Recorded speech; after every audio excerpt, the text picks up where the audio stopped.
T minus 30 seconds.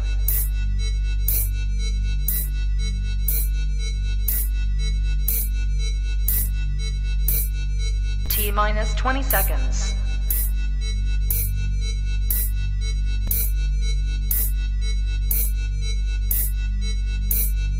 10, 9, 8, 7, 6, 5, 4, 3, 2, 1, 0.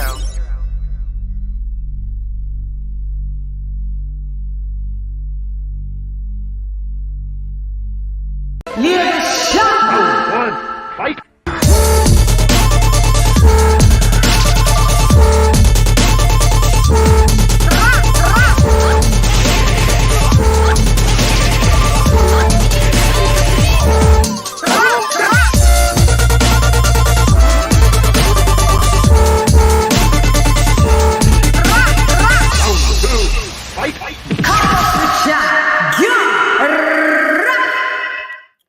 Yo, hey girl, it's LadyChann repping on this, and welcome to Come Box with Shan.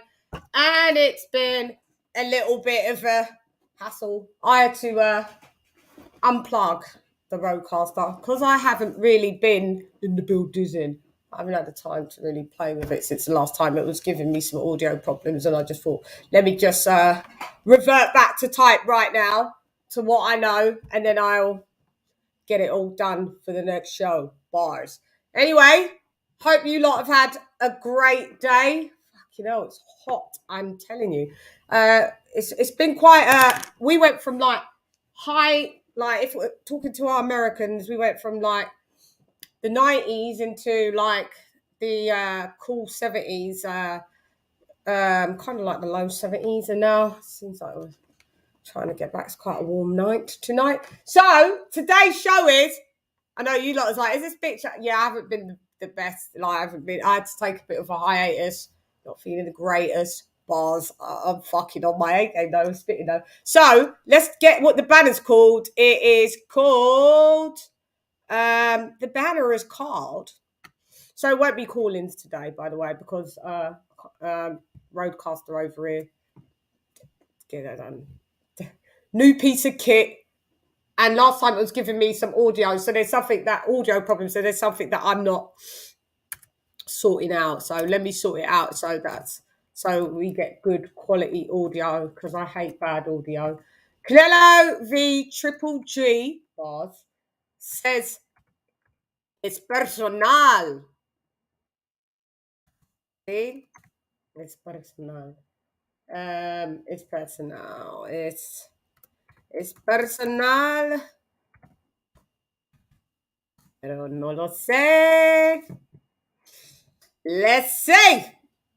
I don't know. But okay, it's personal.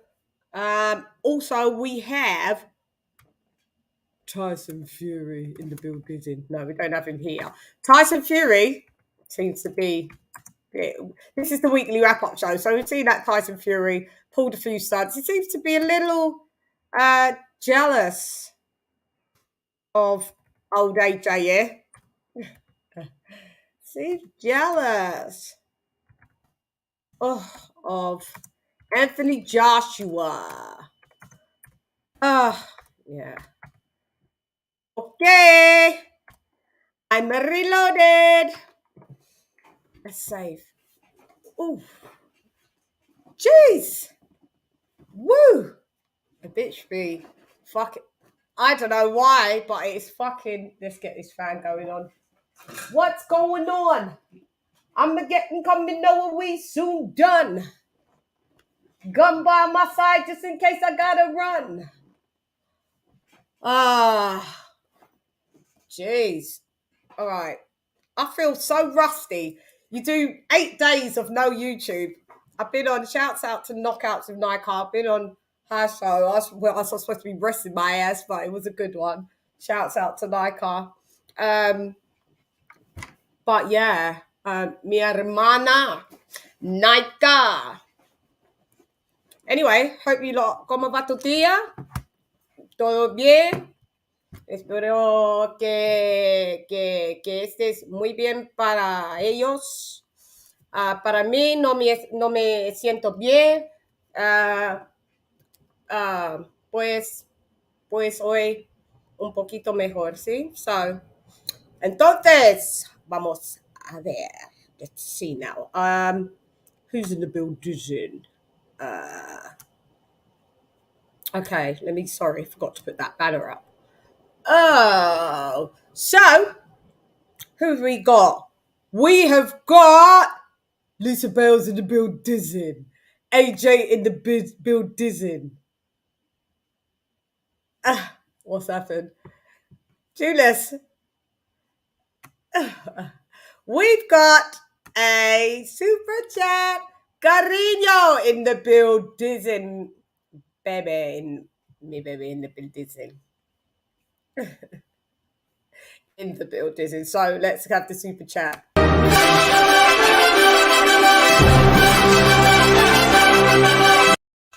Muchas gracias.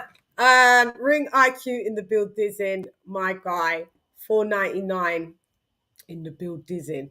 Shan looking radiant. Gracias. Muy apreciada. Look, you're making me blush. Jules always makes me blush. It's one of the few people that's able to pull it off. Thank you, Jules. Thank you so much. I appreciate it. I'm still blushing. Why am I still blushing? Julius, it's your fault. Oh, that's my cue to dip. Exit. Izquierda. No derecha? No, izquierda. See. Arlette in the building. My sister Arlette in the building. Arlette, thank you for coming through like a my woo. The one and only sports. Lady, mi hermano in the building. Señora Ponchinchosa, sí. AKA Wave Cap Chat in the building. Lady, this is my mate. David de Estados Unidos.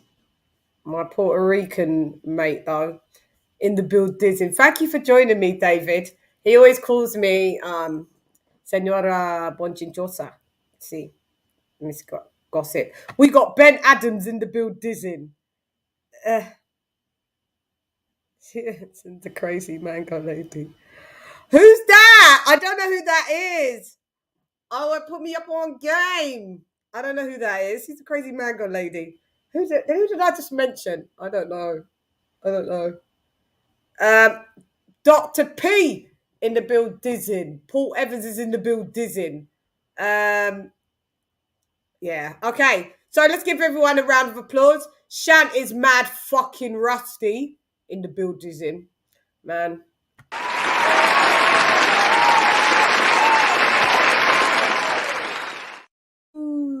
Yeah. So there will be no calls today because good old roadcaster here. It's in the building, but it's not in the building. You know, new piece of kit, novice owner. I know. I'll shout out a couple guys that have got them. So shouts out to Coach Malachi in the building. Well, I don't know if he's in the building, but I was just listening to his show, and he's got one anyway. He's had one for a while, so he knows how to work that shit. I got it working, but it's just feedback. Queen LadyChann, salute Butte, and Lisa Bales in the building. Okay, so let me enlace aquí. Sí, enlace aquí. Sí, enlace. Okay. All right. So, without further ado, I'm introducing. Introducing.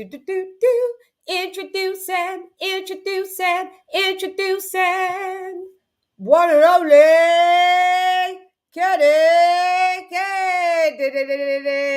What up, Kenny Ken in the building?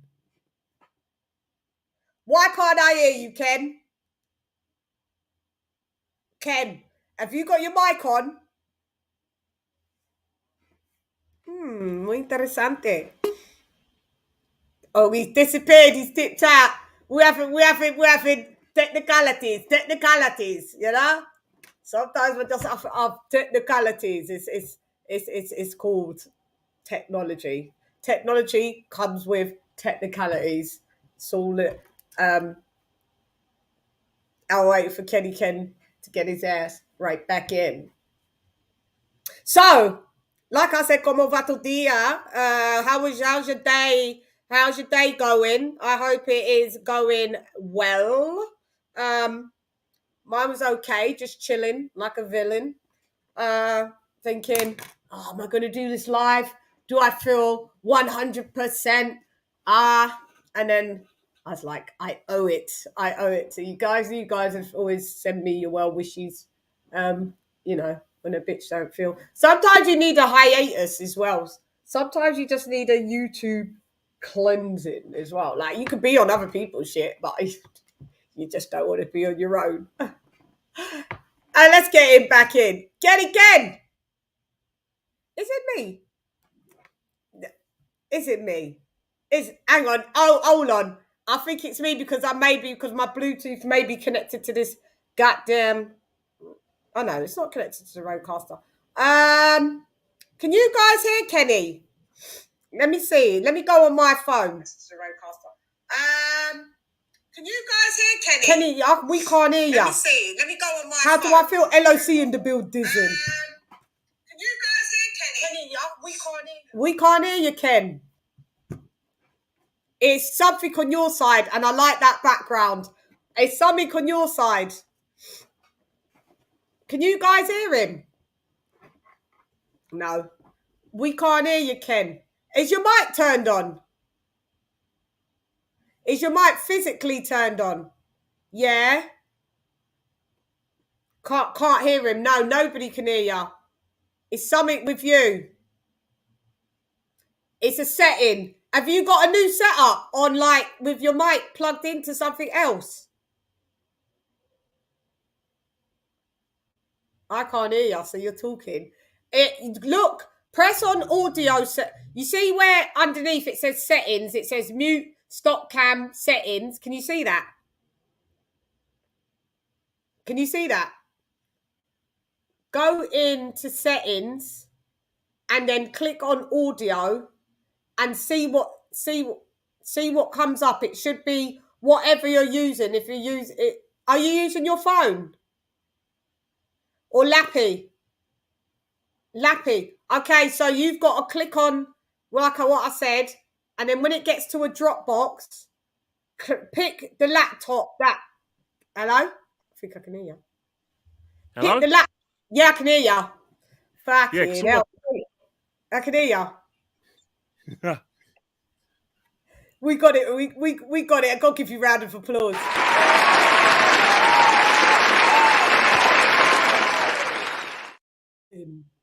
You were in the building, Kenny Ken. What up, though? What was it? I was having technicalities. I just thought, unplug this piece of kit that you spent a whole loads of money on. Because I've been not that well to, be fiddling about. So since the last show, I literally didn't touch nothing in the office / living room / office since I've been here 8 days ago. So. And then I tried to go on and you couldn't hear me when we was backstage, and I just thought, nah, can't bothered. Revert back to type. So, Kenny Ken, we've got our other brothers and sisters. I'm introducing, introducing, introducing. We have Sister Bells and AJ all day in the building. Ding. What up, Joe? Hey, how you doing? Yo, what up with it? Hey. Oh, man. As you can see. Hi, Kenny Ken and AJ and LadyChann. What up, everybody? Kenny Ken, I like your background, Kenny Ken. The green screen background is fucking epic with the piano. I love it. Yeah, I love it. Yeah, that's nice. Yeah, that looks nice. At first I was like, oh, Kenny's got a holiday somewhere or something. But yeah, I love it, Kenny Ken. Ken, how you doing, mate? Tell me. Let's start talking. Well, right. It's been Yeah, go ahead. Sorry. It's been like a quietish weekend. There was a boxer series in Coventry. You know, a few fights. You know, like first professional fight for Aristotle. You know, the big thing with boxer at the moment with Shane McGuigan, Adam Aziz, Dylan Sheemer fought. So really and truly, it was one of those things where it wasn't the greatest of cards, but it was all about, you know, getting these fighters out on TV and people making their debuts. But, you know, as I said many times in this show, the big news is not always the fights. You know, your headliner is obviously Canelo versus Triple G, the third, but also, you know, there was a Anthony Joshua as well last week, had his press conference in Saudi Arabia with Usyk. So that's talking. Also, there's Derek Chisora. It's rematch against Pulev. Your favourite guy. Yeah, Joe Joyce has gone over to Sky. You know, there's war of words between. Not Joe Joyce. Joseph Parker's gone over to Sky. Parker, cheerleader Parker.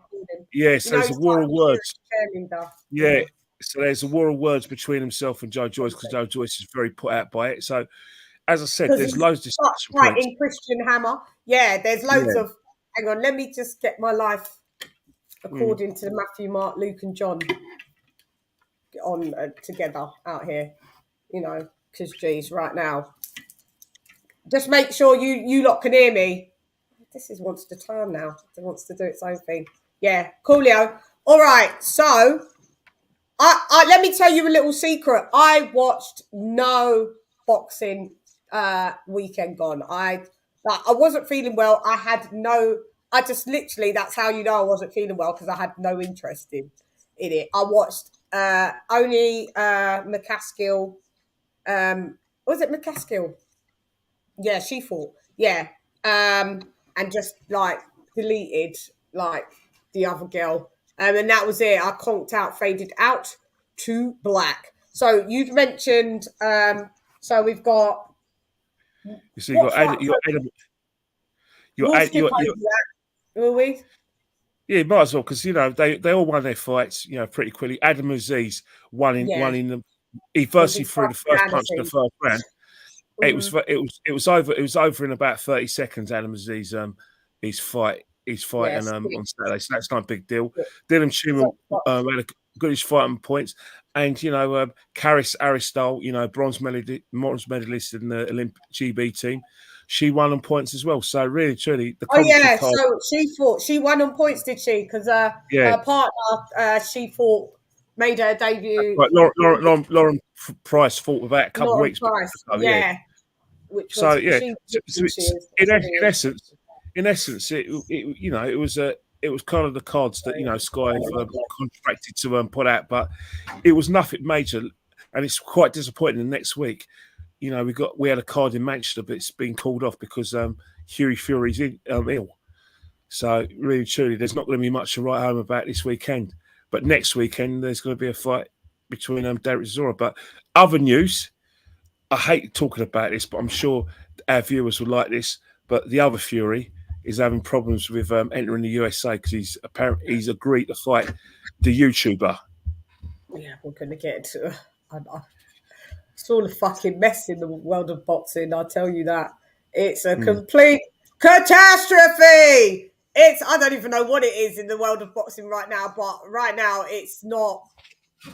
It looks like it's some fucking mafioso shit going, and all we want is... Colonel Jessup, did you order the code red? You don't have to answer that question. I'll answer the question.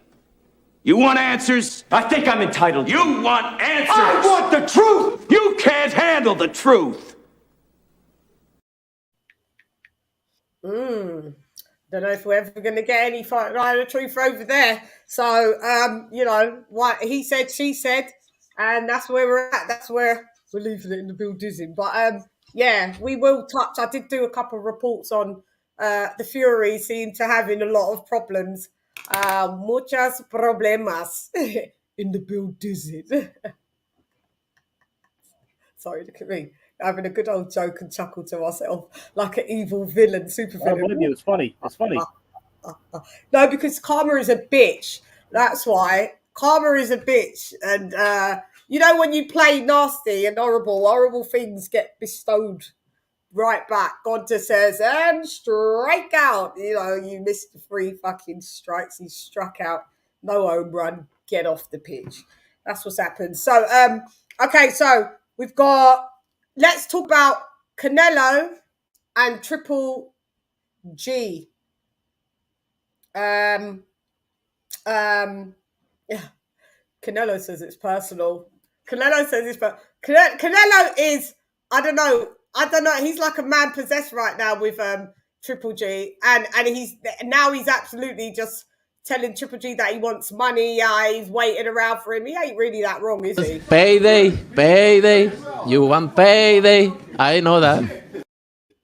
Yeah, Triple G has like waited a long time just to be sparsely fighting and only waiting on Saul Canelo Alvarez, you know, and yeah, Canelo is hurt because I know what Canelo means though. Canelo's like, yo, Triple G, you're a fraud.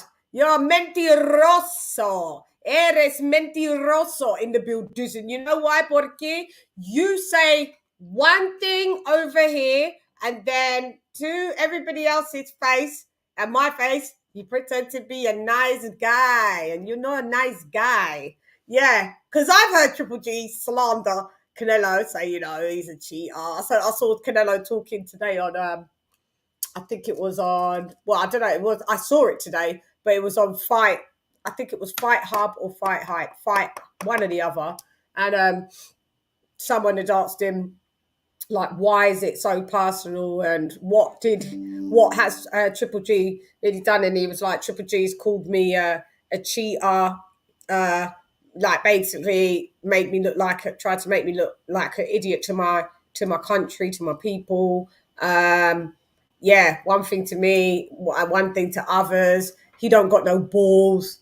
Yeah, he went in and I was like, yeah, this Canelo, he's pissed off obviously because he lost to Bivol. Does anybody want to chime in?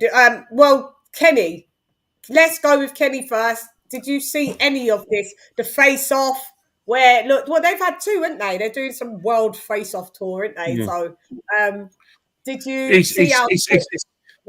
I didn't say any of it, but, you know, going on what you just said, it's all about selling the fight because, you know, for me, the third fight is an extremely hard sell, because that's one of the things why boxing needs to be boxing people needs to be horsewhipped. They wait so long to actually get a fight going. Yeah, that by the time you know, the fights are actually made, the moment's gone. The moment went with Carl and Brook. The moment went with you know, Mayweather and Pacquiao, and the moment is gone for Spence and fucking. So what's going to happen? As well. What's going to happen? So, you know, a trilogy, which would have been like two years ago, would have been a banger. You're going to look at it and you're going to think, well, you buy it out of curiosity. You watch the fight, you look forward to it. When you see the first couple of rounds, you think, yeah, these guys should never have stepped through the ropes, and this is what we're going to happen this time. You know, they're selling something that should have been you know, done and dusted maybe a couple of years ago. But you know what boxing fans are like. Because we love the sport so much, and because we love watching big name fights, we'll buy into it.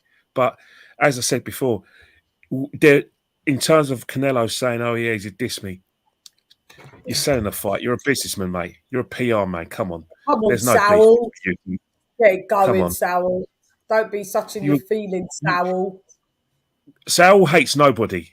He hates nobody. Do you reckon? 100%. He's got no. So who does he need to? Who does he need to be envious of?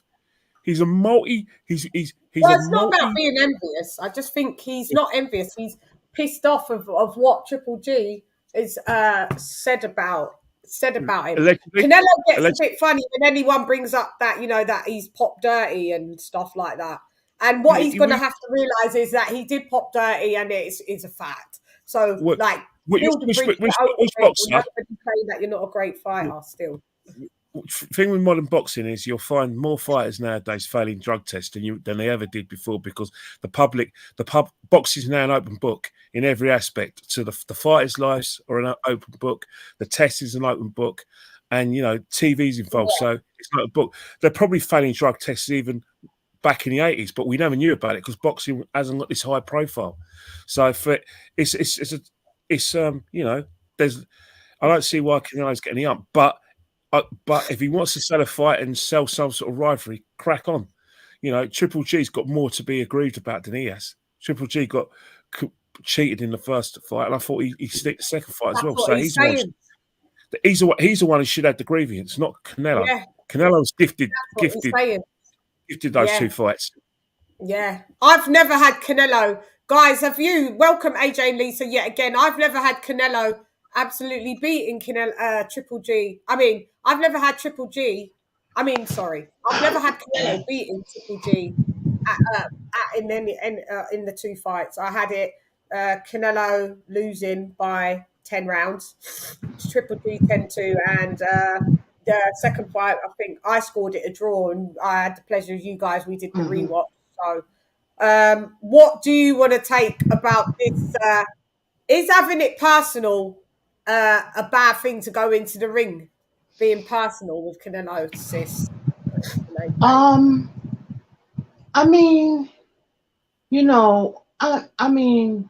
I get it. He never wanted to fight him again. But that deal Triple G had, well, no, let me just say, the way that deal was originally structured, even though he's restructured his deal, it was for him to fight Triple G coming into the DAZN platform through Golden Boy. So after all of this and the restructuring of the deal and him, leaving Golden Boy, that deal table, because it was also Triple G probably came over there to fight him, So for the trilogy, yes, I get it. It's bad blood going in, but Triple G won that first fight, in my opinion.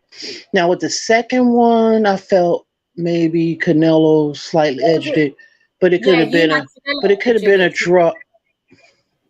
Yeah, but it could have been a draw because it was both of their fights was very competitive. I'll say the first one, I just felt Triple G won. Yeah. That's just my opinion. I'm not a judge at the end of the day, but so people saying like Canelo, but I could see Triple G having like kind of like a little bit of resentment too. I'm not really too like so interested in the fight. I'll watch it, but I'm not like. Yeah, I get it. I like trilogies and stuff like that, but this one is I think if it would have happened a little earlier, because now Triple G is like in his 40s now, so it doesn't really. I don't think it's in his favor the older he get, unless he just got one good performance left in him. But the power is always the last thing to go, so I think he'll still be competitive no matter what. So that's just my take on it. Yeah, but the face-offs, these guys don't really care for each other. You could tell. No, they hate each other.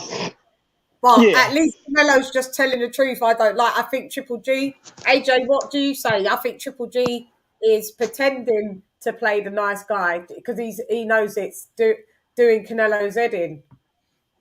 Yeah, but he was robbed in the first fight, so I could get why he's kind of like that. Yeah. To some degree. Yeah. And is that to be taken out on Canelo, or is it to be taken out on the damn judges? Is it Canelo's fault that, or is everyone trying to say the fix is in because Canelo's it's it's not like Canelo. We're gonna personally take it personal because it's like with Catterall and Josh Taylor. Everyone was like, we only took it personal against Josh Taylor because Josh Taylor was just like, I won. But I think Canelo had said in an interview the last couple of days that he gets why certain people say that he didn't win And so he's not mad at that. He said, "I'm not mad at that, you know. I'm not mad." He's not mad. Canelo make me laugh, boy. Where's AJ? AJ, you there? I'm here. Oh, yeah, go on. Your take, Canelo. Triple. Okay. My take. Triple jefe in the building. Well, first off, I just want to say I'm happy to be back. Hope everybody's well. Yeah, thank you for you being back as well. Yeah, let's give you another round of applause because AJ is back in the building. Thank you. You've been really missed. I'm glad to see you back. So happy to see you back. Mwah. Besos para ti. All right, now I got a lot to load. I'll try to make it short as possible. Okay, so no, it's fine. all right, so like my take on it is like I think that maybe I agree with Kenny that Canelo was trying to sell the fight by just saying that Triple G's an asshole, even though he's not really a nice guy. But I think also Canelo's on edge because in a way his career is kind of on the line in this fight. He can't lose because not only does he need to win this fight, he needs to knock out Triple G. That's what he has to do. I mean because if he doesn't, that's going to leave a lot of question marks. So he needs to dominate Triple G and he needs to stop him. That's what needs to happen. And I just find it funny that like Triple G let me ask you guys something because like I saw the Las Vegas press conference, right?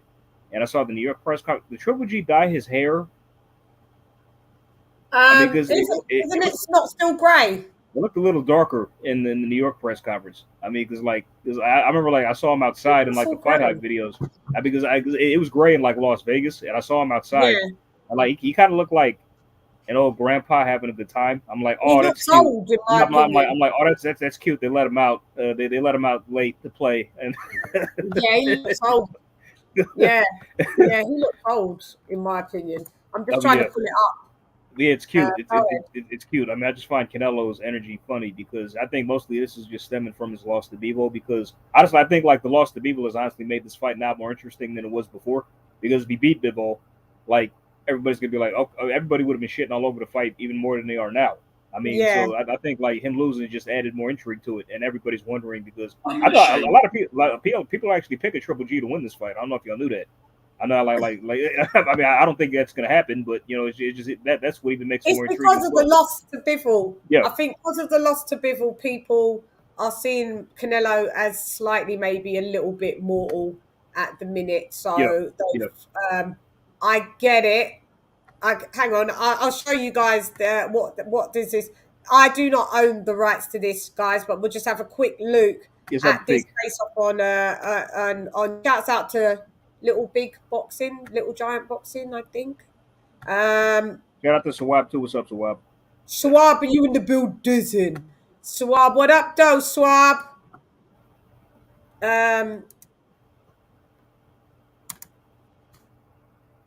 Yeah, has he dyed it? Oh, that looks black as hell. His hair was not that dark in the Las Vegas press conference. Little Giant Boxing, yeah. He put a little dye in that, yeah. Yeah. Oh, yeah, he did for sure. Yeah, it's black as hell. Yeah, you did, didn't you, Triple Jefe? Try to pull a fast one on us. Try to pull a fast one. He did. He actually dyed his bloody hair because he probably saw the feedback and thought, yeah, everyone's going, nah, he looks mad old. Like, yeah. He looked like he aged 5 years at the Las Vegas press. Like when he was outside, I'm like, what the hell? Yeah, he did age a lot though, hasn't he? But as you can see, that looked intense. Both of the face-offs have been intense. The first one I watched, I thought, wow, Canelo looks like he wants to do that Caleb Plant vibe again. Yeah. Like, that's what I was getting. But Triple G just cold as ice, and it's just kind of funny because I'm wondering what if Triple G is actually going to show up for this fight and try to win. I mean, that's the thing because like. Who posted the video? I think shout out was it UGC Flame. I think I caught it on this channel. Shout out Flame. Triple G was asked a question like he was posed the question like, do you care about you? Oh no, I don't care. I'm just fighting this fight for the money. But what if he's like misleading us? What if he actually decides to show up for this fight and try to win? But what Triple G? Because they've asked him, and this is another one. That's pissing off Canelo. Is tipo mexicano. He's saying, I have tiene tipo mexicano. Yeah, I've got the Mexican style in the building. I am the Mexican style. And it's really riling Canelo up. So they asked him, ¿por qué tú tienes tipo de mexicano? And he was like, all of a sudden he can't speak English, but anyway. That's said, what I was saying. It's like, can he speak English by now? I mean, like, yeah, what? he can. And he has done so far in some of the presser, but he's just playing games. But he said that basically just because he's not Mexican doesn't mean he doesn't have a Mexican style, and doesn't matter if Canelo doesn't like it. I still have Mexican style, and yes, I still will have my Mexican fan base, supporting me. And it's really wiling Canelo up. And Canelo's like, you ain't got fucking Mexican style, right? I have. It's my style. Yeah. So he's Triple G's playing it really, really cool, actually. He's just been a wind-up merchant. Kenny, you're gonna have to go and watch some of the build-up of this, so you can see how Triple G. He's all dressed in like in He's dressed like one of those Italian mobsters. Americans. I can only think of the American version. We call it tweed. They call it plaid. Yeah, so he's in tweed suits and all of that, looking like the thing that's happening here is that we're getting more. I'm getting, because we're in the UK. Yeah. All I'm getting is like the face-off of matchroom between Chisora and Pulev, and you're getting more stuff about Joshua and his fight with Music Lasali. So in terms of, for me, even though this is massive around the world, I think at the moment in the British scene is just like it's obsessed with two of our probably most prominent boxers that we've ever had for years, Tyson Fury and Anthony Joshua. It's about Tyson Fury, whether he's going to fight or not, which country he's banned from or not, and his family, and obviously AJ, it's do or die for the guy. So that's probably why I'm so engrossed with the British scene, because it's like, look, they're going on like it's life or death. Yeah, basically they do. Yeah, but it kind. But is it not life and death kind of anyway? Is it not? Well, AJ's just signed a massive deal with the Zone. We spoke about this last week. The Zone is the biggest sports platform in the business, bigger than Sky, bigger than BT, bigger than ESPN, bigger than Top Rank. So he's made this. AJ, yeah, we will get to AJ, but so I want to just keep it Canelo, Triple G. Yeah, but in terms of what's happening with Canelo, to be honest with Canelo, I think I'm one of those boxing cynics of thinking, you know what? It's this is I'm still saying that this fight is should have happened a long time ago, and it's one of those fights where it's not grabbing me. But I'll tell you one thing, you know what I'm like. Really? Yeah. Go ahead. You know what I'm like. You know what I'm like. A week before it starts, I'll be thinking, you're right. I want my man Triple G to beat Canelo, and I like Canelo, but I want him beaten. It was nice to see him, fallible against Bivol. It will be nice to see, some sort of justice, because I'm sick and tired of watching boxing fights where either before he steps in the ring, he's already 4 rounds up. I'm sick of him just hitting fighters in the arms in order to immobilise them. That's not a skill. It's fouling. Yeah. It's not a skill. Fouling. No, Kenny, Kenny, I'm with you. Kenny. I want Triple G to win too. I want him to win too. Yeah. I can't say that's fouling, because if you, I don't know, the Queensberry. Well, if you look at like old school fighters, that's what they used to do. Yeah, they used to hit you in your hip. They would hit you in your arm. That way, if you keep hitting somebody in the arm, eventually they can't throw. They can't hold them up. They can't hold them up and throw punches. Right. Yeah. So that's. I don't know if that's in the Queensberry rules. I don't think it's done. I don't think it's It's not because it's not down as a scoring blow. That's not down. When you hit someone in the arms, it's it doesn't get Yeah, but marked as a scoring yeah, shot. but yeah, So yeah, Kenny's mate, right. It's fouling. Didn't he mess but up yeah, Callum you've Smith? got to He think about messed up one thing, Callum right? Smith's bicep. I Yeah, think he did. Yeah. he did. Yeah, by doing that. Yeah, Go ahead, fighters Shane. always did that. That's Let not new to Kenny me. just finish, guys. Sorry, let Kenny just quickly sure. finish his point. No, all I'm saying in terms of like, like in the situation is that it's kind of like a move by a policeman in this country where, if it, when you're arresting someone or they're coming at you, you've got to use the palm of your hand. And when you immobilize them, you've got to hit them in the shoulder so they can't lift their arms up.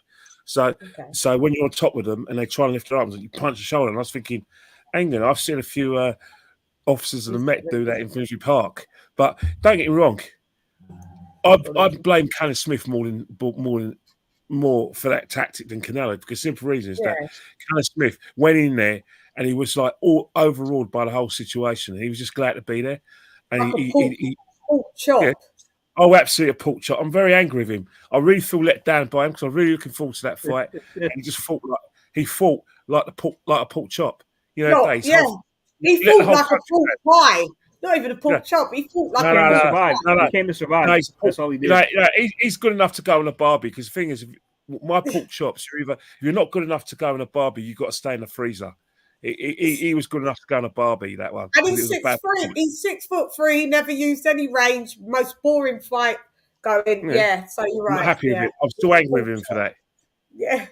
So he showed you up in a are high not. guard and let Canelo hit him. That's all he did. Yeah, basically, yeah. He's just come to baby. He want baby. But so you're not excited for this fight. Lisa's not excited for this fight. I'm not. I wouldn't. But I'm one of them people that I'm not excited until the day before, the day of, and then I'm like, yeah, because this month is not going to be the greatest. Coming up the next few weeks, we ain't got really the greatest fights. So this one seems to. I know. Fuck. It's in September. What am I talking about? Why are they doing the prep? Why are they doing it so early? You know what? That's what I wondered myself too, as well. It's like the fight's not for another 3 months. Next week. They made me think it's this weekend, AJ. I know. Yeah, that's a fight. That's a fight you got to build, though. You have to build that fight because if people like ourselves are lukewarm about it, because you got to think about the whole situation. There's Triple G's age. Because everyone's saying, "Oh, he can't. He's 40 now, and he should retire." You got he's nearly 41 by the time. Yeah, exactly. Happened. Yeah, and then you've got Canelo as well. The fact is that a lot of people who've been who haven't been massive Canelo fans have always thought that he's been gifted fights, and they're looking at him and they're seeing him fallible. So what's happened is that all the kind of misgivings that you say, in programs like this, but we don't say it aloud. We're now thinking, you know what?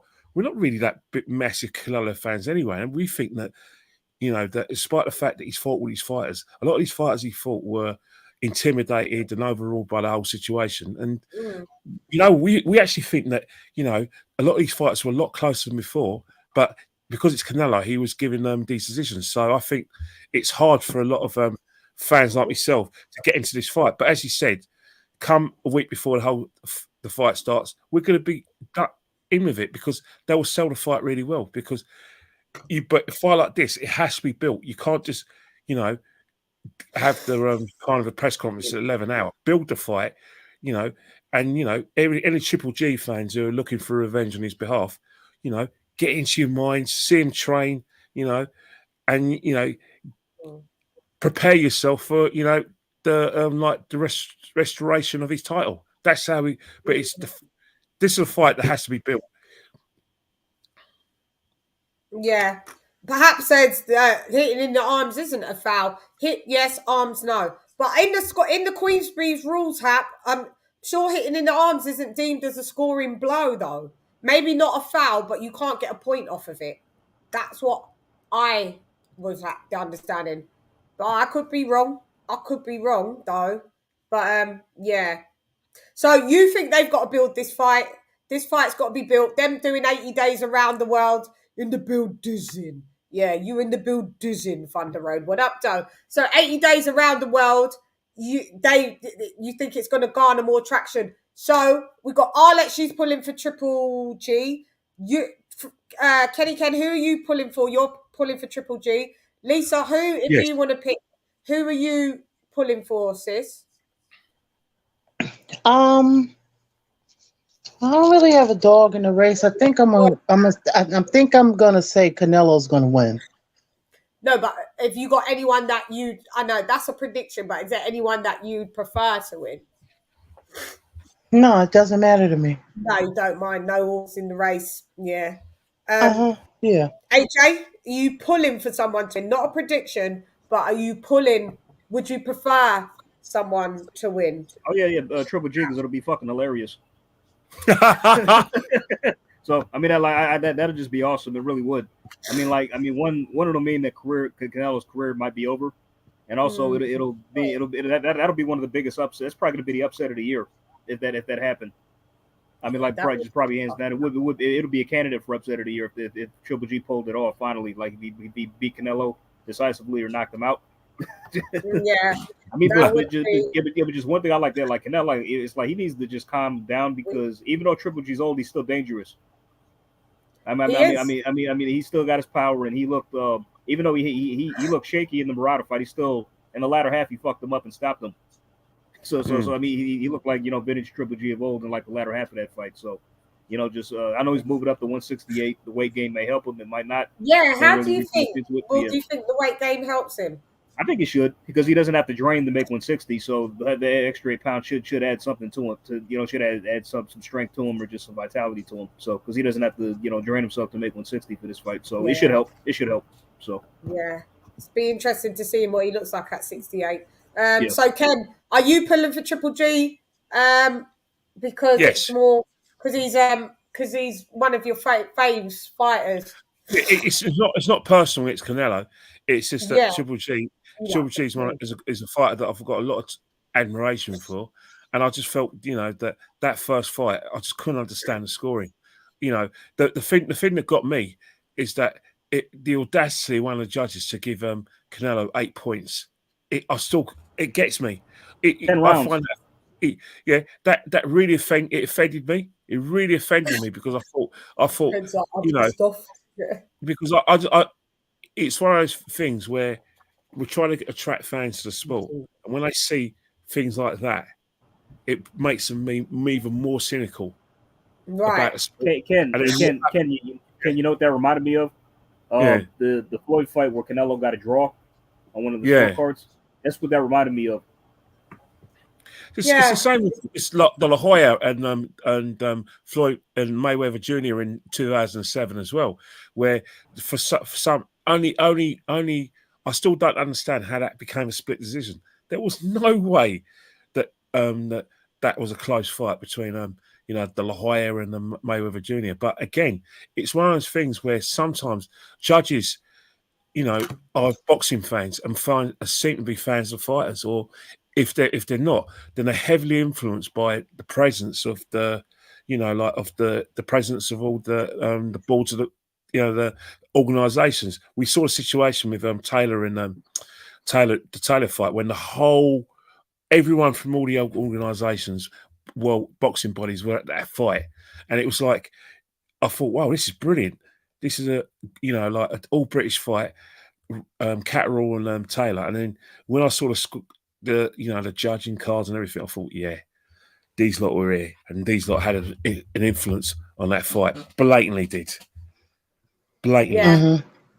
Yeah. Well, you could see that either a judge had to be paid before that fight started, because if it was going to be a close fight, so that's how the judging wound up being that one judge. It's pretty kind of obvious there. Yeah. Yeah.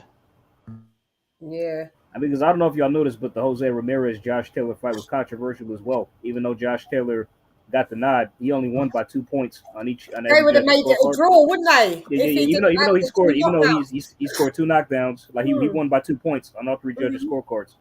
Ridiculous. And he dominated most of the fight anyway. He won most of the rounds. No, ridiculous. Unbelievable. Why are you saying that? Hector Garcia, mi Oh, here esposo. we go. Why is he a bum? Why is Triple G a bum? Please tell us. I'd like to know myself. Dime. ¿Por qué? Is he a Canelo fan? That's the vibe I'm getting. Hector Garcia. Yeah. Look, chill, man. Hector, man. Chill. Chill out, dude. Be a shame if Triple G won. Yeah, why is he a bum? Yeah. Why is he a bum?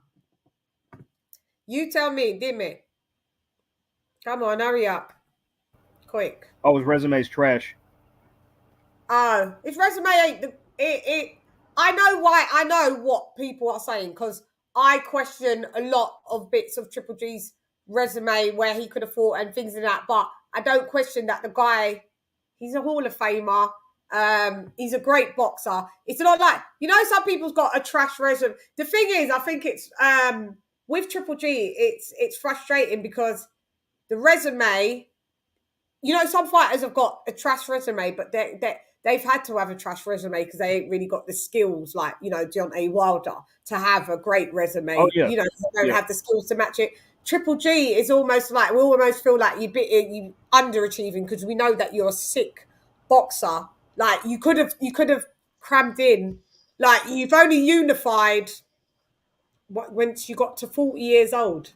Come on. Oh no, he did. No, before. he was a unified champ before that. He was. Hang on. He's the IBF at WBC 160. and WBA. Who beat him? Who took his? So hang on. What happened then? Okay. What happened? Okay, so like what happened is like he was he got interim title. Like what happened is pretty much nobody wanted to fight him, so he was pretty much upgraded and awarded the WBC and WBA titles. And the only legitimate champion that he beat was David Lemieux for the IBF belt.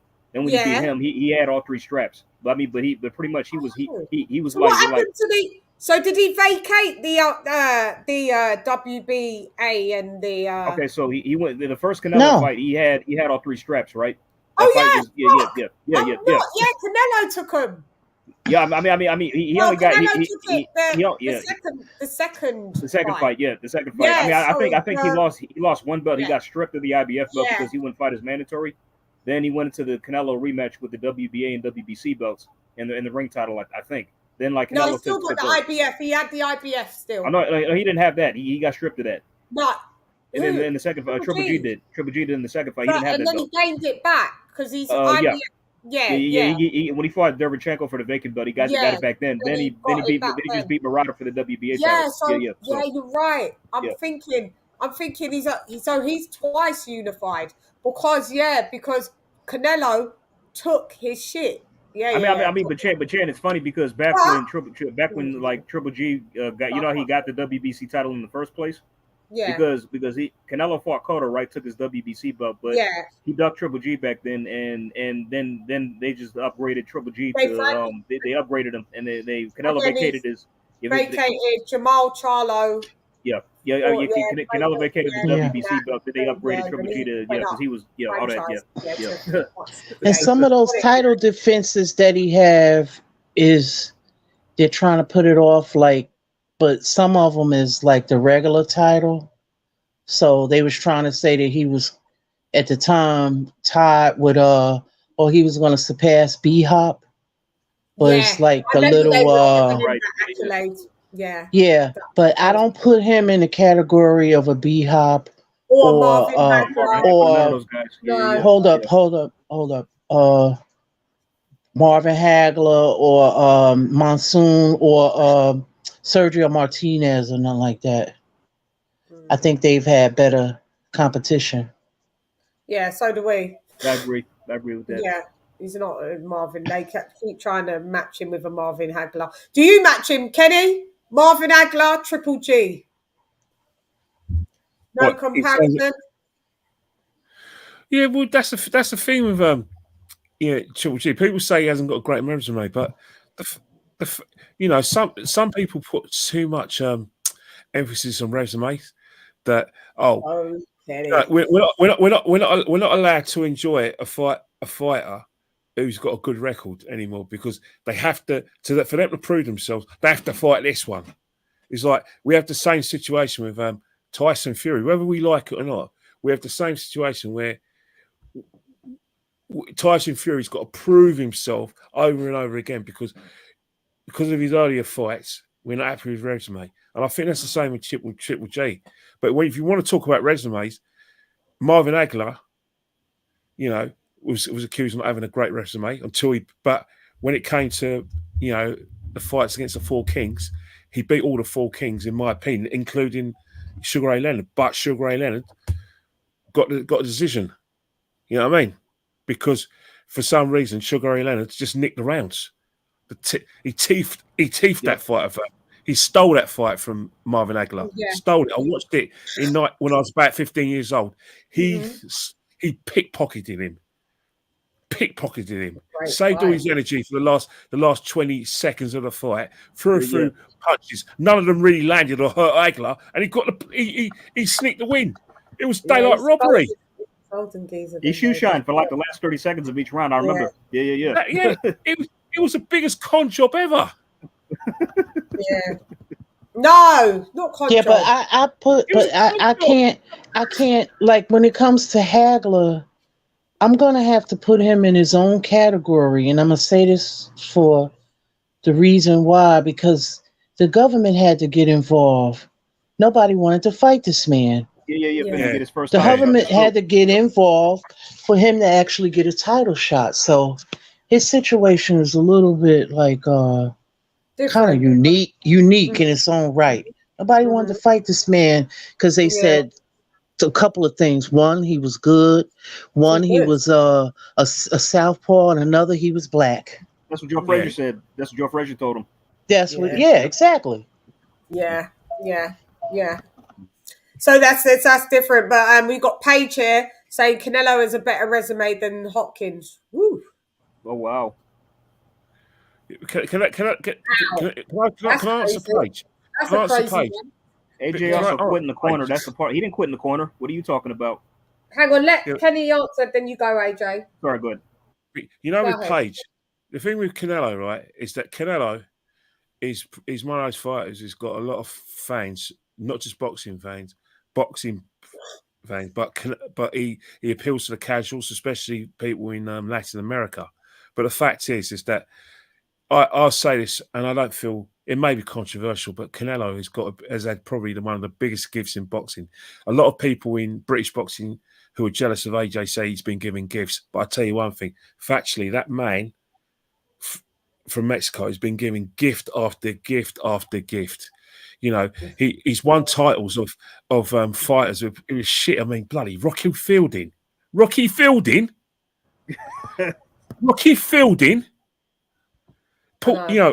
Callum Smith. Oh yeah, I'm so glad to be here. Oh yeah, let me just do that. I mean, Bernard Hopkins, at the age of he was in his late mid-40s when he was winning titles. So I beg to differ, Paige. Bernard Hopkins, Paige is one of them people. Came out of prison, and in his 30s, came out of prison had knife wounds all over his body, and he fought the best and beat the best. Sorry, Bernard Hopkins pisses all over Canelo, mate. Paige. Let me just tell you something about Paige. He's one of my new Fury fanboys, and he's quite annoying. He my comments, and he's a new person on my comments that tries to get a lot of. He says like a lot of shit things, and because he gets ignored, and now he's gassed that he's come over onto the live, and I've acknowledged him. So he said this, and now he's got tried to put in an AJ thing, but he's she said she's a female. Well, he or she. She's a bit of a knobhead, so she's gassed that she's got any mention over here. But she's consistently, but I think it's a he. He's consistently in my comments, saying things, and everybody just ignores him because it's like if you're so super pro Tyson Fury. Like, you may as well not. Why do you keep coming on a page where we're not going to be discussing Tyson Fury set for his bullshit when he pulls only bullshit moves? So you're going to have to go somewhere else, Paige. Whether you're a girl, whether you've got a dick, whether you've got a pussy, like which one you've got, like stroke it, fuck it, and fuck off, because you're quite an annoying person. Yeah. Yeah, well, I disagree with Paige. Yeah. I disagree. I Don't disagree. address Paige. Don't address it. Don't address, because Paige wants attention, and this is the most attention that he or she, and probably he's a bit of both. She. You got it. That's why she's quite bitter. She. You know, you're wrong channel, bitch. Yeah. Anyway, moving on. Where were we? Moving along swiftly. But you know, these people, they just come like, she was gassed. I put your little name up there on there. You know, only 2 genders, male and female. No, there ain't. There's 3. Paige is one of them. Trust me. The third gender. Anyway, so yeah, I get what you're saying, Kenny. Stop trying to put Marvin Hagler into the same fucking boat as Triple G, because it's totally different, as Lisa described. Different scenarios, different, very, very unique. And then, you know, you got Bernard Hopkins being told that his resume is trash. Okay. Yeah, you got non-binary. Yeah. Not sure. Like, go away, Paige. Yeah, go away. Like, just fall back. Like, just watch, but don't comment, because like you're here just to be annoying. Like, you do it in the comment section on my page. You're a new troll. Like, a new troll. Everyone ignores you. This is the first that you've been acknowledged. So reap it, and then, do you know what I mean? Then fall back, fam. I don't care what you are. Girl, bitch, whore, your mother's child, your father's mistake. You're one of them, innit?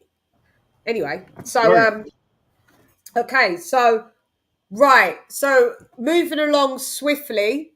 I'm just trying to think. Shall we? Maybe we should do. We can do a quick early pre-prediction of Canelo Triple G to wrap it up, and then we will do, like, towards the fight. Maybe we'll do another predictions, just in case anybody's prediction may have changed. But it's nice to I can morph into prediction 1, prediction 2, prediction maybe 3. Just before the fight. Yeah. So Kenny, let's get your prediction for Canelo Triple G número 3. Triple G will not be allowed to win that fight, and Canelo will win on points by about 3 rounds. Also, Ken, you think it goes the distance?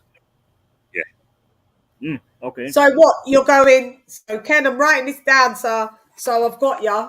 Like, I'm holding you to ransom here. So Kenny Ken, but you can. It could probably change, Ken, anyway. So you've got Canelo winning points decision. Yeah, because Triple G will have to fight with. Can have a mallet on him, and he won't be allowed to win that fight. Because I think what's happened. I can't. When it goes to points, then it will go to Canelo. I can't see Triple G. Will it be UD or MD or split decision? I think it won't even be a split. It'll be unanimous. It'll be unanimous for Canelo. Got ya. Interesting. We'll get a something. Yep, I got you. So yeah, you think? All right, that's interesting. Then we got AJ. What do you think? I got Canelo by KO, even though I mentioned before I want Triple G to win, because the blueprint is out now on how to hurt Triple G. All Canelo has to do is go to his body, because we know now he is vulnerable to the body. He doesn't like it there. Yeah, I like it. And Canelo has been a body snatcher as of late in a lot of his fights.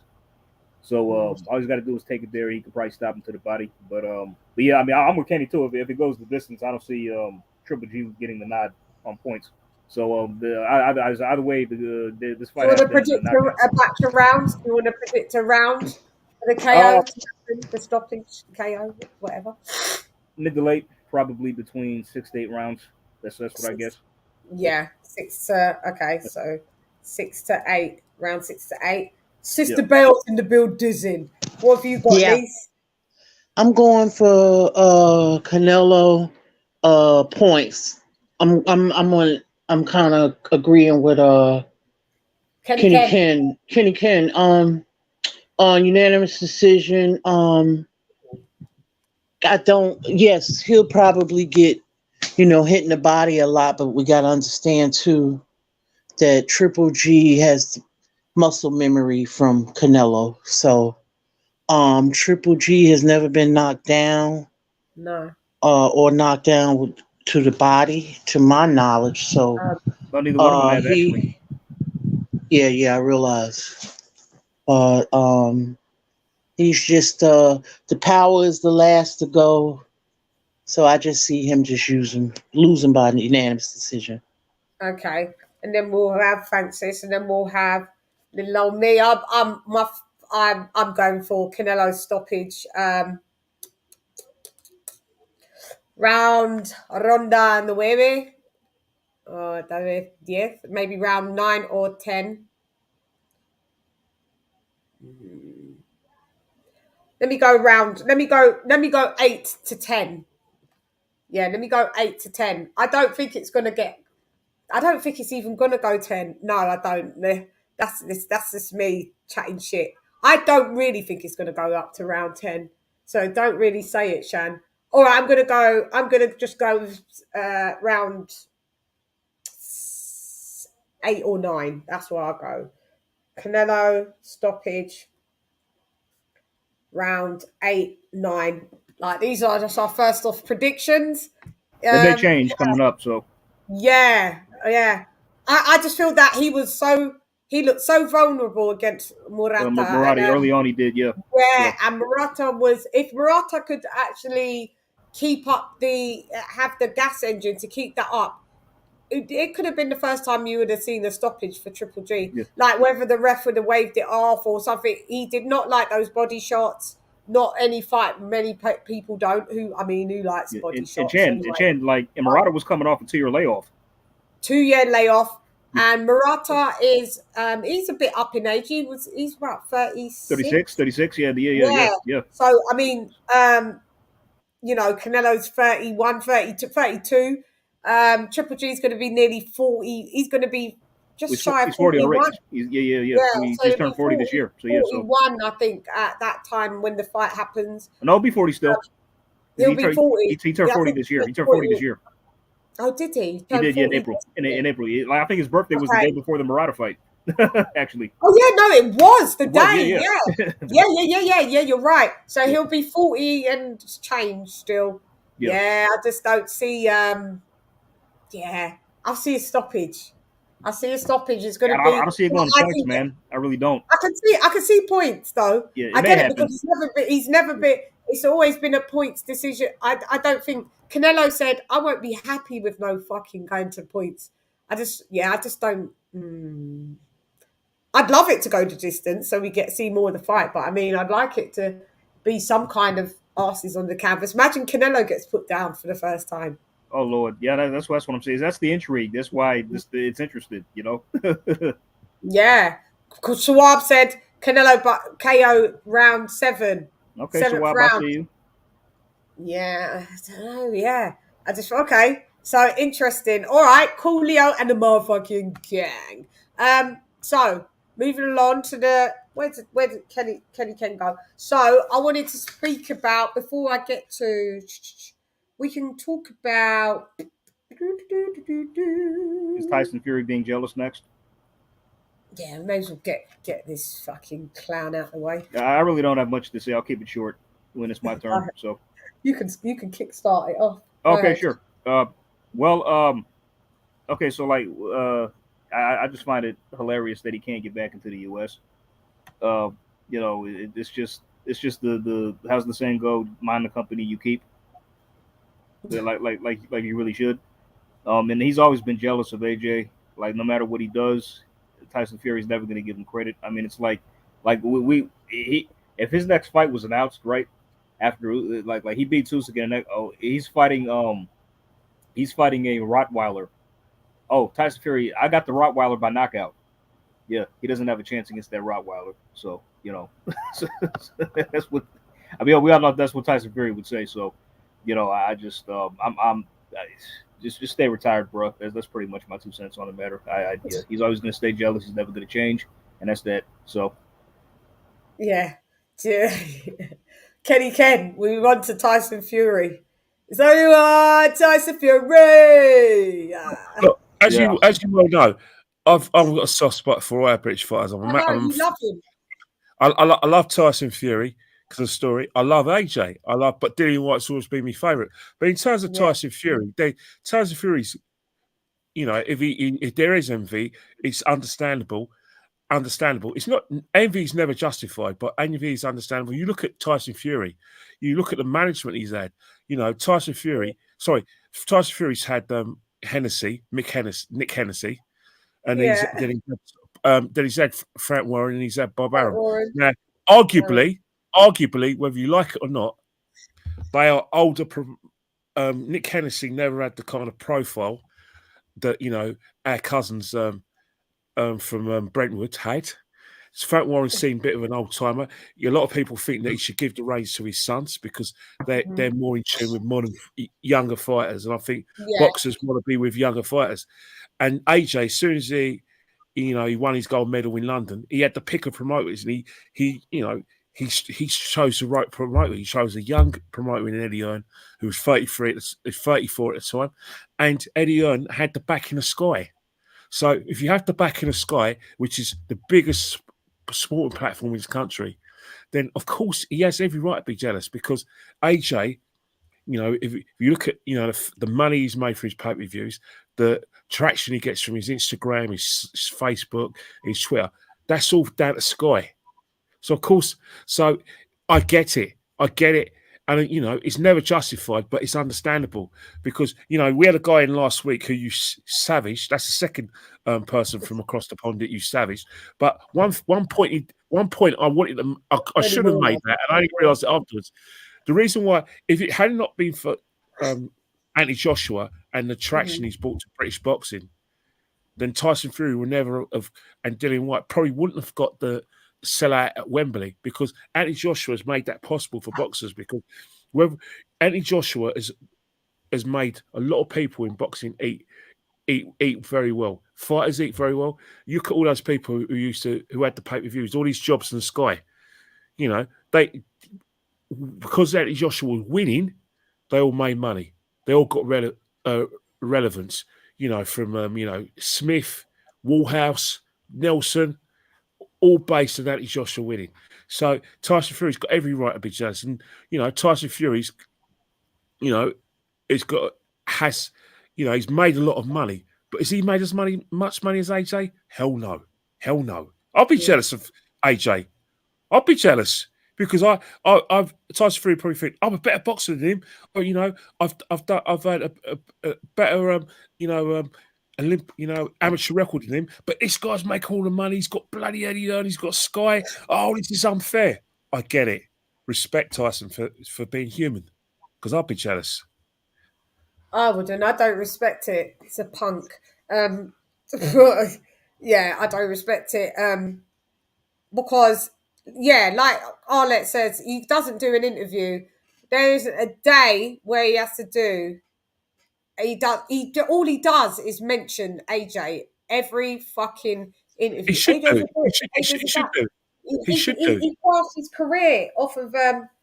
So remember what we just saw. Like, remember, so AJ did the. He signed the massive deal with. Who do I need to say hello to? I think it's I can see it in my phone. Is my guy Donald Banks, and thank you, Donald, as well. Donald is a member in the building. Let's give Donald a round.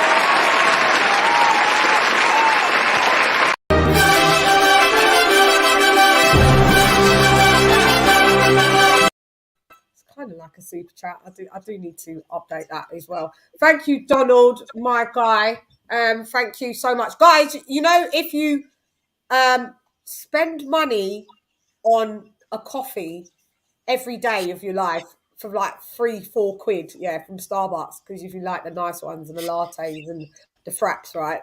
Okay, at least you could, like, we've got some good shit popping off for the members. We've got a couple of things. We've already had I'm not one of them channels that, you know, you got the members and no one's posting for the members. I am posting for the members. So we got Ronnie Shields' full interview on there as well. So we'll have some exclusive interviews only for members only. So shouts out for everybody. You know, you can pick your membership, pick which applies to you. To me, to you. Who dares, Rodders? Who dares? Innit, Kenny? Do you remember me to you, to me? Yeah. I think we have AJ and Lisa. We have some very strange programs in this country. Yes, but I tell you one thing. They're megastars. Trust me. And I say at the end of my commentaries, I know a lot of like my American audience think, "What the fuck does she mean?" Which goes to me, to you, to me. Who dares? Who dares? It's from a popular sitcom called Only Fools and Horses about you know, a rag and bone man. Cockney lads, and that was one of the iconic phrases. To me. Oh, okay. Sounds like my kind of show. Yeah, like so. Yeah. So that's why he sells absolute rubbish. He's a loser. He says by this time we become millionaires, but I'm not going to spoil it for you guys. Say because you don't. Who knows? Maybe he did become a millionaire, or maybe. Oh yeah, I remember the end of what series. Yeah, I remember. You just have to watch it, guys. Oh wait, hey Chan, a question. A question, right quick. Sorry, Lisa, just one sec. Chan, could you put this on the screen by Hector Garcia? He left a comment saying that Trevor Bryant would knock AJ the F out. We all know. Oh, Hector's playing. Hector. Is he playing? Is he trolling? He's trolling, Hector, right? you are playing in it because we always. Yeah, he's from Mouse Channel, and Hector, you are mucking about, ain't you? Okay, Hector. okay. Yeah, I thought he was being serious. We always say that Trevor Bryant is, you know, the American heavyweight he was the American heavyweight champion of the world. He was at one point. Hector, AJ was coming for your neck just a minute ago. He was like, Chad, can you put up this comment because I'm going for his. He better be trolling, man. With shit That's Hector's on his troll bag today. He's on his troll bag today, isn't he? Marlo Diggs, all right, Marlo. You said if this panel could be a tad unbiased, I would appreciate it. All right then, Marlo. We're not biased. I don't think. You know, people use the term biased because when it doesn't suit that the person's not hyping up their favourite fighter. But I just got to call it a buck and keep it a buck and keep it all the way being. Do you know everyone is biased? You know, people pretend to not be biased. Everyone's got a bias in them. That's just it. Everyone does. No matter if it's the fighter they like, the sport they like, the colour they like, the person they like, the type of man they like, the type of woman that they like. Everybody will be biased and lean towards and give people sometimes passes to their what they like. It's human nature. It goes with tribalism and it also goes and bias that comes with it. So when people try and say that they're not biased, they are. But you can be too biased, yeah, and you can be on the other side totally like everybody's got a fucking opinion. Like, so to be 100% unbiased is not natural. It's not natural, right? So, but I try to keep it more unbiased, but I am biased. And whoever don't fucking like it, you just don't gotta watch. But I'm not directing that to you, Marlo Diggs, as such. But I'm just talking about in general. See, so I don't know I don't know why I thought you. No, I used someone else. Okay, but if you would like to say just an opinion,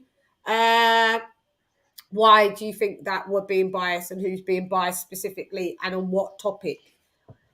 ¿Qué tipo? Dime. I mean, are we trashing? Yeah. Well, I didn't get my opinion off about this. So when y'all finish, yeah. So let me just do this super chat and then I don't even think I think I all dwindled off in one.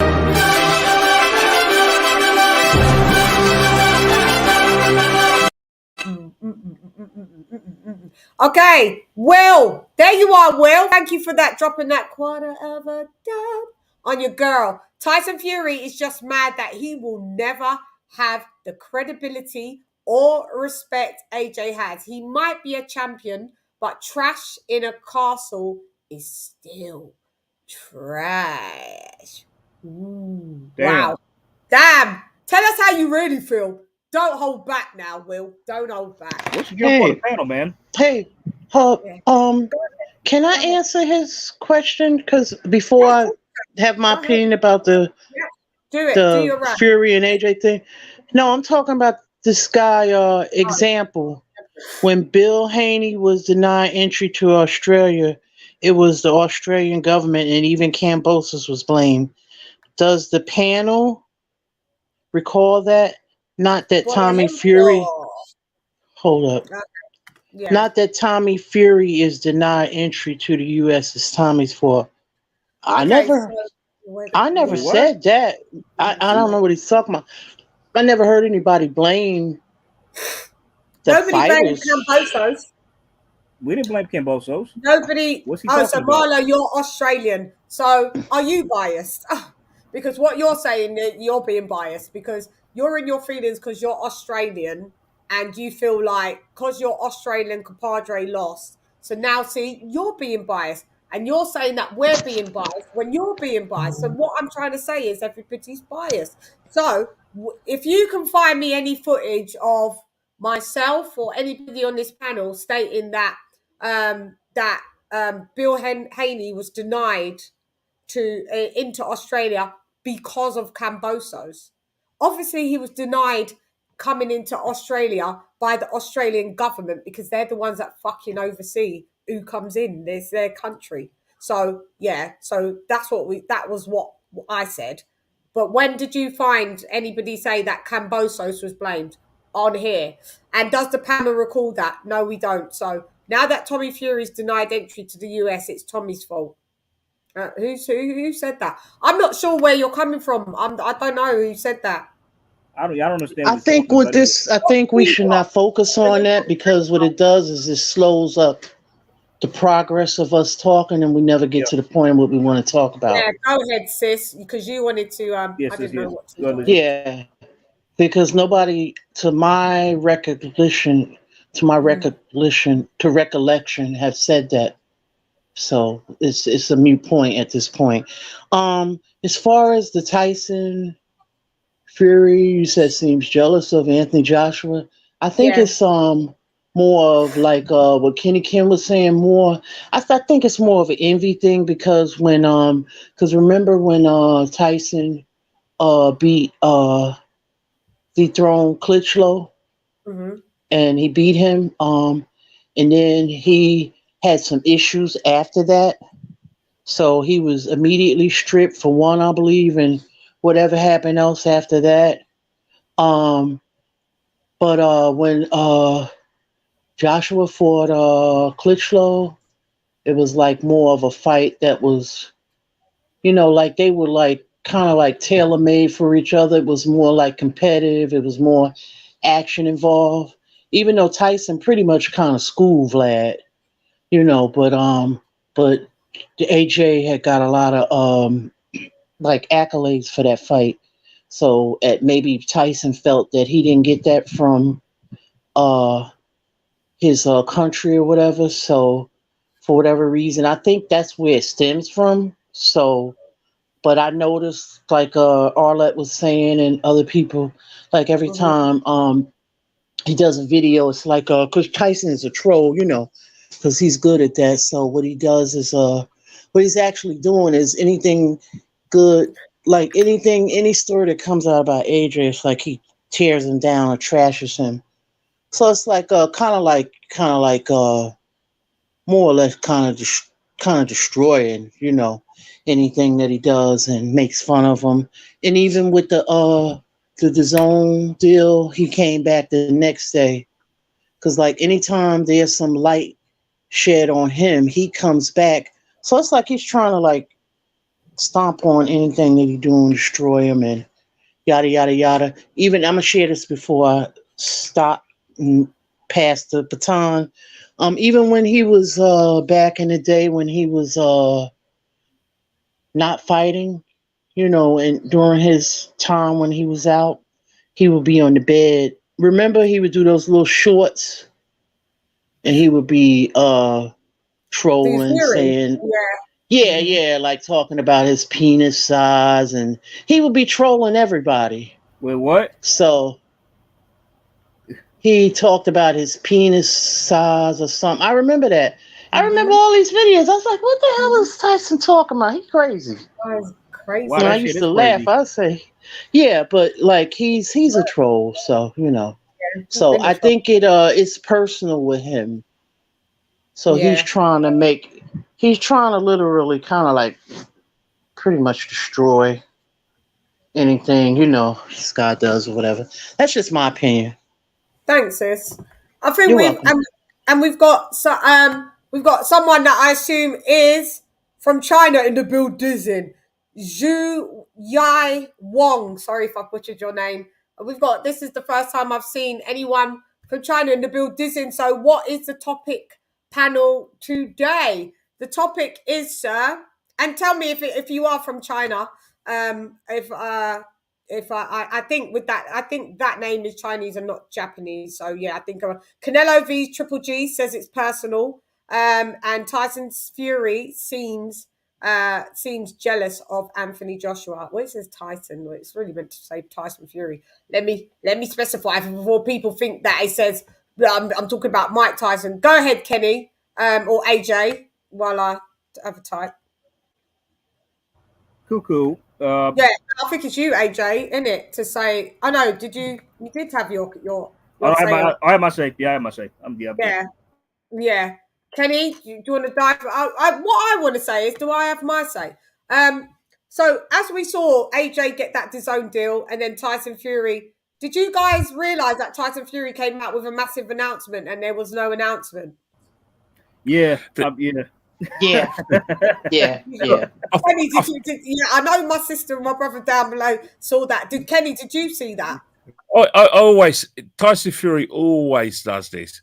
Tyson Fury knows full well that a lot of people in boxing feel that there's unfinished business with him.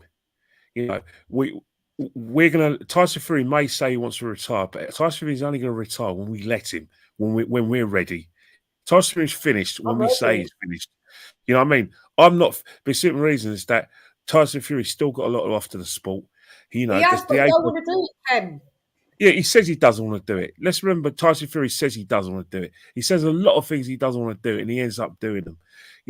We know full well that Tyson Fury would be an absolute pork chop to walk away out of a 2-fight deal if AJ beats Usyk, and there's no reason why he won't. A lot of boxing experts are saying, "Oh, it's a foregone conclusion," and blah blah, and they use the fact that and if you disagree with any boxing experts who say Usyk's going to win, they'll use the fact, "Well, I've watched 30 fights, I've been fighting publicly, so I should know better."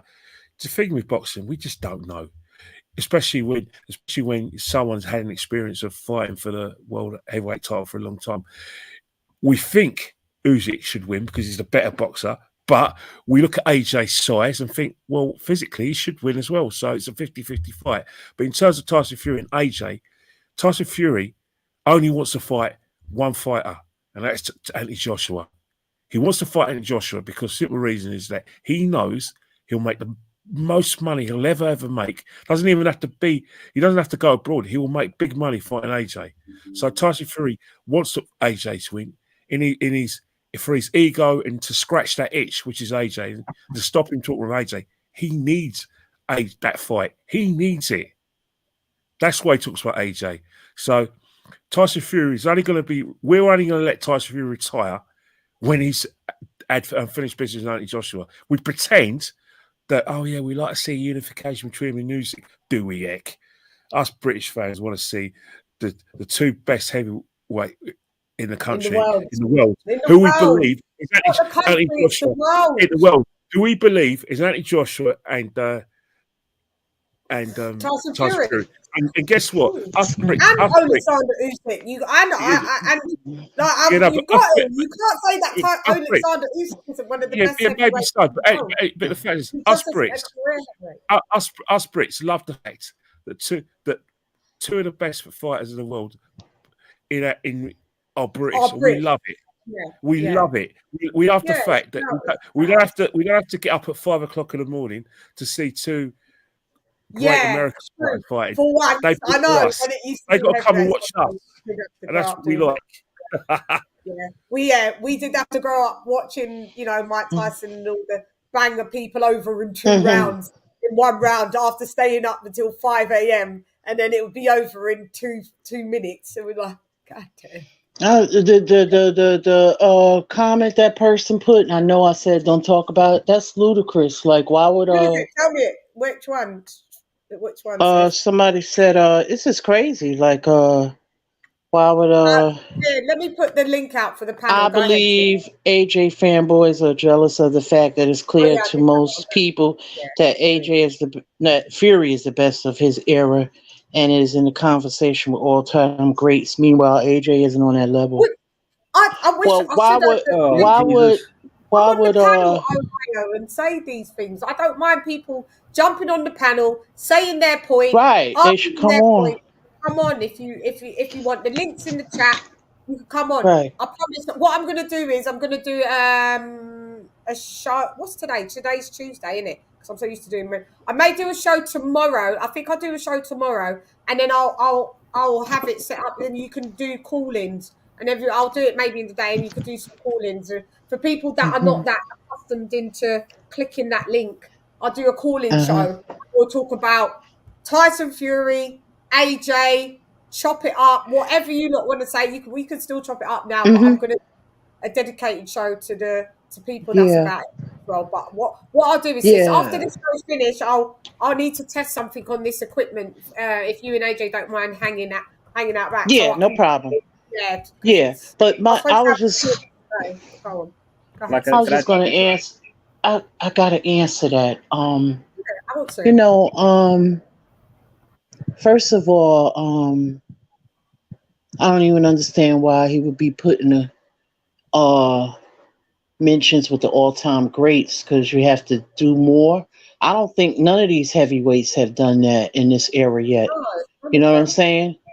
Yeah, but talking about AJ fan, I'm not an AJ fan, boy or girl or whatever you want to say. So I can just speak for myself. He's my favorite heavyweight fighter right now, but that don't mean I'm a fan girl. Stop explaining, because they make you feel like if you like AJ, you have to be a fangirl. They always do it. I hate it. I wasn't finished. Hold up. I'm sorry. Yeah. It's just like it's just trolling in me, because just like now I'm not explaining, it's just that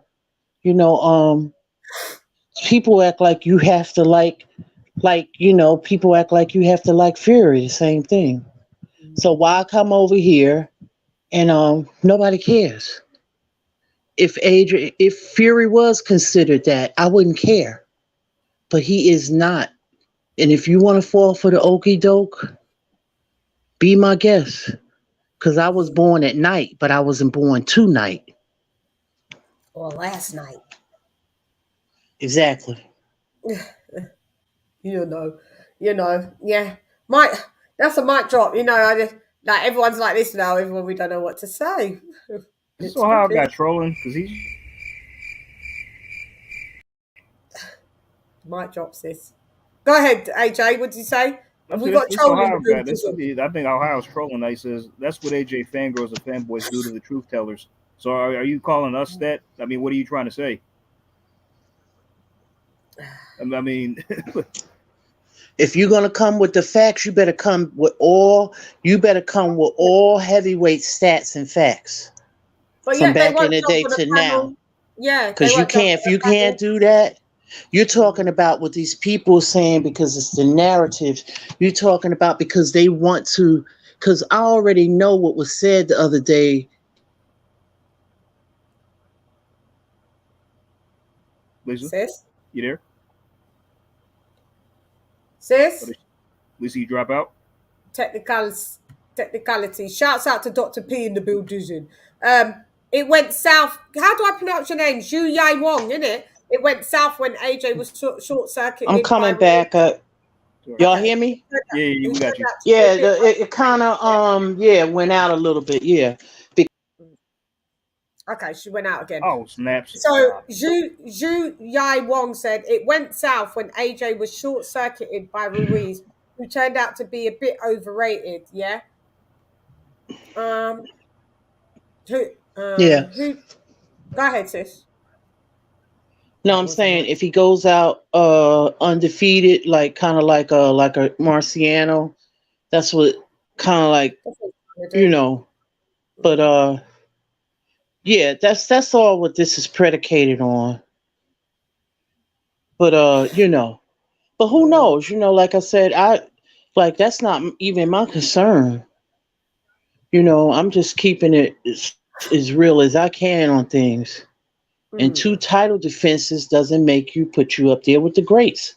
I'm sorry, or in the conversation with them. So that bullshit that you're trying to spew is not going by with people who know about boxing. Yeah, tell them. So Ohio 4242 is probably Paige again. You know, Paige with her multiple he/she accounts. I'm not talking about just you up on the panel. The only one I know that is in the category of AJ bias is LadyChann. Why am I biased? And Okay, well, if you feel that way, come on the panel and talk about it. If you feel that way. Yeah. And how is it biased when I just talk the facts? Is it because facts you don't like? How is it tell me what I say is biased. Yeah. Yeah. They ain't coming on the panel. No, because they're trolls. I don't even know what he's talking about. Yeah. And then I could just be like, and if I am biased, so what? What are you doing here? You're like, why are you here? Right. Why are you here? Sports Heaven. Do you want to come on? The links on here. You can join us because I know we like all different aspects. Because you like your Devin Haney, you like your Spence. I think maybe Wilder. Fred. You're my guy though, so I don't mind everybody's difference of opinion. You can jump on if you want to, sir, and you know, say your opinion on Tyson Fury. What do you think about this Tyson Fury and AJ stuff? When Shan Lisa and Drop Facts, it's quiet as a church mouse. Sis, you can play fantasy matchmaking, and so Zhu, Lisa, I think maybe this is to you. So Zhu Yai Wong says, sis, you can play fantasy matchmaking, and Marciano would never beat Fury, Tyson, AJ, etc. Very interesting. So you don't know nothing. Go ahead, sis. He doesn't believe that Marciano would beat any of those 3 lads. Maybe. Ken, who would Rocky Marciano beat? He would have problems with Tyson Fury. He would have problems probably. So Fury, Tyson. You said Fury, Tyson, and AJ. You're talking about Mike Tyson now. Mike Tyson, so Rocky, okay. Yeah. Well, Rocky Marciano don't beat. Yeah, he won't. He won't. Rocky Marciano, great fighter. He's got a phenomenal record, 49-0. You can never ever take anything away from him. But if you want to look at his record statistically, the guy was as good as a cruiserweight. But that's not taken away from him. But in terms of Tyson Fury, there's no way he's beating Tyson Fury. He won't beat AJ. And Mike Tyson's just too small. Too ferocious for him. Too ferocious. And we don't know that. Yeah, no. See, that's why I agree with Blood Retro. His stance, they have to be held to a different criteria. Because number one, they fought 15 rounds back then. Today they fight 12 rounds. So I'm not going to put them in the same category because they were held to a different standard back then based on them. It would get 15 rounds. That's what we're trying to say. Wouldn't even go. Right. It wouldn't even go the distance if with that matchup. With that matchup, they're heavyweights. It probably wouldn't have gone 15 rounds. you put Marciano in with Mike Tyson, do you think that's going to go 15 rounds? No. Yeah, but probably not. No, that wouldn't. Any of them. Any of them not. Yeah, but it started Yeah, but Mike Tyson's career. But I We agree, only you can't hold the same standard to the thingy, but I agree with you on that. But just on this did we only have 12 rounds? We've only had 12 rounds for 35 years since 1987. So yeah, Mike Tyson fought. I think Mike Tyson fought 1 15-rounder and then it turned into the 12-rounder. Yeah, the first 12 round. I was shocked Marciano got through Ezra Charles. Didn't he? Wasn't his nose split open or something? He beat him twice. It was right down the feet. I saw that, yeah. Because Ezra Charles is one of the all-time greats. Yeah. So is that what you're saying? That maybe there's Sports Heaven. I'm introducing Sports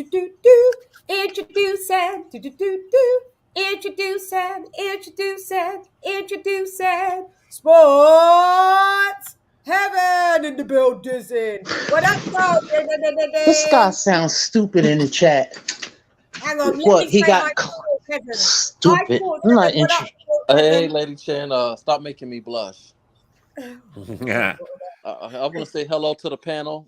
Everybody on the panel, thank you, Lady Hey. You're welcome. Let's give you a round of applause for being on the panel as well. Thank you for joining here. Let's give you a round of applause, sir. Where's my round of applause gone? There you go.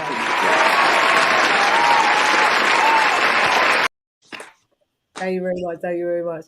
What do you want to say, dude? What's up, babe? What's up, King? No, it's all good. Yeah, I like everybody. You know, I love all of the guys that get out there and put it in. You know, I hate when people shit on one person to pump up another. You know, me too. I don't. Maybe I do it, but I just don't really enjoy Tyson Fury with the shit that he does. So I just have to call him out on it. But I don't need to shit on him to build up another fighter. I just call the truth on what Tyson Fury does. I just think he's full of shit. I think it's been smoke and mirrors his whole career. And I give him a round of applause by playing the game well and being able to entice a set of peons as a fan base that have no... and I'm not talking about people that really know boxing, but the majority of Tyson Fury's fan base are just fanboys that know little about him. And they only knew about him when he fought Deontay Wilder. They didn't know anything about him before. So. Yeah, that's a good point. I think actually he picked up a lot of fans just because he beat Wilder. You know, I'm not going to give you my opinion on all of that. I'll leave that alone. But I think he picked up a lot of fans on how when he beat Wilder. And I think Wilder did bring some of it on himself. Even if he felt some things was off, he should have just kept it to himself.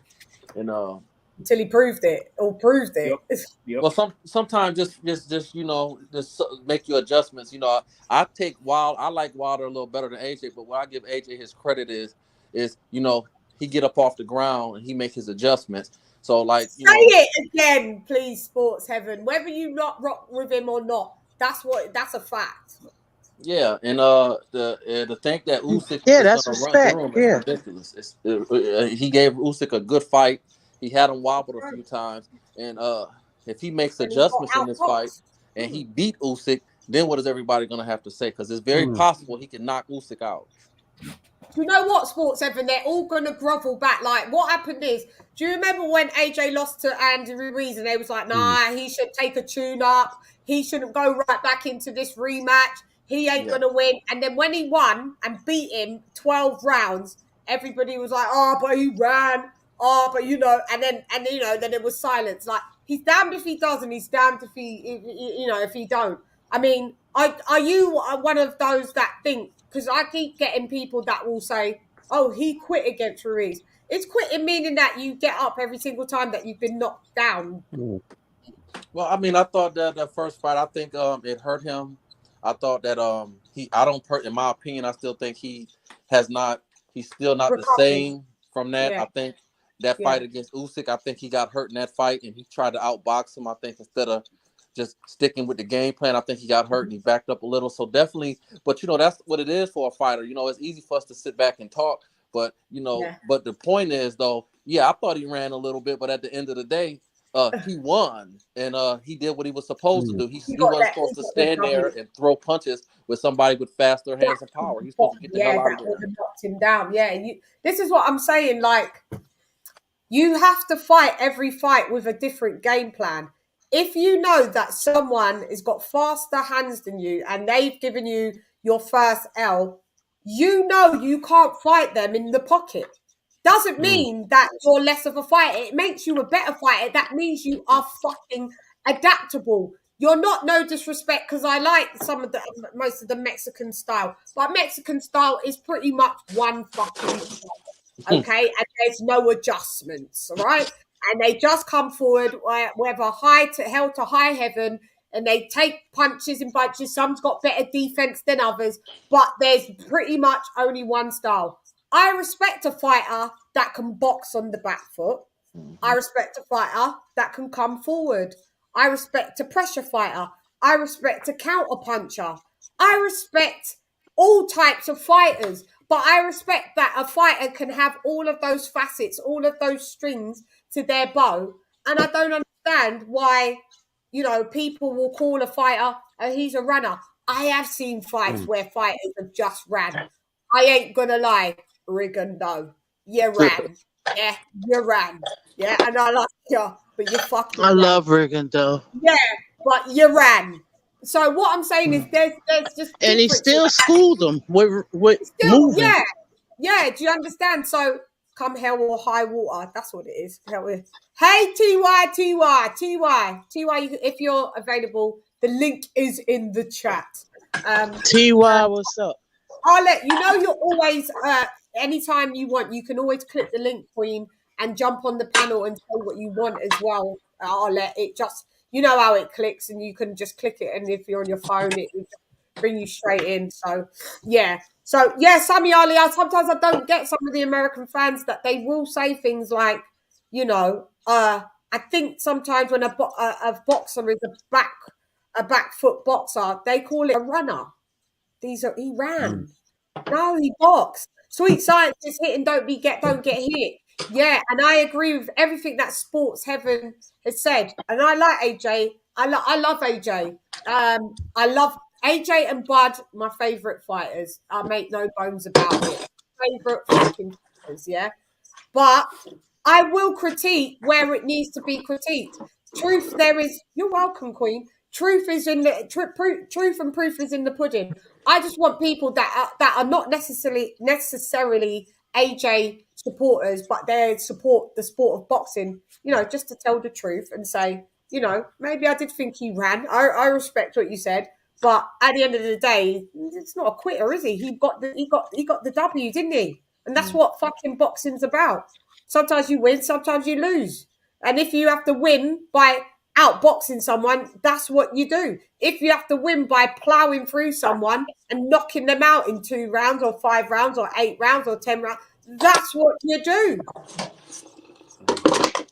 One rule for one and another rule for another. No disrespect. Some fighters can fucking fight 39 nobodies, get bounced off the canvas twice, and they got a statue made. Yeah. And then you've got someone that's learned on the fly, taken championship and is on his 12th title defense, 2-time unified champion, yeah, going for a 3rd run. By the time of his 17th pro fight, he was unified champion. But yet, he's a bum. No, it's not, can't happen on my watch. Nobody with those types of accolades, whether I like them or not, it don't happen on my watch. So if anybody comes over here and says, I'm being biased, you're a liar. When I'm being biased, I'll let you know. But I'm a facts, stats, and data person. Anybody knows this. I'll reel them off when I know them. Was that a mic drop moment? It fucking well was, isn't it? Yeah, nobody no explanations. The guy's just coming over here, trolling. Who cares? They troll, and what they do is come over when the fight.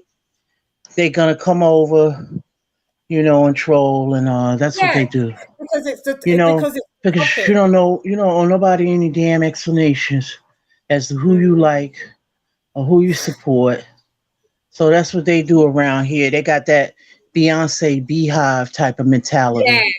Yes. So we already know what it is. So Yeah. Actually, who where is the cares? thing for these lot? These lot need the fucking Nicki Minaj shit. Where are you, Nicki? Because these Yeah, like motherfuckers need the medication. it's crazy. Yeah.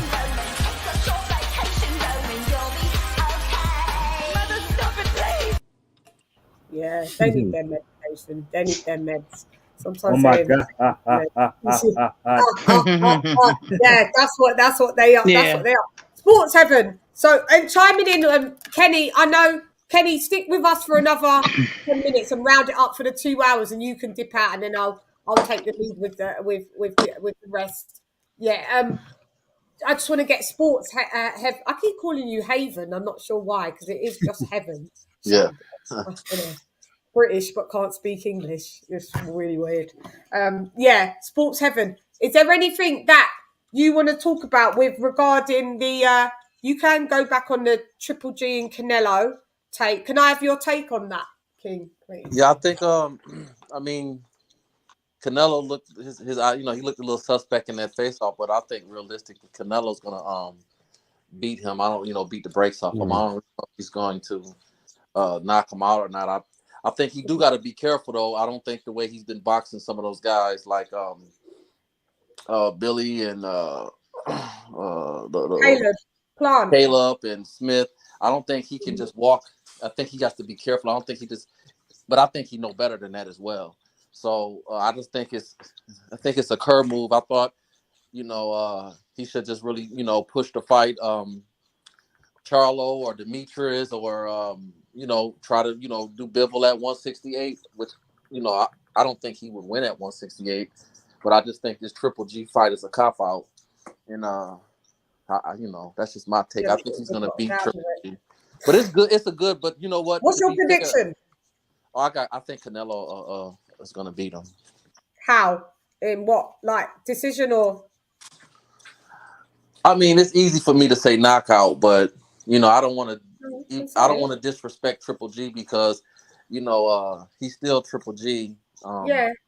And you go in there trying to knock him out if you want to, you fool around and get slept. You might get slept yourself, your damn self. And you got to respect that. And Triple G, I thought he beat Canelo in the first fight. I thought Canelo won the second fight. And, Triple G still Triple G. But I'm going to take Canelo. I think it's going to go to the decision. I actually don't think, I think it might be a lopsided fight, but I think it's going to the 12 rounds. And do you think it's going to be UD split decision or majority? I think it'll be a majority. I really think it'll be a majority. So someone's going to call it a draw. One judge is going to say it's a draw.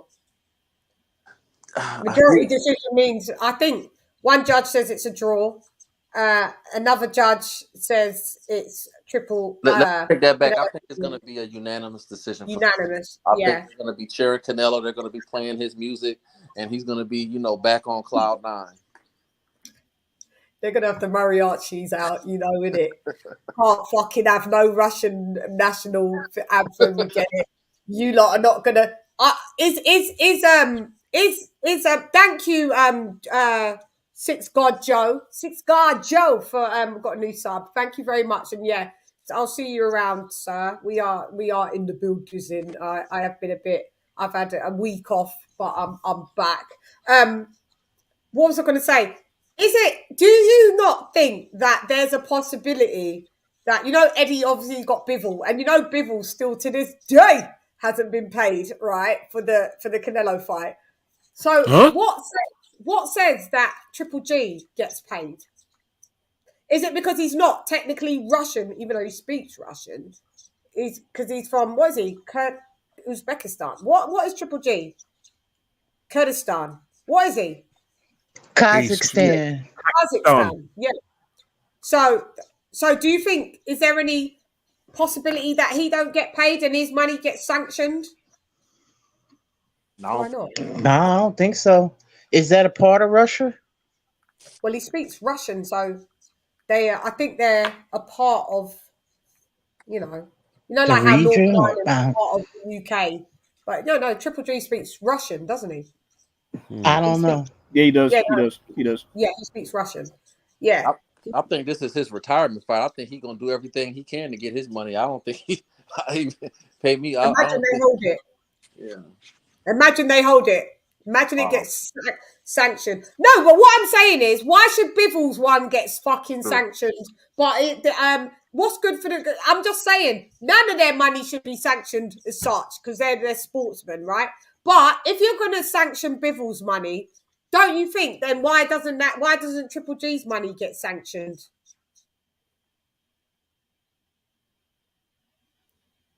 We got. I mean, I think it's trash. Do you understand what I'm saying, though? You know about this whole situation with that sportsman. You know, I think the thing about what's going on with I just see it as restraint of trade.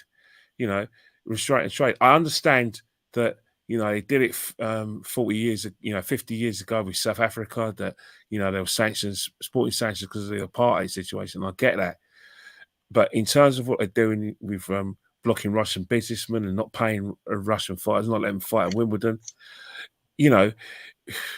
One thing about it is that it's not going to stop what's going on with Putin.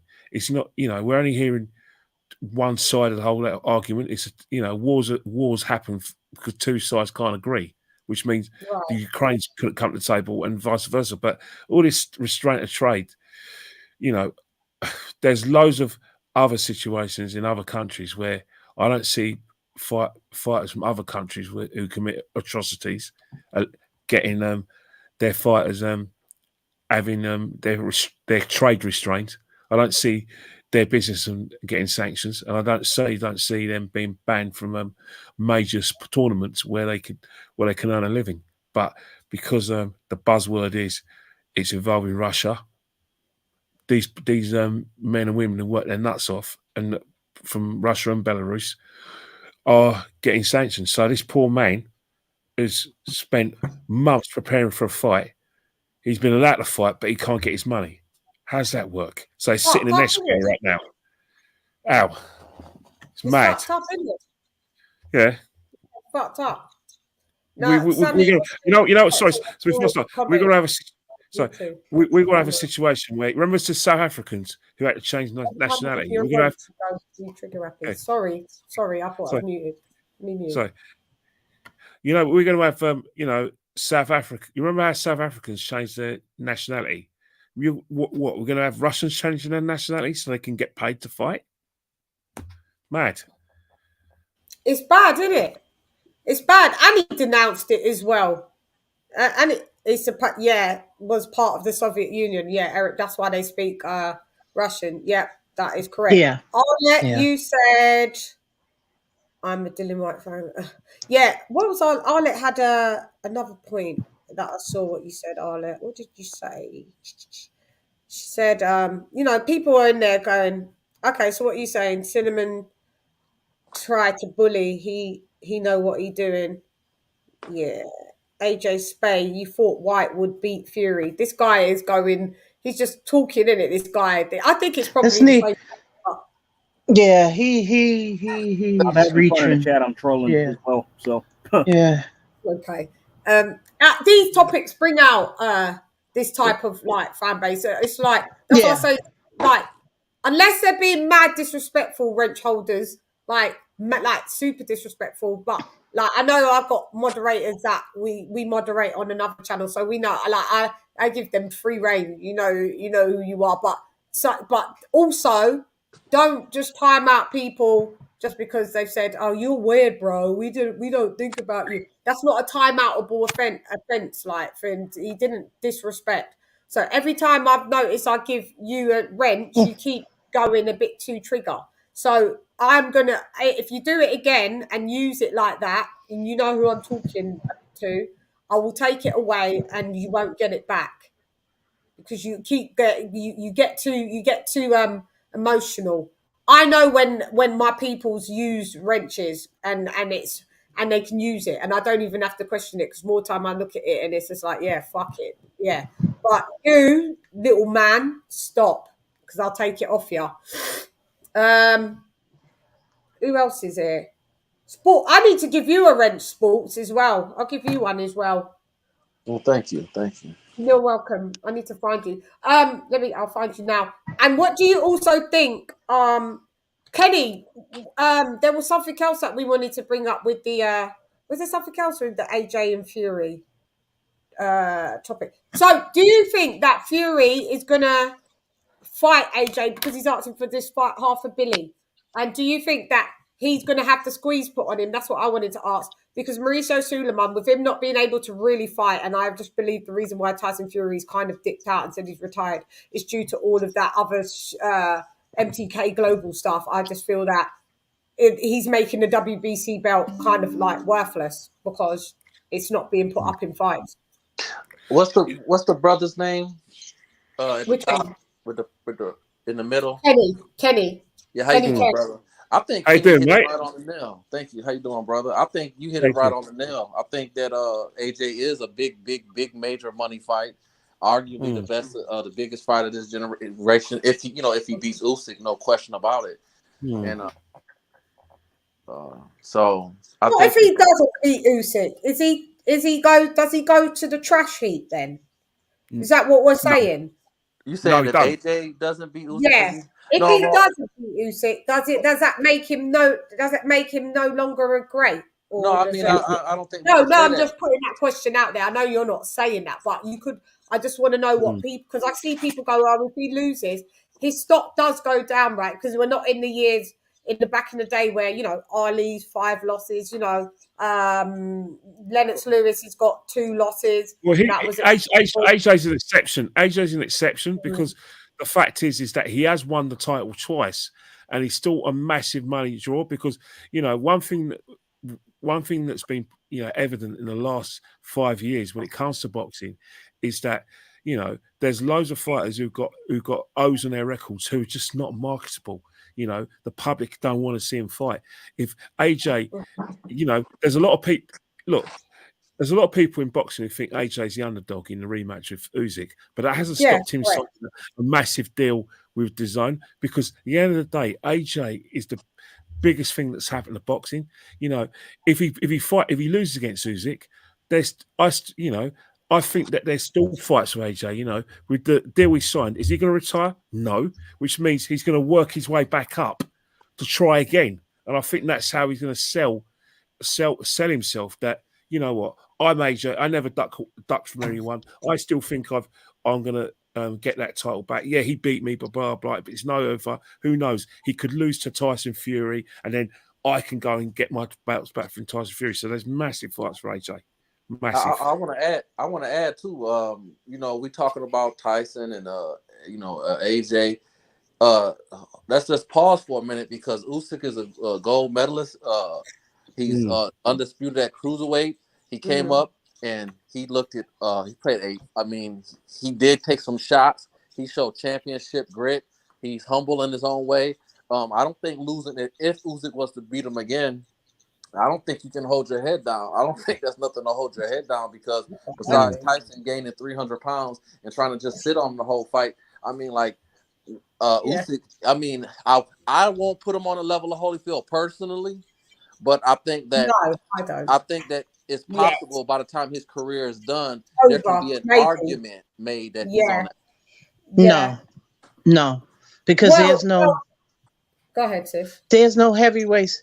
Maybe in the cruiserweight division, but there was no cruiserweight. I'll give you that.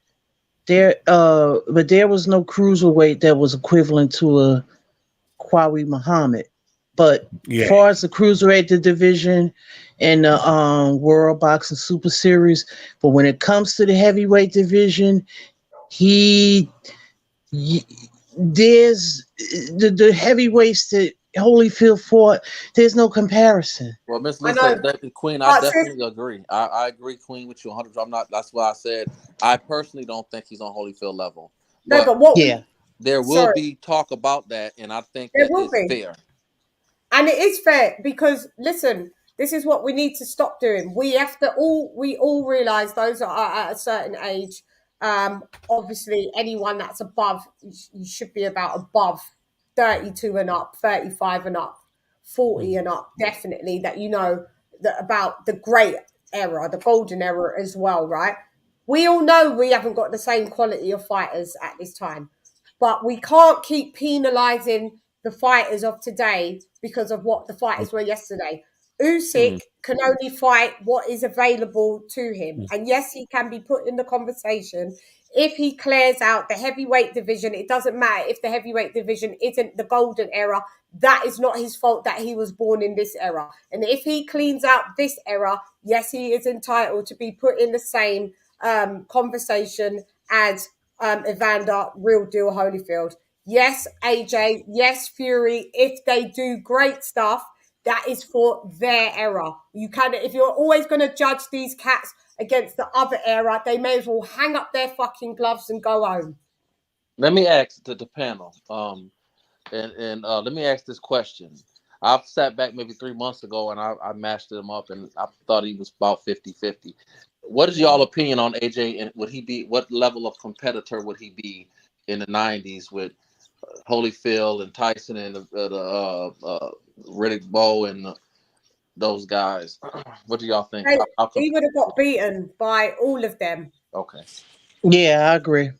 Yeah. Cause he see the so. thing is that one thing I've noticed, when you start boxing younger, you have a lot more advantages, and you have those especially if you're decent and you're good, you're gonna have those fundamentals down pat.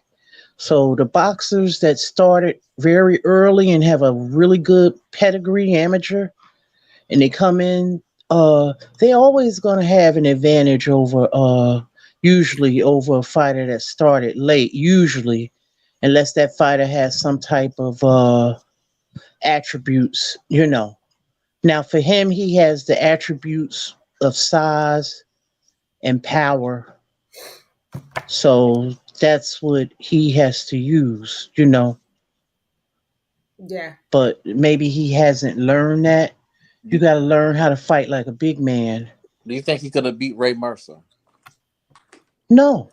Okay. No, I already said. I don't disagree with you. Yeah, I already said. I don't think none of those guys just. I don't think he doesn't beat anybody in that era. Yeah. I don't think he doesn't beat anybody. But like the top cats, I don't believe he beat Lennox Lewis. I don't believe that he would beat Holyfield. I don't believe he would have beat Mike Tyson. I don't believe he would have beat I don't even think he would have beat Riddick Bowe. He wouldn't have beaten George Foreman. AJ in that time, if it's this skill set and like what Lisa said, and he's learnt boxing maybe a bit late, even though some of the others, he would have been probably more seen as a B-level fighter. Even a Ray Mercer, right there, like somebody like that as well. Yeah, I agree. And I I agree mean, with Mercer y'all was the 100%. truth, yeah. And I agree with y'all 100%. I just was asking. Because what he did to Morrison, that was wicked. Yeah, that was But Sports Heaven, I'm biased, remember? No, I'm biased. I tell the truth. I tell the truth. Yeah, me too. Me too. I'm biased. I've never. If I was biased, I'd be like, AJ beats everybody, even in that era. He's the greatest of all time, like what you lot are trying to present. Yeah, exactly. Cool. Mic drop, sis. Now get all these scrum bums out of here. Well, Ken, I like how you said it earlier, and that's why I like you, Queen. When you said, you know what, and you made a hell of a point. That went over a lot of people's heads. And we living in a society of a microwave generation of just complete fakeness. You hit it right on the head. Everybody's got some level of bias. Like if you telling me you don't have a favorite fighter or a favorite football team, that's the beauty of sports, is that there's someone in every now. Some people follow a sport to their favorite team or favorite fighter, or however did they stop. But if you follow sports generation after generation, there's going to be someone or a team that you're going to be in love with, or you're going to follow, and you're going to be a little biased about. Facts. That's a fact. But they're allowed to be biased with their fighter. And then the minute that you support your fighter, you're biased. It's just mad. Ken, I'm going to let you go, say your last words, and you can go, because I know you've got to go to bed. I don't want you, if you can dip out, thingy. I know you've got. the thing about it is that, you know, you're right about biasness, man, because, you know, I do a lot of football podcasts with, you know, and, you know, the Arsenal fan base is very divided and boxing fans are divided. The reason why you have debates with one side or the other, because you don't want the person who's a let's just say a Fury fan to be balanced when he's talking about AJ. You didn't get him on the show for that. You got them in because they got to fight their corner for their fighter, and they're going to do it in any way they feel right. They're going to use every data to back up their point, and they're going to be biased because guess what? If everyone was balanced, it'd be boring. I love the fact that there's Fury fanboys. I want a bloody rivalry between AJ and Fury. Can you imagine the fight? Can you imagine if that fight ever happens? The rivalry, AJ out, AJ in, Fury out, Fury in. I'm stirring a porridge. I love Fury fanboys. I love AJ fanboys. If you want to go that way, I want them to have debates. I want them to build this fight up. I don't want no balanced view where everyone gets on and wants to be about get along. Guess what? In life, no one gets on really. No one agrees with everything everyone says. And no matter how much you try to sell it, you're biased, and you should be proud of it. Thank you, Kenny Ken. That was. See you guys soon. I'll see you guys soon. Tell them where they can find you as well, Kenny. Before you tap out, you always forget to tell them. Tell them for you. Tell them where they can find you. I can find me on Instagram at KennyCan1972, and they can find me on Twitter at KennyCan1972. Let me tell you something now. Twitter is a cesspool of self-righteousness, woke behaviour, where everyone, all the men pretend to be male feminists in order to get their leg over.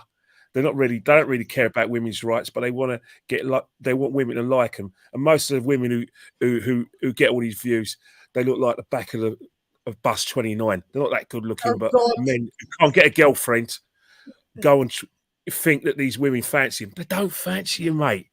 They just want you to follow them and like them. They're playing with you, mate. Get a life, get a girlfriend. Don't fall for women on Twitter. They're going to be a disappointment. They're catfishes. See you later. See you later, Kenny Ken. I love you. Thank you very much. See you next week. Love you guys. See you, Kenny Ken. Take care. See you. Oh, we love you.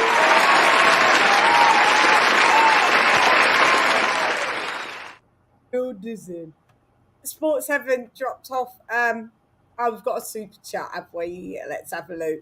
Where did that go? I saw it come up and then it's on that lappy. Sports Heaven, my guy in the buildings, and let's give him the fanfare, the UK fanfare.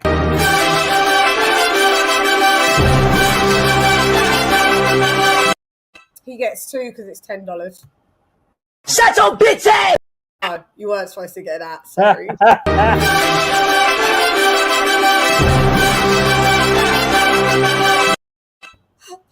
Oh, Cheers up. I know. Sorry. Yeah, some of you guys in the chat, y'all got to do better than that, arguing with a woman because of her viewpoint about boxing. Come on, y'all got to do better than that. Wait, when I've got a super chat, it's rude to let me speak and acknowledge the super chat and read what's on the super chat instead of over speaking me to talk what's in the chat. Sports Heaven, thank you. I hit the wrong button. Anyway, thank you for having me, Queen and family. I'll put the link in there. You know you can always dip back in. I'll put the link in there. I should just, I think have I got something else pinned on there? No, I thought I had something else pinned. Let me just put it there and I'll pin it. Go ahead. Now, who's cussing who? I can see Arlette and TY are going at each other. In Ohio. Yeah, sorry for interrupting you. I was like, come on, guys. Y'all got to do better than that. Arguing with a woman about her opinion in the boxing? Come on. That's ridiculous. No, I'm just saying, going back and forth with a woman. That's not cool. Fury's the greatest heavyweight of all time, and he's trying to see it so. Because Fury is, because TY is Team Fury, and yeah, I'm gonna. Okay, so ABE, I'll give you because you always beat. No, I'm giving him a. Oh, don't worry. No, he gets. I'll put him as a mod. You're not putting him back in the corner. He hasn't said, see, this is sis right now in the chat. There's mod wars. Who said he can't? Who said he can't? We couldn't discuss boxing with a woman. Nobody said that. We're just saying take it easy about the art going back and forth. That's all we're saying. I mean, just chill, guys. I'm cool. That's what Ohio. That's what Ohio. Yeah, because all that is our family. So we gonna run you off the block for Arlette. Tell him, sis. That's our sister. She family. Yeah. So you'll get stomped on. Yeah. Facts. Yeah, you can't run up on you. This is what I'm saying. Sometimes these people sometimes don't know that we're on another channel and we're all family there. Right. So just because you only just started to see people come, you don't know who's who. So everybody should fall back, read the fucking room. If you've seen me not condemn or put down Arlette, you know that means she's fucking family. You know. So if you've got a problem, you're gonna have to take it up elsewhere because there's ranking systems here. Right, I'm talking about that. Sorry. Yeah, it's all right, sis. And that's I'm talking about that Ohio person. Yeah, but you know, Arlette, she'll give it as good as she gets. So I said to her, Queen, do what you need to do when you see fit. I ain't questioning it, you know, because she used to dealing with all these Fury fanboys. You know, they're fanboys. You haven't... Ohio 42. I bet you are 42. And you ain't even got anything, like, factual to say. It's not about... You can't talk about boxing with a woman. You can. But you haven't said... All you did on the chat is just, you know, just try to troll. You ain't said anything that's factual. Nothing. And you know, I've got Ben. He loves Fury. And he don't like AJ. But, you know, I just put it up and then we talk about Queen Shan. Fury retired to duck Usyk because Usyk beats AJ again. Yeah, you've always said that AJ isn't that good and you feel that Fury... yeah, he's more of a Wilder guy, yeah. But he's our guy. That just... So what? You know? Yeah. You know? That don't mean we... Yeah. But this is what I'm saying. We don't have a problem with differences of opinions, but we have a problem when people come in and say that we are fangirls or fanboys, but when it's y'all, you guys are the epitome of the fanboys. TY in the building. What up? Yeah, man. What time were you talking about, man? Like I can't discuss nothing with no female, man. I wasn't talking about you. I was talking about that other guy. You ain't talking about me. I'm talking about these other people talking about like, because we saying something against AJ. They want to switch it up to like I'm arguing or going at a female hard. Like, stop it, man. Stop that simp shit, man. Don't nobody want to get all that, man.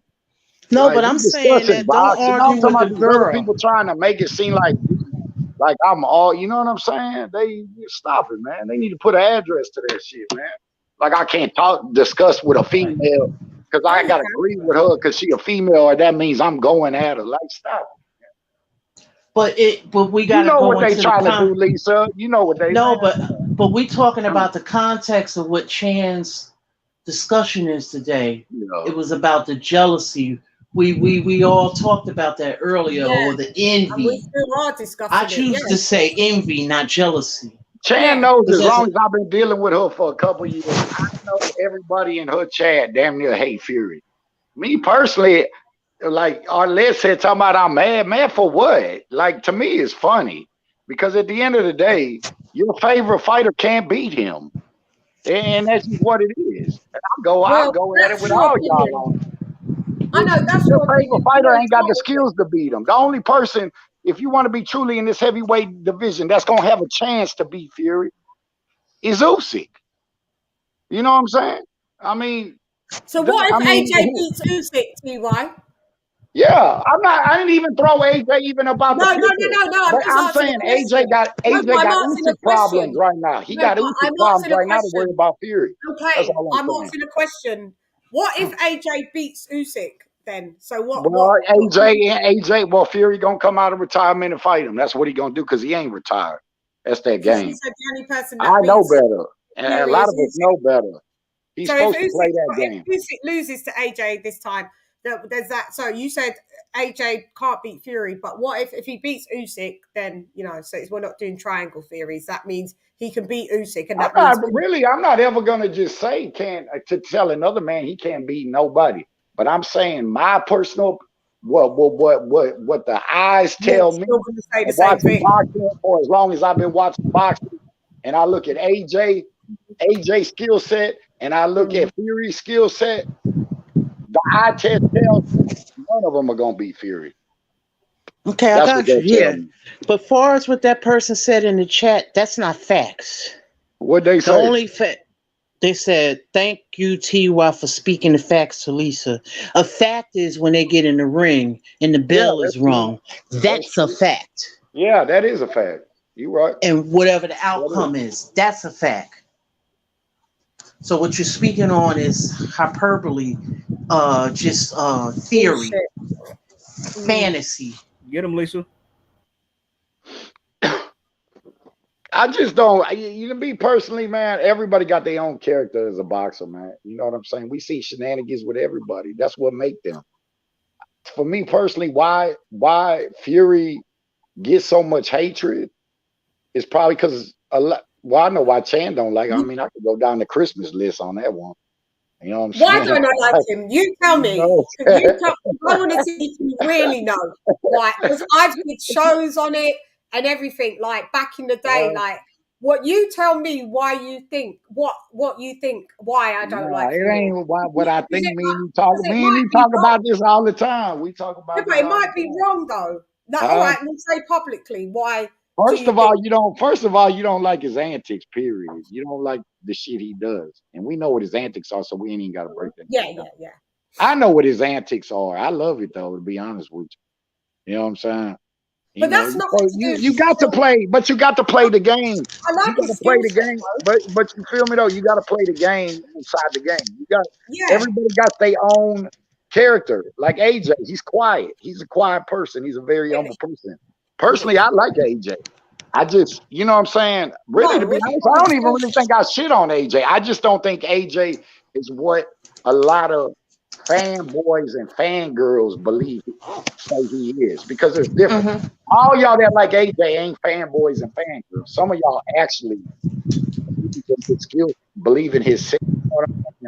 Right. It might come off as like you fanboy and fangirl, but that doesn't mean you're a fanboy or a fangirl. So I don't see how I could be a fanboy or fangirl and I actually just think about stats, facts, and data.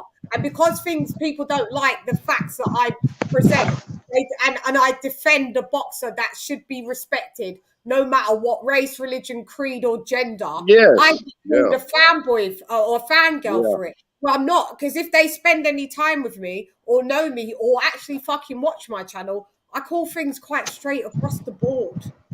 I just because I don't like Fury, it doesn't mean I think he's a shit fighter.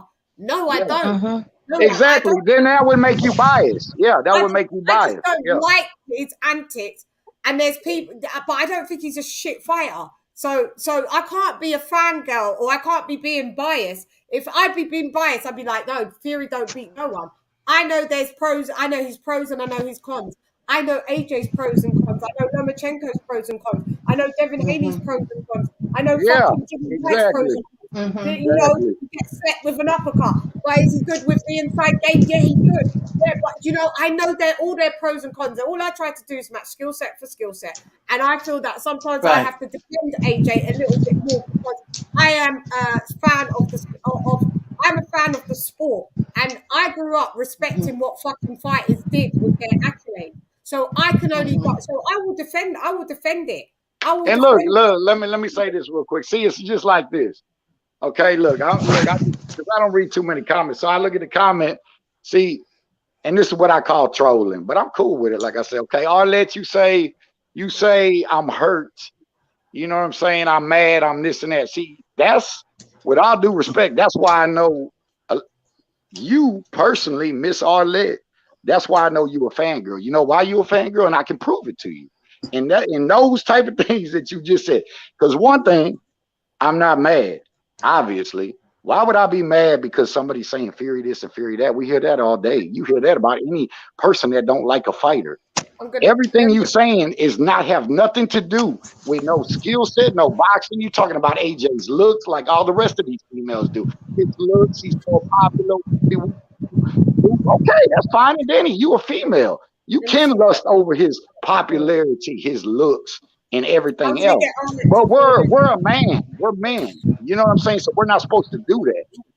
And you know, I know a lot of men, some of them might hate because me personally, I'm not tripping on what AJ look like or what he do. That's for y'all to think.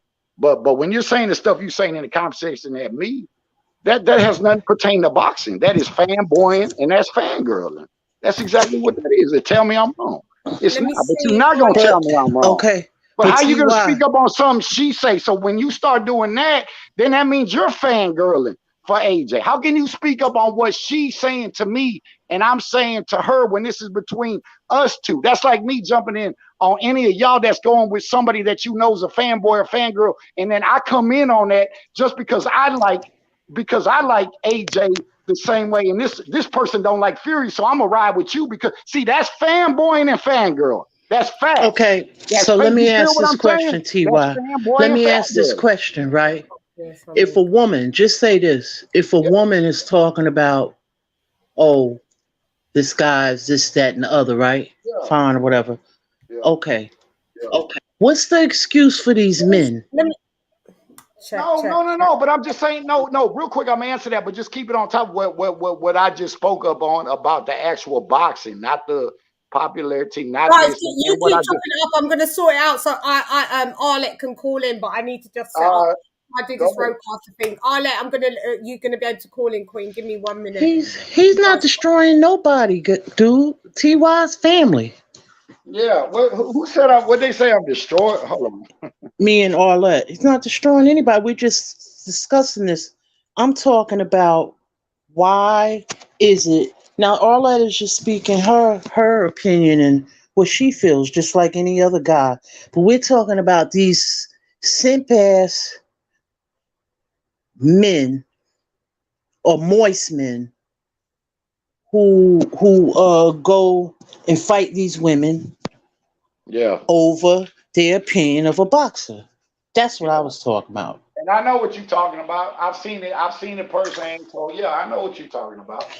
And all I was speaking about was because she's saying I'm mad, this and that there, and she might just be, trolling, bullshitting, playing around, which is all gravy. This ain't. I'm not gonna be cussing over these men and all this like most of these people do, screaming on these panels over these men and all that. Most of these men act more like females. You know what I'm saying? Let's just I say it all the damn time with Talisa and CHANN when we chop it up off here, on here, off here. Well, it's the truth. Cussing people out because they don't go with your fighter. I don't gotta name stations on here. People know what the fuck it is, man. This shit ain't none of these people paying my bills. Tyson Fury ain't paying my bills. AJ's not paying my bills. Lomachenko ain't paying my bills. Devin Haney, Terrence Crawford, Earl Spence, all the fighters, ain't none of them paying my bills. So, but I'm just amen to that. Yeah, I'm just gonna call it straight down the line. You can ask 15 different fights, and I'm gonna tell you, I guarantee you, out of 10, 12 fights, 15 fights, I'm gonna get 13 of them right. I guess because I know boxing. You know what I'm saying? It don't matter if we, you know what I'm saying? If we could go, you could go with what? Tank Lomachenko. I'm gonna told you the winner who's gonna fight that. We can go Lomachenko, Devin Haney. We can go shit. We just prograde Tank. You know what I'm saying? You know what I'm saying? We can match all these motherfuckers up. And if we got actual all the fights we actually want to see, and I wish we could, but I know we talk about them more than we'll get them. I guarantee you I would love that because I know I would pick the winner out of damn near everyone because most of these people just fanboy, that's what they do. You know what I'm saying? They give Tank, it's just Tank, for instance. They give Tank all the credit in the damn world. But I like Tank. But at the end of the day, he's not fighting the boys he should have been fighting at the end of the day, man. And that's why I respect the fighters back and me, Lisa's, that everybody else, bro, because they gonna fight the best. That's why Muhammad Ali can have 5 losses and he's still the greatest because he went through murderer's row. That's why. That's why he's the fucking best. It don't fucking matter. That's why he Hey, the can you GOAT. guys hear me? It doesn't Yeah. matter Does my about audio 5 sound losses. wild? You know what I'm saying? Yeah, I can hear you. Yeah, you I good. can hear you, baby Does it girl. sound But good though, the audio? Yes. yeah. Yeah. But that's Okay, why. Arlette. Let me give Arlette the number. Anyone, I may as well, whoever wants to call in. Let me just sort out the banner to call Damn, I in. was on my shit too. I was finna start cook. I was finna start boiling. Cook. Nah. Go ahead, sweetheart. Go ahead. Okay, so this is Oz. This is the number to call in. Go ahead. +4479395306676. Go ahead, Arlette. Let me know if you have any problems calling in. It should be all right. Should be fine Ohio. and dandy. Keep my name out your mouth. That's my suggestion. Yeah. Ohio, Respect, chill, man. and I'm Chill, saying man. respectfully. Chill, I'm bro. not mad, Chill, but man. respectfully. Chill. Y'all can talk boxing, just what you respect. talking Lisa about, don't care about the smoke. She right? you just gotta Because respect, what you man. talking You gotta about, respect. Just I'm respect. not interested in. Let me We have tell already Arlette. debunked all your bullshit. Let me just tell Arlette the number she asked. Can you hear me, Arlette? So it's +44. Does she, when you're calling the UK on a mobile, does she have to put, she could just do +44, right? AJ, she could just do +44, right? Yeah, she could do that. She should be able to. Yeah, +44-7939-530-676. See, Ben Adams, that's an opinion too, man. Floyd Mayweather's the best. That's an opinion. That's not a fact. That's an opinion. It's not a fact. He ain't the best. Take out dessert. Okay, here's Arlette. Can you hear her? Can you hear it? Hang on, let me put you on the roadcaster. Oh, to the left. What up, though? Hey, I'm fine, Queen. All the better to hear from you and see you as a regular supporter here. Thank you so much, Arlette. I appreciate that you come over here. Oh, we've got a loop. Is that me looping? Yeah, I can hear you. So thank you for coming. Arlette, go ahead. Take the floor. Yeah, can you hear Arlette, guys? No, I can't hear her. No. You can't hear her. One sec, I'm Arlette. trying. I really want to hear her. Yeah. Can you hear her? You gonna make sure. Arlette, one sec. Can you hear her? No, still no. Hang on, one sec, Arlette. Arlette, one sec. Arlette.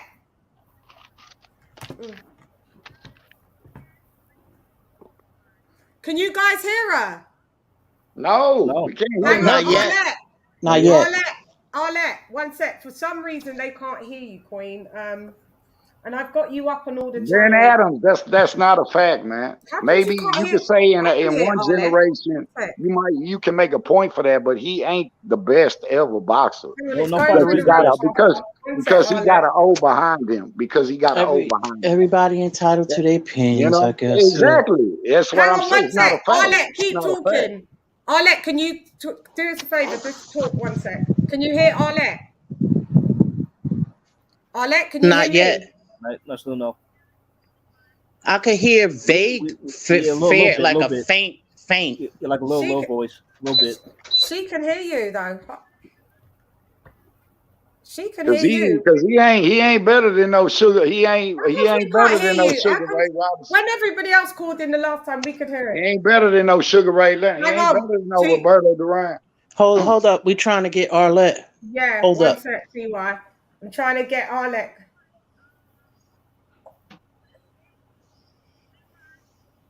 I hear a little bit, but it's low. I can faintly hear her, yeah, but not clear.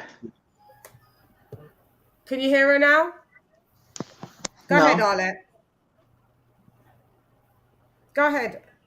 I can hear you clear. I can hear Arlette clear. I can hear Arlette clear as day in my headphones. I can hear her clear as day. It's very faint on our end. I've got her turned up. Oh, I can hear a little screechy little voice through the headphones. I can hear something. You hear her? Yeah, it sounds like she's going off. Yeah, yeah, but I can't hear her. I can't even understand one word she's saying, but I can hear that little.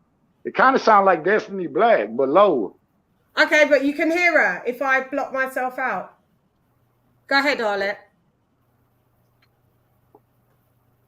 Nah, I can't hear nothing. Don't hear nothing. I don't hear nothing. Is it plugged in the right way? I can. Can you guys hear her? This is wild. Because the other day when everyone called it, no, not you, Arlette. The other day I can hear. Right, you guys, I don't understand why you guys can't hear her. Let me block myself out. I've blotted myself out. Arlette's up on all the frequency. Can you hear Arlette? Arlette, speak. No. Go ahead, Arlette. No. See if they can hear you now. Can you hear Arlette now, guys? No. These motherfuckers are deaf. Or is it me? Lisa, can you hear me now? Yeah, I can hear you. I can't hear none of them, Arlette. Now none of them can hear me. Lisa? Can we hear you? Yes, I hear you. Hear you, but not her. This is wild. I'm gonna need Coach Malachi in the build jizzing. He's the one that's gonna. Arlette, I'll tell you what I'm gonna do. I'm gonna call Mal. You hang up. I'm gonna call Mal. He's just gonna tell me what to do because he's got the same roadcaster. We've got the same thing. And then because I want everybody to hear what you gotta say. All right, Queen? And I'll let them chop and then all right, babe. I'm gonna call Mal now while they chop it up. All right. Love you even more. Love you even more. Love you. Bye. Guys. Yeah. Yeah. Oh. Jen? I don't care what these jokers say.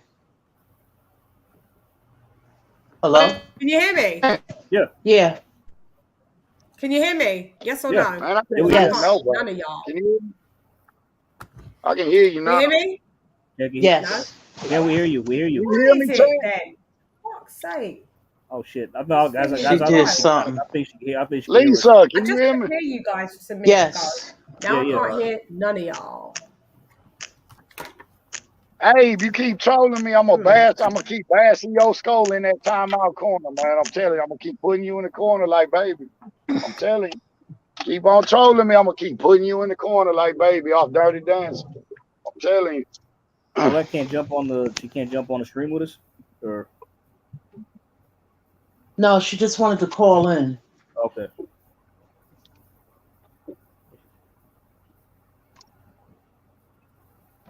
I don't know. Seem like people got a problem with people, defending, supporting certain fighters. I could care less. And he trying to Yeah. get on because I picked I like who right. I like, and it ain't nobody's motherfucking business. And And that's it's what I'm just telling that. Ben. And I ain't We just on like it. you. You like Comment Fury. Ben Adams said. See, you talking about because I don't say Floyd Mayweather's the best. You call that hating. That's what's wrong with this generation. Every time somebody don't agree with y'all call that hating. It ain't hating. Just because you say this man is the best does not make him the best. Period. Right. We don't agree. That doesn't Doesn't make make him the best. Because Right. if I put him up, if we could go back in time and I put him up against a Sugar Ray Robinson, I put him up against a Roberto Duran or Sugar Ray Leonard, he ain't gonna look as good as he did with them as he did with these 50 fighters. I put him up there against her, Hag, or whatever, if he can even make that weight. It's a different generation of fighting. And that's what you people don't understand. That's what y'all don't understand. But everybody's You know what I'm entitled, saying? like He I caught said, to their He opinion. caught people at the right time. He caught a lot of fighters at the right time. Floyd know what he's doing. He ain't fooling me. He ain't fooling me. I'll never say he ain't beat a bunch of good champs. I ain't never gonna say that. But stop the bullshit like he didn't catch a lot of these people about they press. Stop it, man. I'll be fanboying in every chance for Floyd Mayweather. Y'all need to quit that shit, man. Y'all need to quit that shit. T.Y. He could have went out like on a high for like his last fight, but instead he chose to fight Andre Berto. That's what I'm saying. And I used to say that all the time. I'm glad you brought that up, man. I'm glad you brought that up. I said that too.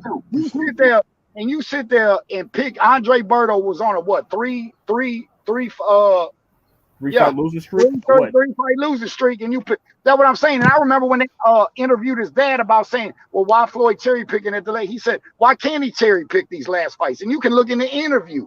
You know, he did everything he did, and I understand that. I ain't gonna knock him for that. But people need to quit with this because everybody talks about Floyd Mayweather like that's their husband, and you expect everybody to sit there and go along with that narrative. He ain't the best, bro. Yes, he's one of them. He's on the Mount Rushmore. You can put him on the Mount Rushmore. Well, but when you're talking about don't the Mount Rushmore, isn't that a sign of the best? okay, but to say he is the best, Yeah, we ain't talking about. You said he Yeah, is Mal's the on the best. panel. Mal's on the panel. So I was just Mal, trying to. hey, what's up, Mal? No. He's on another panel. So I'm calling him, and he's like, Shan, I'm on a panel. So I'm like, I'm trying to get a call coming through. So you guys can hear these. You can hear that, right? Yeah, I can hear you now. No, you can hear the sound effects. Can you hear the sound effects? No. No, not really. Oh no, we hear you, but not the sound. No sound effects. Yeah, brother. I definitely. I'm not me personally. I don't get if you're top 3, top 5. I don't get into one thing. I try not to do is say somebody's the best. I do agree with you on that. That's all I'm saying. That's all I'm saying. That's it. It's hard to say somebody's the best because you have to respect each generation. Because one of my top 5. I don't think he can beat Sugar Ray Leonard in my opinion. That's just my. He can't beat Roberto Duran. He can't beat Sugar Ray Robinson. Well, I don't know about you, but I respect your opinion.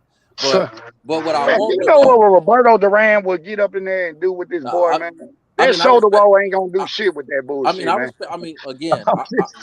respect your opinion. I feel you. Go ahead, bro. Go ahead, bro. I definitely respect your opinion, but I'm just putting out there but what I won't do is if somebody feel like I think what he done in the ring, I think what he done in the ring, I think if somebody said they're the best, I won't argue with them because that's a good argument. I don't personally think he's the best. Yeah. I don't think he's the best, but if somebody felt like he was the best, I can't shoot down his resume because Floyd fought everybody. You guys can hear me. It's weird. I'm trying to go ahead. Keep going. Sorry, my bad. But we have to take into consideration everybody's entitled to their opinion, but there's fighters that are not talked about. That has what's his name? The one that had 45 fights in that year. I can't think of his name right now. Went blank. I'll come back to y'all on that. I'm saying you have to take it, even though Sam Langford was never a champion, you have to put these people in the equation. Henry Armstrong, these guys went from like a smaller weight all the way up fighting heavyweights. You know what I'm saying? So we can't hold on. Harry Greb, that's the guy I was gonna say. Hold on. Arley, you sounded, hey baby girl, you said what'd you say I sound elderly? Well, yeah, I gotta be elderly the way I'm gonna son a little or walk you to school in this boxing shit. Hold on, you right about that. Hold on, Mr. T.Y. Who did Floyd beat out of their prime? Zab Judah. You tell me. I want you to tell me because I'm not gonna answer a question that you know the answer to. No. That you know the answer to. No, I asked you. I just asked you, brother. I just sat up here and told you I don't think he's the best. So I just heard what you said. You said let's not act like he didn't beat Zab. Okay, that's fair. Shit. Okay. You know what I'm saying? Zab Judah was one of my favorite fighters for a long time, but he fought everybody, but he wasn't so I mean and don't get me, I don't even want to start on the packet. I don't even want to start on whoa. That's why I asked you. And I know the person. Hold on, let me talk, bro. Let me talk. Brother. Okay, you know what I'm saying? And look, and I know what everybody's gonna say. Oh well, Floyd was older than him. That's not the point, man. Nobody wanted to see when Pacquiao was knocking everybody out. That's when the motherfucker wanted to see the fight. Why he didn't take the drug test? Hold on, let me finish, bro. Now, come on, man. Let me get off, and I'm gonna let you get off. It's the same thing they doing with Terrence Crawford and Earl Spence. It's the same motherfucking thing, man. You know what I'm saying? The man was a motherfucking shell of himself, man, at that time, man. Which ain't Floyd's fault. You know what I'm saying? But my point of this thing is Floyd be knowing what he doing. When you look at it, I mean, how old was De La Hoya when he fought? Well, hold on. I'm gonna let you say. I want to stick to Pacquiao. And that fight was so motherfucking. I want to talk about Pac-Man and Floyd. Yeah. Okay, so what I'm saying is there's a few things we got to put into play. Let me tell you something, my great brother. I bet on Pacquiao that night. And when I seen the tail of the tape, I looked at my wife. I said, oh, baby, we going to lose tonight because this little motherfucker ain't got no business being in the ring with him. To me, he lost the same reason Sugar Ray Leonard beat Hagler, arguably. He beat Hagler because Hagler had trouble with Sugar Ray Leonard's footwork. Floyd's footwork, hold on, brother. Floyd's footwork was on another level of Pac-Man. And the only knock I had against Floyd is he should have went ahead and closed the show, but he fought like he didn't want to get hurt, so he didn't close the show. Pac-Man he didn't want to take the drug test. And we can't say, well, Pac-Man, he didn't have it no more because he turned around and beat Keith Thurman. And Keith Thurman, arguably one of the best welterweights in the division. Years after he lost to Floyd. Yeah. So I'm gonna fall back, my great brother. I do respect 100% what you say. All this, he's the best shit. I'm not with that shit. But what I don't want to I do respect is what you say too, bro. He beat more champions and he did more. That's why he makes so much money because one thing Floyd do he fought the best. Cotto, Pacquiao. Even when he was fighting these older guys, Shane Mosley. Now Shane Mosley is somebody I would say that was out their prime. I would say I can't give him that. But he beat Canelo when Canelo was young. He beat Pac-Man. Yeah. I mean, he fought everybody. Jab Judah. Yeah, Jab was a little old, but Jab still was a good fighter. Like, I mean, and when he was young, he was fighting a lot of people that people didn't even know about. True fans didn't know about. But so it's like I cannot take nothing away from Floyd just because he's kind of selfish or he kind of, because even when he talk his crazy shit, the brother speaks sense. Right. So, Yeah, but see, I get what you're saying, but you have to, when you talk to people who really study boxing and go back into the historical, the facts and everything, like there's other great, you know what I'm saying? Don't get me wrong, he's a great fighter and fought great people, but there's other people. Get what I'm saying? Yeah. Like we can go by all of this stuff that was said in this era, the era before, the generation before this, all of this stuff. But once you start really researching stuff and finding stuff out, you find out that there was a lot of greats out there. You know what I'm saying? People that are not even mentioned. Man, she trolled. Eric, man, I'm telling you, I ain't never heard that, man. Talking about that sound. That's why I mentioned Henry Hank Armstrong. That's why I mentioned, even though he never got a title shot, Sam Langford. These are people like I've mentioned. What about Paul Williams? What about Floyd not fighting Paul? I mean, listen, you make some good points there, but it does come. Hold on, brother. It does. They don't want to bring that shit up though. They didn't want to bring that shit up though. No. Well, I don't know about what they want to do, but I will say this: that it come a point in time where you get to a certain age and you get to a certain point. It's like, okay, how do I got to keep fighting? Like, I did my work. And what I respect about him is he say, I'm not fighting that killer. Paul had him. One thing about Floyd, and this is what I will say, and this is why I'm not going to go as far as say he's best. Most people that Floyd fought, he had reach advantage, and he lightweight had a little size advantage. So like, Paul exactly. Big, like, so I mean, but hold on, before we say exactly, let me say that's but you proved that point right after what I said, Paul. But that's what I be saying. Just because I say Floyd fought him at the right time, don't necessarily mean their age, and everything. It means. It means. Yes. It means. Hold up, everybody. I'm just wondering. I've got. Can you guys hear? Can you guys hear Ben? We hear him. You hear him? Yeah. Yes. Yeah. Clearly. Who? Go ahead, Ben. No. Do you hear the caller? Oh, no, not the caller. No, not clear. Weird. Ben, I don't understand. I can hear you, Ben, but nobody else can. Yeah, it's I me. hear No, can you hear background? I can hear very faintly. Keep talking, Ben. Go ahead. What you got to say, Ben? Somebody. Yeah, speaking. Yeah, it's me, Ben, speaking.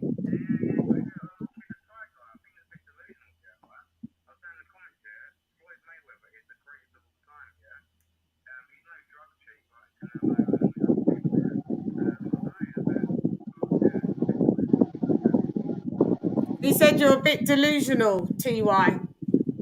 Yeah, that's why you sitting on a damn payphone and motherfucker can't hear your funk ass instead of getting on this damn. No, it's my fault why you can't hear him. So no, it's literally my Keep putting quarters up in there. You gonna run out fucking with me.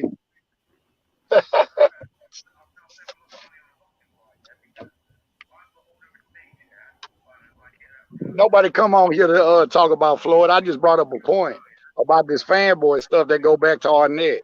Now you up in the comment section talking about I'm trying to be like AJ. Come on, man. I don't think he can hear you, T. That sound like a little kid conversation, man. Why you got your little mama trolling me? I don't think he can hear you. That's the thing. I don't think Ben, they can't hear you speaking, Ben.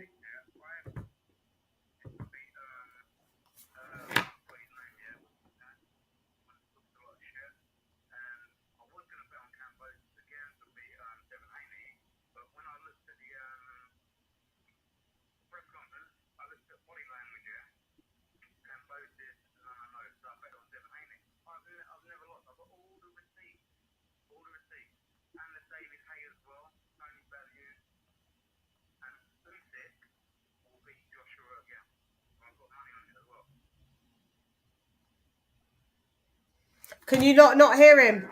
Yeah. They can't hear you. I heard a little things, but very faint. I don't understand why it's Mal said he'll call me after he finishes off the panel that he's in. But I'm still trying to. I don't understand because I'm sending my calls through to the Rodecaster. I can hear you, Ben, through my headphones, like loud and clear. If I take off, it's just different settings. I'm just playing them. No, it's not your phone. It's not your phone.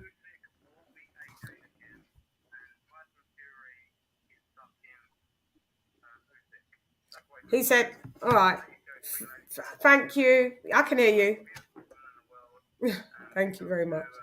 Now you bringing up Fury. Come on, man. Stop this shit, man. Thank you. Bye. Bye. You sound like all that. Could you hear him then? Yeah, but I think he supports Fury. He supports Fury. He said, yeah. No, he doesn't actually. He said AJ will lose to Usyk. He's not a Fury supporter. He likes Wilder.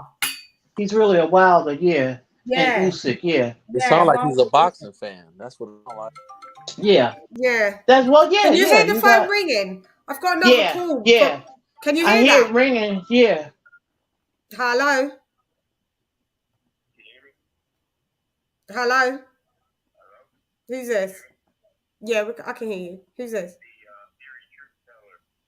The Fury Truth Teller. Guys, one second. Can you hear him, guys? They all not. They sound. It's faint, but I did hear him say the Fury Truth Teller. Yeah. Okay. Well, you may as well keep talking, bro, because this is the most. Until I sort out the technicalities, I can hear you in the headphones. They can hear you, but you're faint. You can hear them. Go ahead. I think it will come out on the thing. Go ahead, Fury Truth Teller. The builders in. We got the Fury Truth Teller. Yeah. Ain't nobody here, man. You got to just sit on this panel like listening to somebody we can't even hear. Oh, so you can't hear him at all? No. Oh, mate. He said Tyson Fury beats Floyd Mayweather. That's a weird one. Of course he beats Floyd Mayweather, They're man. two different age. I know. Yeah, that's suspect, right? Come on, man. Tyson Fury with dog walking, man. Stop it.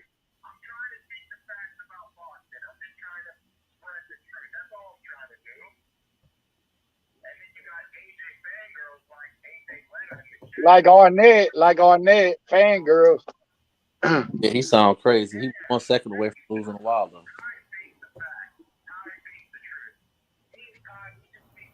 Who is this guy? Cheerleader. I can hear a little bit of him now. What's this guy's name? What's his name? Who is he?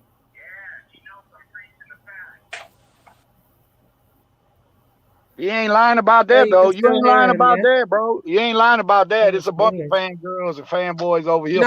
No, just he's chatting shit. They all in the comment section. TY, he's chatting shit. He's come on here to say that Tyson Fury, be quiet and don't speak over me. Don't speak over me, otherwise you can get off because it's my show. You're lucky that you're allowed to call in. No, I'm going to clarify to them because they can't really hear you. And I'm going to let them know why you're chatting shit. Oh, God. Yeah, he's weird. Yeah, he's weird. You can see that it was weird in the thing. I had to hang up on him. Channel was that? That's the guy that's trolling in the chat. Ohio or who? Yeah. Oh, that's cool. Okay, got you. Okay, yeah. Yeah, he's mad, as you can hear. But you guys can't hear him, and I just can't fucking. I mean, it was very faint. The other day we did the call, and we could hear the calls. Yeah, it was faint. I mean, we heard. Yeah, the settings aren't setting. Yeah, LadyChann, the settings aren't setting. I'm trying, but go ahead, guys. Just fucking still chop it up. Mal said he'll call me after. So let me I don't know. You guys can still hear me though. He needs to accept that people are entitled to their own opinions.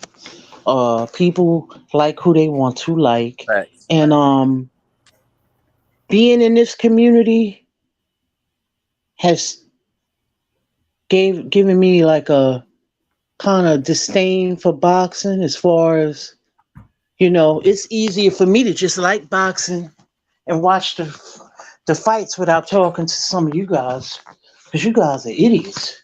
Arlette, you are a troll, little mama. You are a troll. Listen to your comments. Arlette's not a troll. It's a troll. Why? Arlette's not a troll. I know Arlette. She ain't talking about nothing about boxing. Listen, you talking about Arlette. AJ will look better on your worst day and this and that. Little mama, I ain't no ugly ass nigga. So first of all, shit. That shit you talking about ain't nothing. Well, nobody trying to lust over AJ. Y'all the ones that keep bringing this looks up, man. This ain't no modeling contest. This is boxing, little mama. You talking all this garbage ain't got nothing to do with boxing. That's called trolling. Yeah, that's but called she's right. How did you co-sign with what this? You didn't hear what? That's what I'm saying. Co-sign with what? No, but you didn't hear what the mad guy was saying. He came on and said, "There's to the world." He sounded like one of those guys that was running up in the fucking White House. So how did I co-sign with that? They just show you everything she said in the chat is a lie. No, I heard him say. I said I could hear him now a little bit, and I heard him say about the fangirls and the fanboys, and that's true. He said that Fury beats Floyd Mayweather. How will you even have a debate with somebody that you take someone? I didn't even debate it. I said everybody knows Tyson Fury will beat Floyd Mayweather. They're not even in the same weight class. They're not even in the same weight class. Come on, you can see that that's someone that's not talking about a heavyweight versus somebody that's fought at 154. Yeah, but don't salute the geezer for because he agrees. Ain't nobody saluting him. You could hear that he's not well. You steady sticking up for little mama because she ride with AJ when she over here trolling me in the chat. No, she's all people, T.Y. What they do? Let it go. She ain't finna handle me at all. She not finna handle me at all when she ain't talking about boxing. You talking about looks. My suggestion is y'all just look. Nobody give a damn about that shit, man. Why don't y'all just stop between the both of you? Calm down.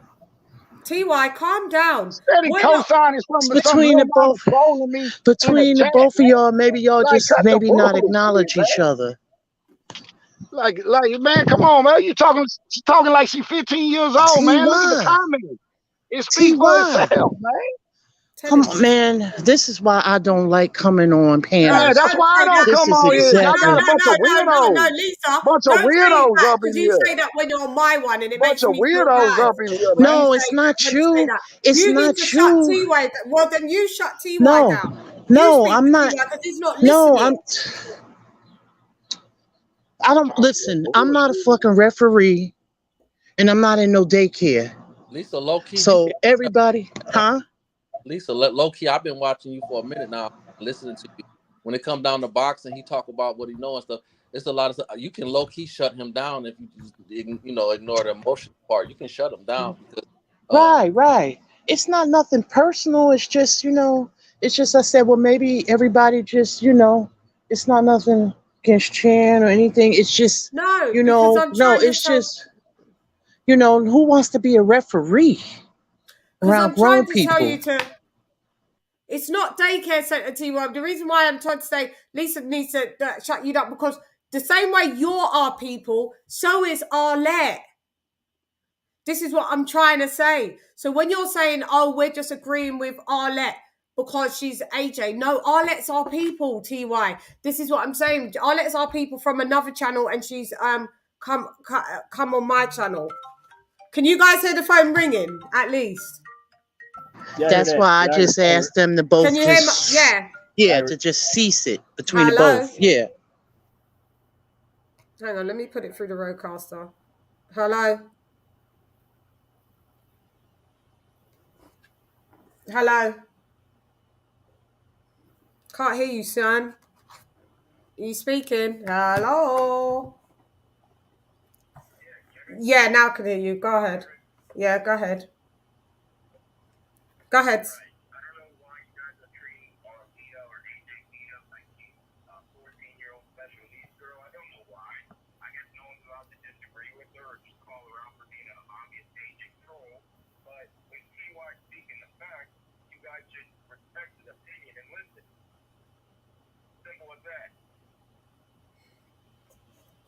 Who that? Okay. You heard him, right? Some. No, not really. A little bit. It was kind of faint. Yeah, he said that TUI, when TUI speaking the facts that we should all basically be. You can hear me still speaking, right? Yeah. Yeah. Okay.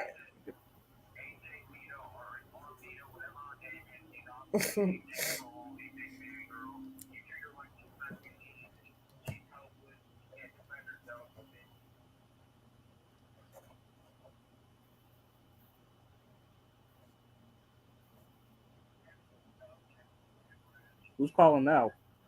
Or...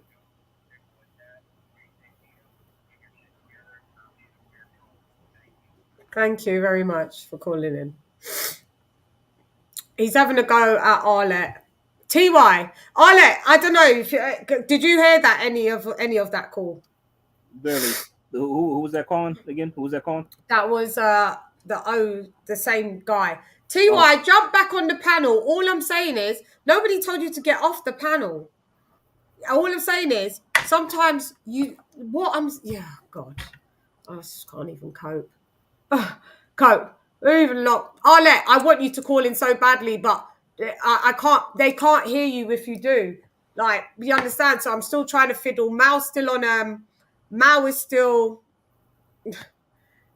Yeah, I want TY to stay on. Mal is still on another panel. Like, I'm speaking to him via chat, but he's on another panel. So he said as soon as he gets off, he'll give me a call to let me know how to do it. So you guys can you just keep chopping it up just for a minute while I just take a 2-minute break? Sure. Yeah. Go It's ahead, like, take the lead. I think maybe I need to stay away from those particular conversations because I kind of know where they're going to go. They're going to go all right. When it's always the AJ or the Fury or the Wilder, talk. It always goes left because you got certain fan bases, that just feel how they feel. And it's just like so lame. You know what I mean? Like, people are entitled to have their own opinions. And we are, as adults, we have to learn how to disagree without being disagreeable. You know what I'm saying? It's just like, it's stupid. That's what the great fighters do. Right. That's what the great fighters do, Queen. I was on Twitter with the brothers the other day, and I was joking, but I was serious. Like, this Spence and Crawford is gonna make niggas make brothers and sisters fight, and plus it's hot too. And they was arguing about the reason the fight ain't the contract. I'm talking about they started, cussing out and yelling and screaming and carrying on over fights. So great fighters do this and, give credit to Fury and give credit to Joshua because people are so passionate behind them that, they get a little bit, into it. But, drama sells. People like that. Yeah, I get it. Yeah, it does. But I just try to it's beyond ridiculous. We get it. We know that the fan bases are gonna go at each other, but at some point you have to put it in its proper perspective.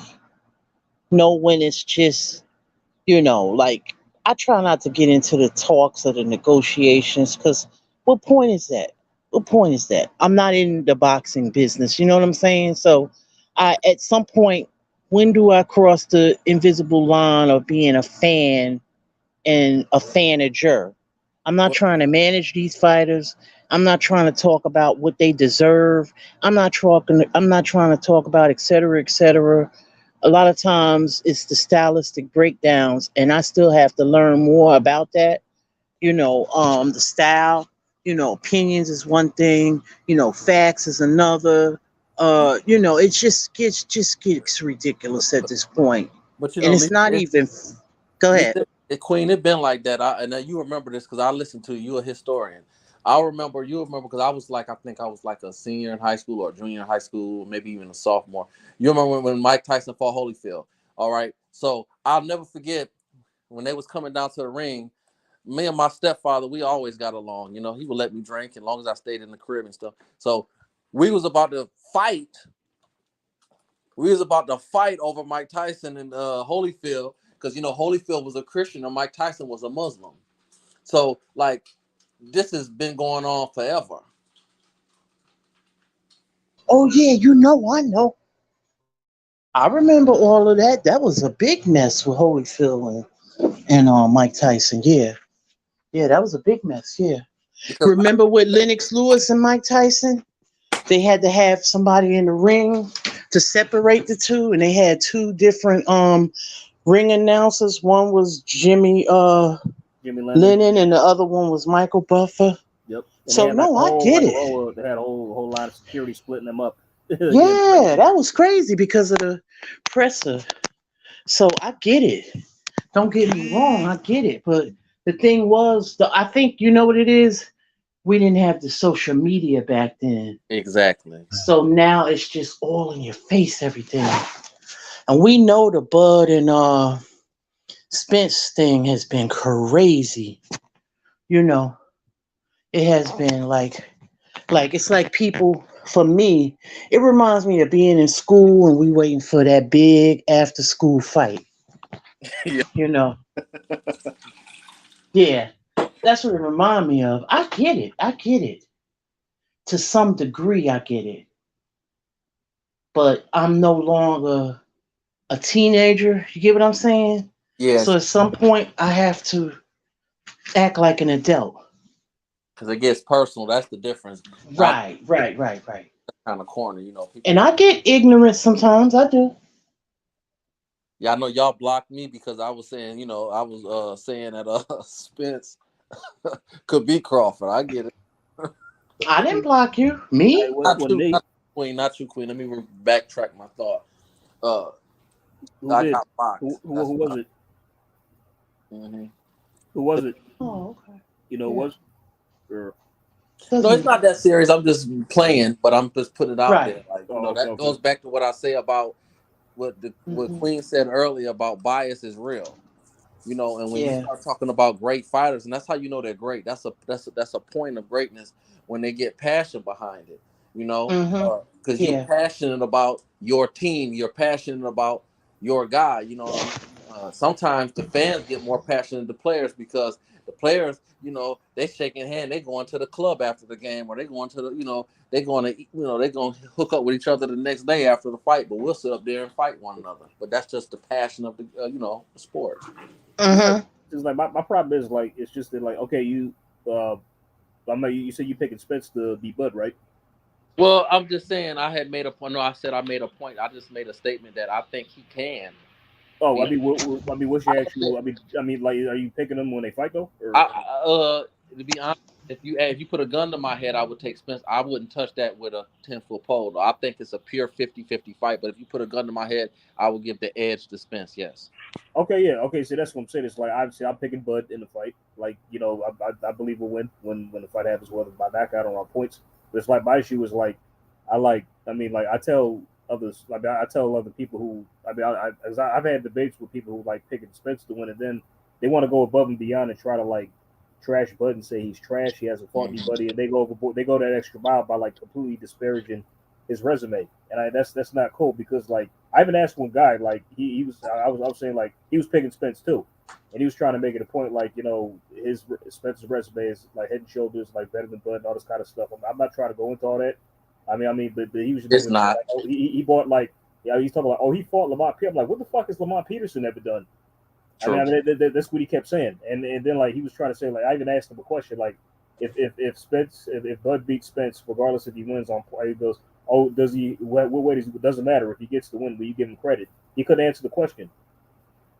No, I agree with you, and I'm gonna say this, and you making a great point, brother. And I've been on other channels too, and I like the LDBC and stuff like that. And some of those brothers I like, some of them I don't. But I've been on their channels, and I've just made the simple statement like, wait a minute, Crawford can beat Spence.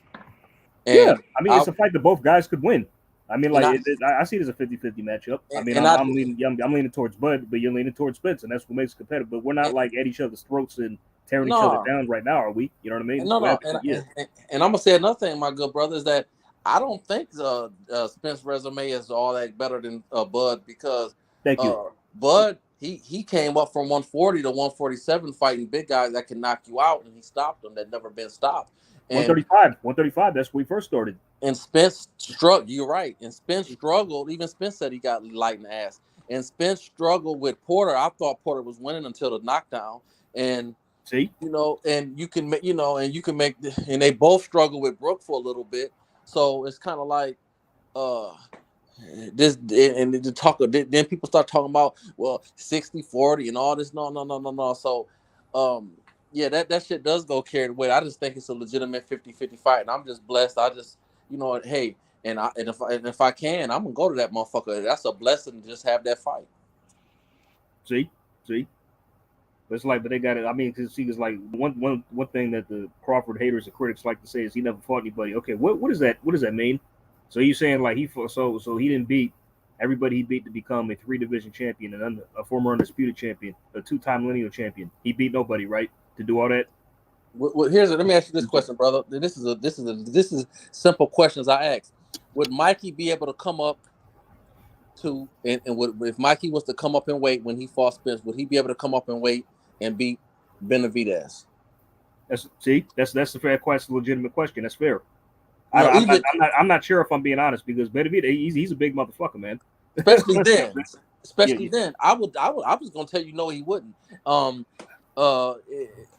Even if and even Danny, which I think Danny's a little bigger, he has a better chance. But how would Danny fare with that? It's kind of like the same thing with Tank. Even though I love what Devin did, how he put it all on the line and went over there, and I love what him and his father's doing. I really love what they're doing. So they really in my heart, because they have really earned my respect all the way around. Oh yeah. But all jokes aside, do I think? No, I didn't think Tank should have fought Pitbull. No, I don't Mario. But my question is, how would JoJo fare against Pitbull, and how would he fare against Rolly? Those are good fights. I love to see them. How would he fare?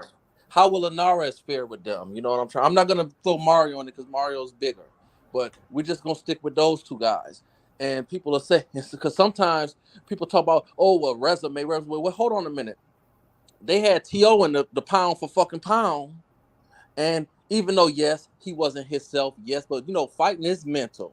So we don't make excuses. That's the beauty of sports. Don't make excuses, because, if James Worthy Toe wouldn't have been hurt, the Bulls might not would have beat the Lakers that first championship. So let's not make excuses. Let's just accept injuries come with skill. When the players come in or fighters come in, they skills, you have to weigh their injuries. So let's not make excuses. At the end of the day, put it on the table and let's see what happens. Could have said it better myself. I agree. I completely agree. Because they had T.O. in the pound for pound, and yes, I could see the different levels and skills with T.O. and Kambosos in that fight, but T.O. is not. I mean, T.O. is not pound for pound. He's only pound for pound because he beat a pound for pound fighter. You can make that argument in Lomachenko. And he schooled him for the first 6 rounds. He did. I mean, because mostly Loma didn't throw.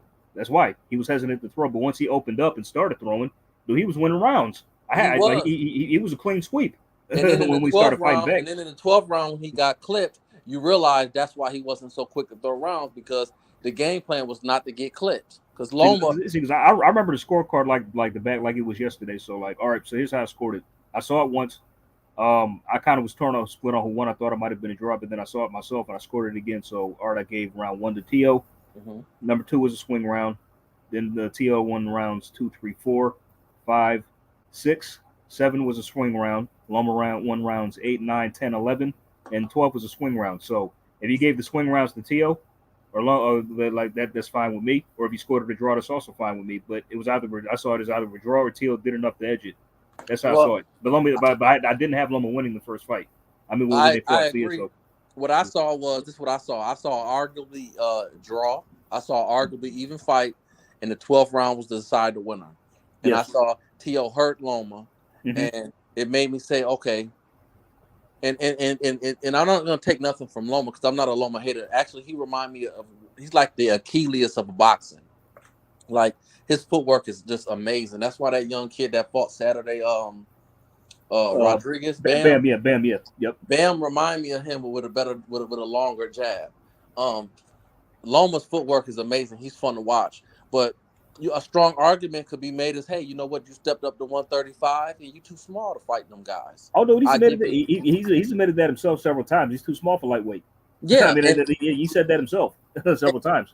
You give him credit because he's good enough to be. You know, you can make an argument he could be the Roberto Duran of his era. So, I mean, his skill set alone has been enough to get him by so far at 135. Like he just his overall skill set, but yeah, he's too small. I mean, he said he's at his best.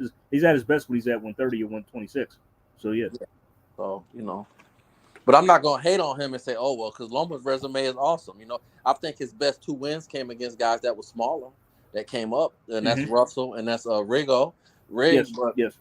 I think those are his best 2 wins. But what I'm not with is all this hating on people that we love to watch these people, and we're gonna hate on them to get our point across.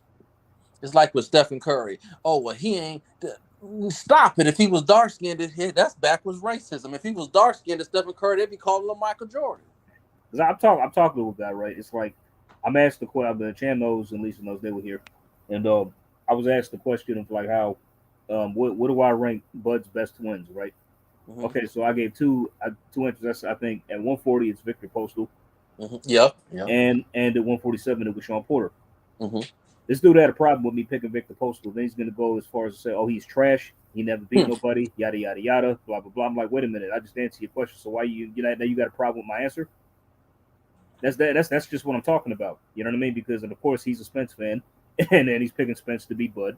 And it's like we don't have to take it that far. You know what I'm saying? Do you agree with me? Do you think those are Bud's best wins? I don't know about best, but I think this is what I will say, my brother.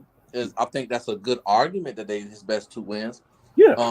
And I think Postal, when he beat Postal, like it wasn't like he was a guaranteed win. Thank you. He was an unbeaten champion, and that was that you could argue that was a 50-50 fight at the time. Matter of fact, a lot of people thought he was going to lose, and the same thing could be said about the Burns fight. It was a big fight when he fought him. The same thing could be fought when he fought Gamboa at the time. It was a big fight. What was the one? I can't think of the one guy. Felix Diaz. Yeah. Also in Bongo as well. He was unbeaten and unified as well when he fought him. And what happens is people are biased, so they say, oh well, just because every pop fighter isn't popping or popular, don't mean they're not good. Look at the guy that beat Colbert. Now, when the Queen was talking about, like, when she was talking about AJ running and stuff like that, he did what he had to do. Colbert was running because Colbert was losing the fight and he refused to fight and he ran. Oh, Garcia, right? Garcia, right? Oh yeah, he got dropped and started getting his ass whipped. He quit. He quit. He was on his bike. He was on his bike. He didn't want to fight no more. That's running. To me, that's running. And I would like to see that. I would like to see that same. I would like to see that same dude fight Shakur. I'm not gonna say he's gonna beat him. I'm not gonna get into all of that. But this is a guy. Whoops his ass. Shakur whoops Colbert's ass, man. I know that. Who was that guy's name? What was that guy's name? The guy that beat Colbert. Garcia. What was his name? Yeah, Garcia. Hector Garcia. That's right. Yep. That's right, Hector Garcia. Yeah. I'm not saying that Garcia will beat Shakur, or I'm not going to get into that because Shakur is on another level. But I'm saying that is somebody that nobody know about, and he beat the brakes off of Colbert, and a lot of people short notice, Colbert. Like with a week, 2 weeks notice. Yeah. So. Yeah, but see, these things happen. See, people don't. You can't go by what goes on sometimes today. I mean, you can. But you also got to study, like, in the history, these things have happened. You got people you call on short notice or whatever, and they wind up beating. It happens. This is a part of boxing. This is what happens. Yep. This is just what happens in boxing. And that guy, Colbert, Yeah, I always thought Shakur would be him, but I always thought it would have been an interesting fight. But hopefully, when he comes back, he makes some adjustments. Hopefully, he fights him again.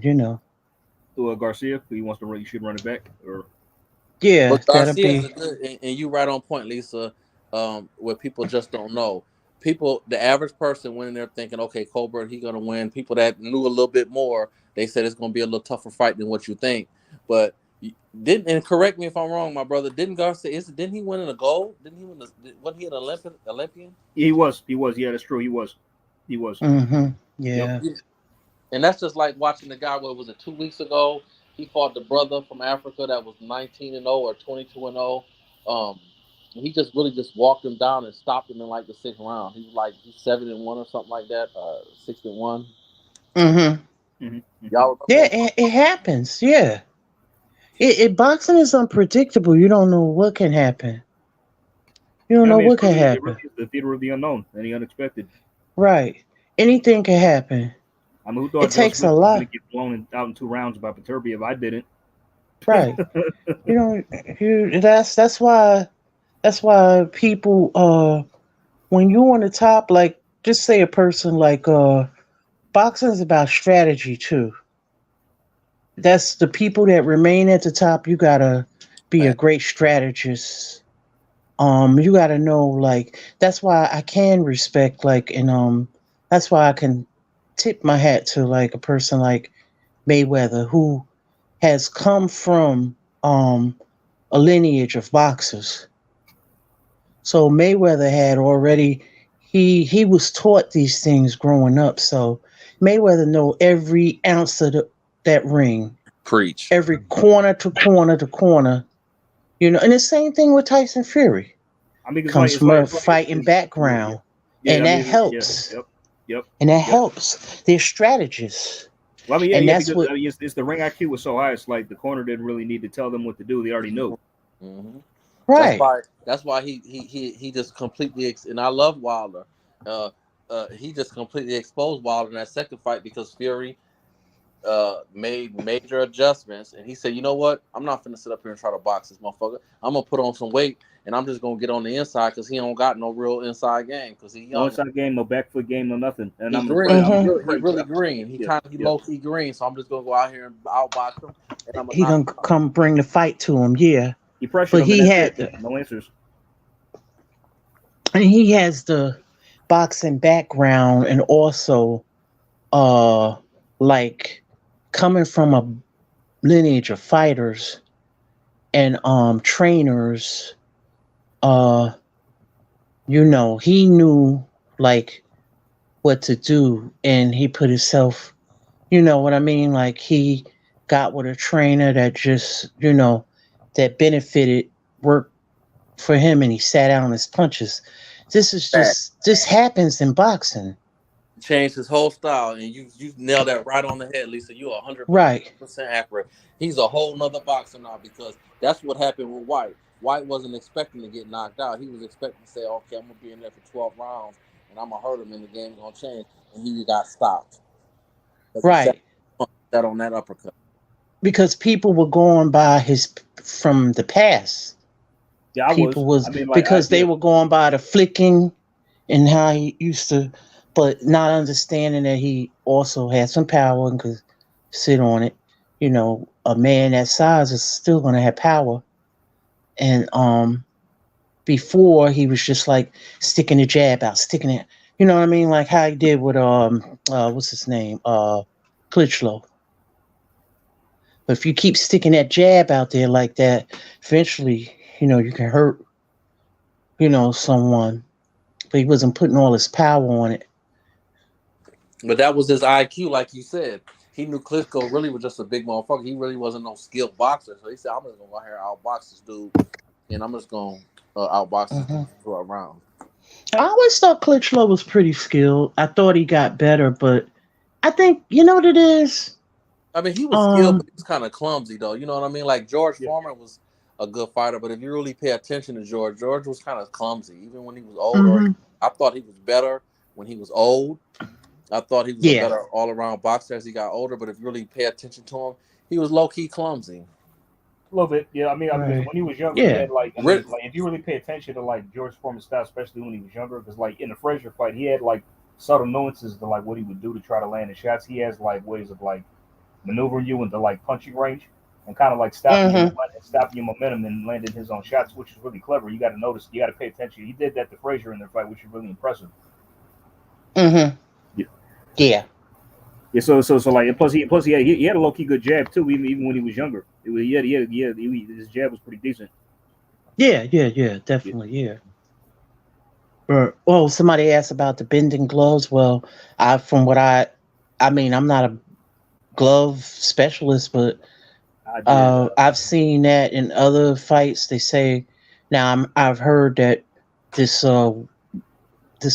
horsehair, whatever, gets wet. So, like I said, I've never really. Well, I'm gonna keep it real, Lisa. I mean, like, and I won't do that because I don't want to make excuses and take away from nothing, right? Because Tyson was 1 second away from losing the first fight and the third fight, right? So, regardless of was it a slow count, let's just say he was a second away from getting knocked out, right? And eliminating excuses. That glove was flipping, and Muhammad Ali's my favorite fighter. But him and Sugar Ray, those two my favorite. Sugar Ray Leonard, those two my favorite fighters of all time. And I watched some of his old when he fought Liston, and you can make an argument his glove was flopping like a motherfucker too. So yeah, I'm not gonna go against the grade that his glove wasn't flopping, But what I will say is, in the first fight and in the third fight, and I respect Fury for this, he got up from the mat.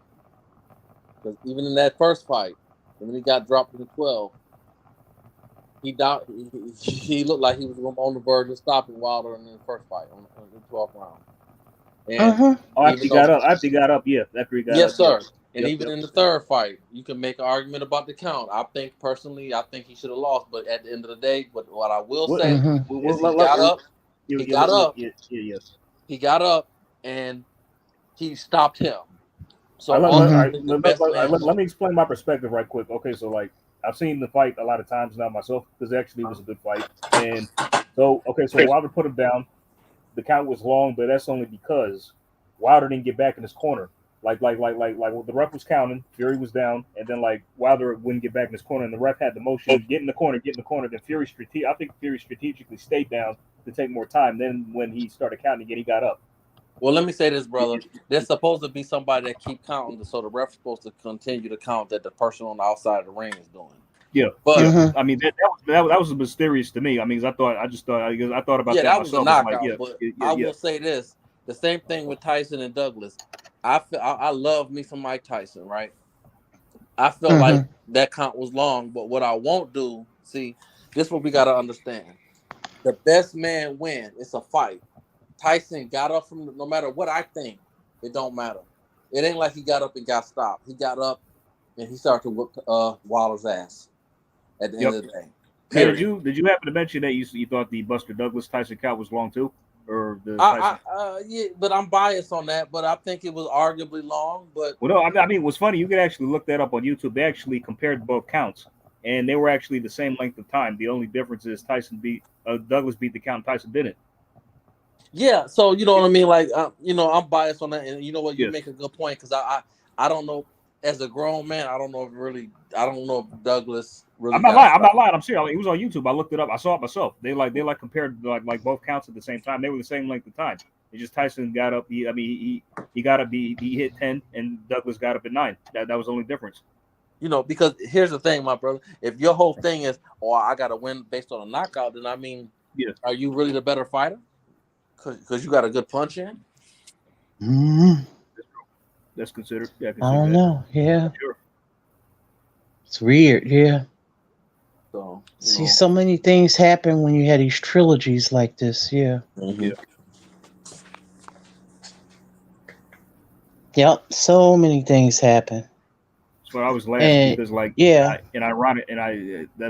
biggest form honor, like that, no one. I think a lot of people didn't want to see a third fight, and that turned out to be the best one, the trilogy. Yeah, you're right, brother, because they were saying, he gonna run through him and da-da-da-da, but that was actually a good fight. That was a great fight, man. I enjoyed the hell out of it. I went to go see it in the movies.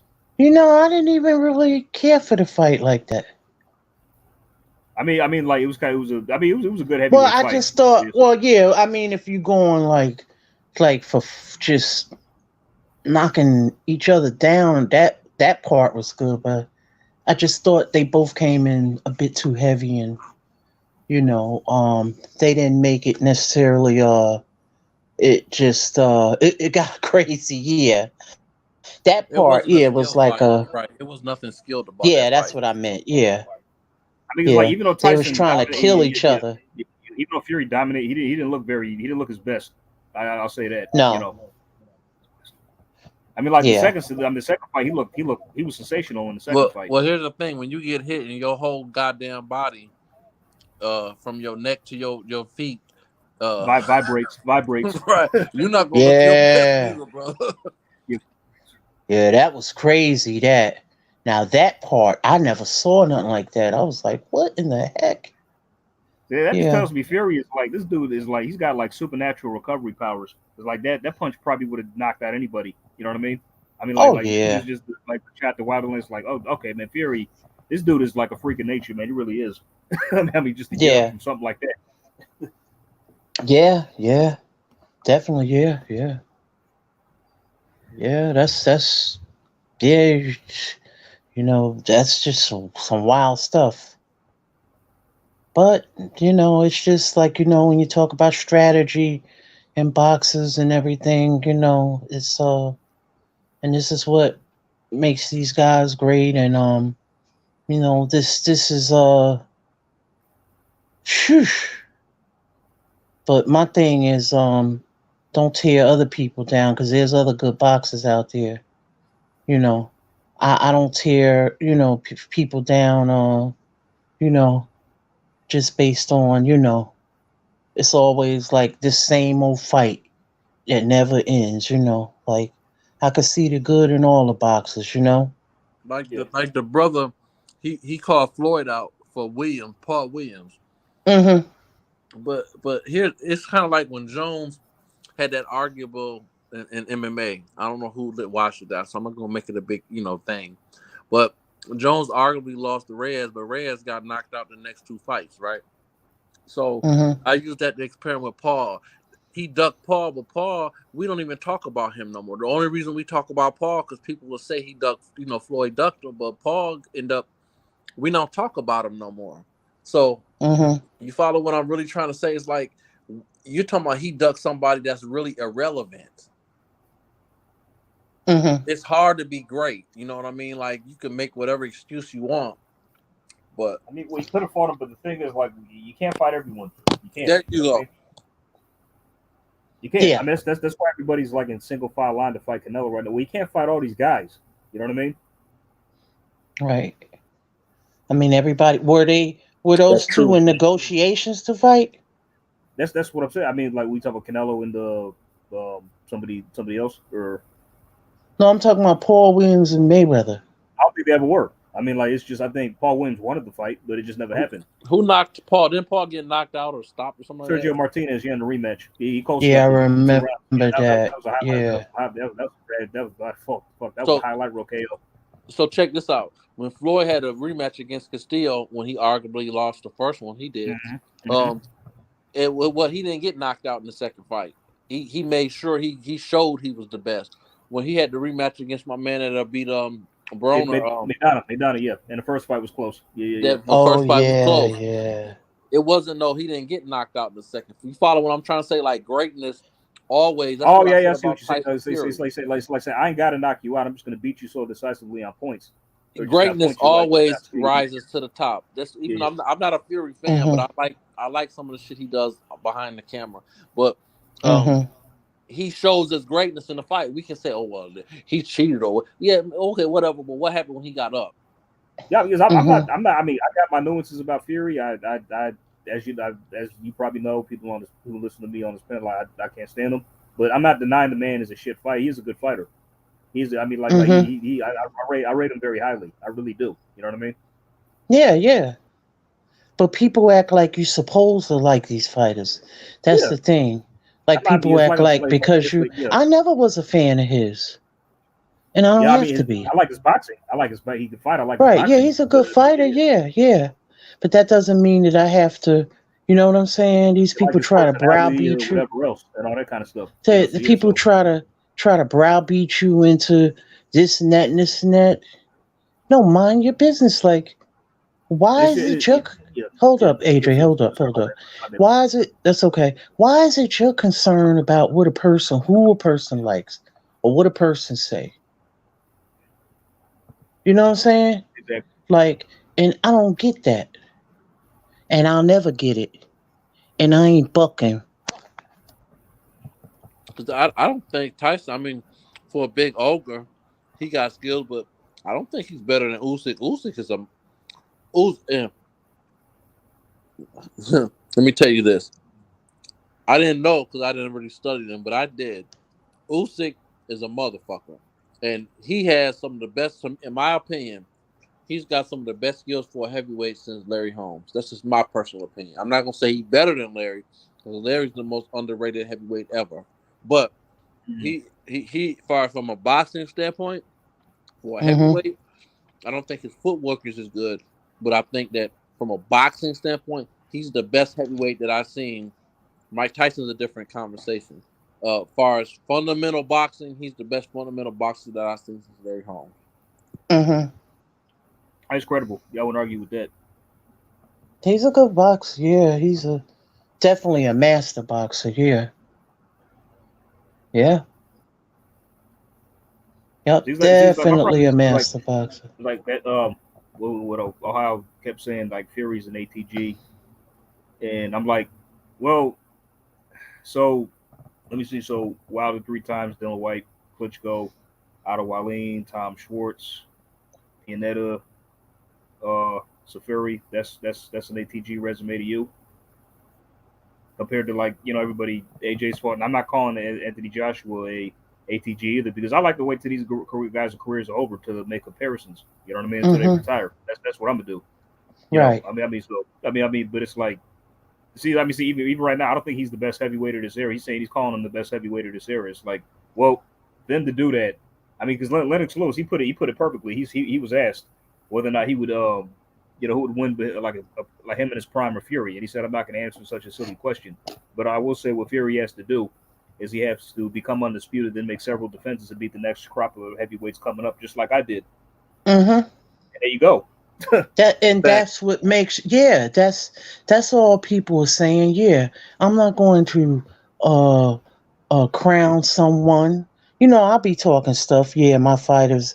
Yeah, but I know that until they become undisputed and clean out the division as much as possible and fight some of the new up and comers, yeah, then you can make that claim.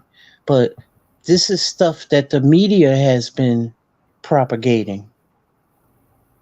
So let's be honest. ESPN. Because they got their own narrative that they're pushing. I agree with you, Lisa. Because he's so saying, like, Shakur Stevenson is saying he's they fight on the same network, so of course he's going to say that. Right. Right. But it's like, you know what I'm saying? So I'm just being honest here. Yeah. And I would say it for any of the guys, you don't know where you're at until, like, when you retire afterwards, then people look at your career. Yes. And then if you get on the ballot to be in an International Hall of Fame, we're not voting members. They don't open the vote up to the public. Come on, let's be realistic. Yeah, because like even guys like Lennox, right? Because everybody, I'm sure you guys agree that he wasn't well liked during his career. He got a lot of hate, criticism, but it wasn't until after he finally retired they took a look back and be like, okay, this guy was hands down one of the best heavyweights of all time. You know what I mean? Yeah, definitely, yeah. Yeah, because his resume alone, look at it. Geez, you know what I mean? Man beat everyone he fought. Well, Lennox is third.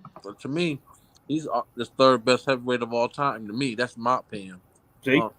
So I guess what, I was a Lennox hater when I was but Lisa, you was right on point when you made the statement earlier, and you was 120%. You said, "I can't make a man that only defended his belt twice one of the greatest." Right, but that's just with anybody. I'm just saying, we talk about like now, but we gotta factor in people from the past as well. But we can only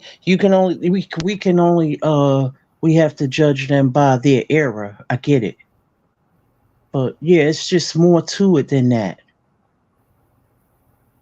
It's more to it than that. That's all I'm saying. I don't just readily crown someone no, I don't. I may talk my shit, my guys, you know what I mean? But in all reality, I know that no, you still got to go through the fire. And I say that Ali is one of the goats. He is the goat because Ali went through murderous row. Twice. Exactly. Facts. It just is. That's just no dispute. No. I don't care if you undefeated. Yeah, Muhammad Ali got probably the best heavyweight resume of all time. He does, and even when he got hands older, down. even when he got old, he beating Ken Norton. I mean, you got to be kidding me! Like, yeah, you're right, Queen. Ken Norton, Ernie The Shavers, fact all that them. he beat George Foreman. Yeah. I mean, it was funny. Y'all should have heard Howard Cosell it's like he was actually like saying like I don't think he's gonna beat George. He's announcing his eulogy at his funeral like he's gonna die or something. You know what I mean, before the fight. And beat the brakes off of George so bad George didn't even want a rematch. Mm. Yeah, How but about that that? was to Ali's detriment too, unfortunately. Yeah. Fights like that. Yeah. Took a lot of punishment. Yeah. But I'll say this, you're not gonna he fought a lot of all-time greats. Come on, he got Archie Moore. He got all these people on his resume. Get the fuck out of here. Joe Frazier. And y'all George want me to Foreman. fucking Ken Norton, Larry. fucking praise these even with even though Mayweather and you can't even put that in a heavyweight category.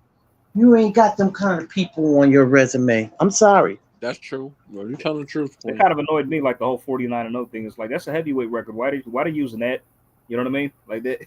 you know. Well, let me say this. I'm gonna stick with Lisa, brother. You can't compare him to Ali because I don't want to take nothing from him, right? Yeah. I don't want to do that because his resume is good too. But no one stacks to Ali because when Ali was young, he beat Liston, and he came up in the ranking. He had a good one with Frazier. He beat Foreman. Even when he got older, he beat Norton. So it's like, and even though he lost to Larry is, to my opinion, a top 10 heavyweight of all time, the most underrated. So Queen, you're on point. I don't think nobody has a better resume than Ali. Yeah, and that's no disrespect to any of the guys, today. It's just that there was just more ATGs back then amongst each other. Because you're talking about Sonny Liston. You're talking about what was the guy's name that knocked Ali down from the UK? Henry Cooper. Oh. Henry Cooper. All these guys are ATGs. Hi all, by the way. Yeah, I think comparing people. Hello? Hello. Who is this? This is Greedax. I haven't been on for a while. Nice to see you all. Hi. Nice to see you. Where's CHANN at? CHANN, you still there? Yes, I'm still here. One sec. Oh, okay. Sure. Just checking. I don't think you can compare. Sorry. So someone had to let them on for me to do it. And who else is here? Who's the other gentleman? 1-2 Kid. Who? What's going on? Oh, hey, 1-2 Kid. Hey, how you doing, Lisa? Hey, what's going on? Yeah. So what's your stances on everything? I just don't think you can compare Ali to people like Fury, who's like not fighting anyone. Or like, okay, he's fought like two guys, right? But you've got AJ, Usyk. You've got someone holding 3 belts. You can't claim to be the best. Like, compared to Ali, who fought everyone constantly. Fought like, what, 3 gold medalists or something? Beat them all? Yep. It's just like Ben when Adams, you know what? I love you, bro, but you wrong for that. There's just no logic in what you're Come on, saying. man. It's just no logic. But go ahead, guys. Yeah, I just don't like the way they throw Ali's name around like, oh, this dude like Ali and this dude is the next Ali. Bob does it a lot. Bob Ehrman. He does it all the time. Yeah, and I'm like, man, stop trying to sell these motherfuckers with a legend, like a true legend, a guy these guys couldn't even fill his shoes in or outside the ring in any way, shape, or form. And I mean this dude opened the doors for those guys. So, and for them to like sit there and be cool with it, it's horse shit too. You know what I mean? Because you know damn well these motherfuckers was up late night watching films. Great point. You know what I mean? Watching this dude and to sit there and say, nah, he ain't on my level is just disgusting. Yeah. Spitting on the sport. And 1-2 Kid, I'm old enough to have remembered Ali. I remember him more so in the 70s. I was little. Mm-hmm. Ali was huge. He was boxing. Yeah. Talk about the face of boxing. That was Ali. Like it was different back then, but what I'm saying is that yes, he has losses. I get it, but look at what he went through. He went through murderous row, a literal murderous row, without the actual, the black murderous row. You know what I mean? Mm-hmm. But like the killers that he fought, Sonny Liston, all those type of people, he fought big punches. Chuvalo, all of them fights. Bonavita, but yes. All of them. He fought Corey. Jerry Corey, yeah, and Ron Lau, him too. Yeah, Will. Ron Lau. These guys are some of the hardest punches in history. A straight monster. Yes. Yeah. Archie Moore. And remember, Ali was a 175 pounder too for a short part of his career. Yeah. It's just come on. And what he meant to box, he was bigger than boxing as far as outside of what he's done. You saw when you're not going to see that maybe again, like the Ali, Boombaye, Ali. You know what I'm saying? It's like different. Yeah, he went and that. Can you hear me? Yeah, we can yeah. Yeah, we get you. Can you hear us? Yeah. Okay. Keep going. Ole, I'm speaking to Mal. Melly Mal. Shouts out to Coach Coach Boxing with Coach Malachi. Ole, do you want to call back? Because we want to try and see if Mal's just been helping me, taking time out of his day to just help me to see if I've got the right settings. So he said, if you can call back, then we can see, or anybody calls back, then we can see. Everybody in the panel should be able to hear Arlette, or whoever calls in. Yay! I hope so. Yay! Should do. It's strange. Yeah, should be able to. So she said, okay. Okay, so there's. We're glad you're back, LadyChann. We miss your voice. You missed me. Yes, we did. Too. Hello? I don't hear anything coming now through the road. Fucking hell, it's a mess around here. We can hear you These though. stars. I know you can hear me, but it's saying Roadcaster Pro. Hang on. Hello? No. I can hear you like that, but it's not going through my Roadcaster. To the left. Hang on. Let me stay there, Arlette. This is fucking crazy. Yeah, the Bluetooth is on. Roadcaster is on in the Buddhism. Arlette, we should be able to. We should be able to hear you, Queen. We really should. I don't understand why. We're gonna have to go back to. No. It's not working. I don't know. Now I can't even hear Arlette in my headphones. And before I could hear you in my headphones, Arlette. Now I can hear you in my headphones. I can hear you on my phone, just out of my phone. Chickadee check. wild.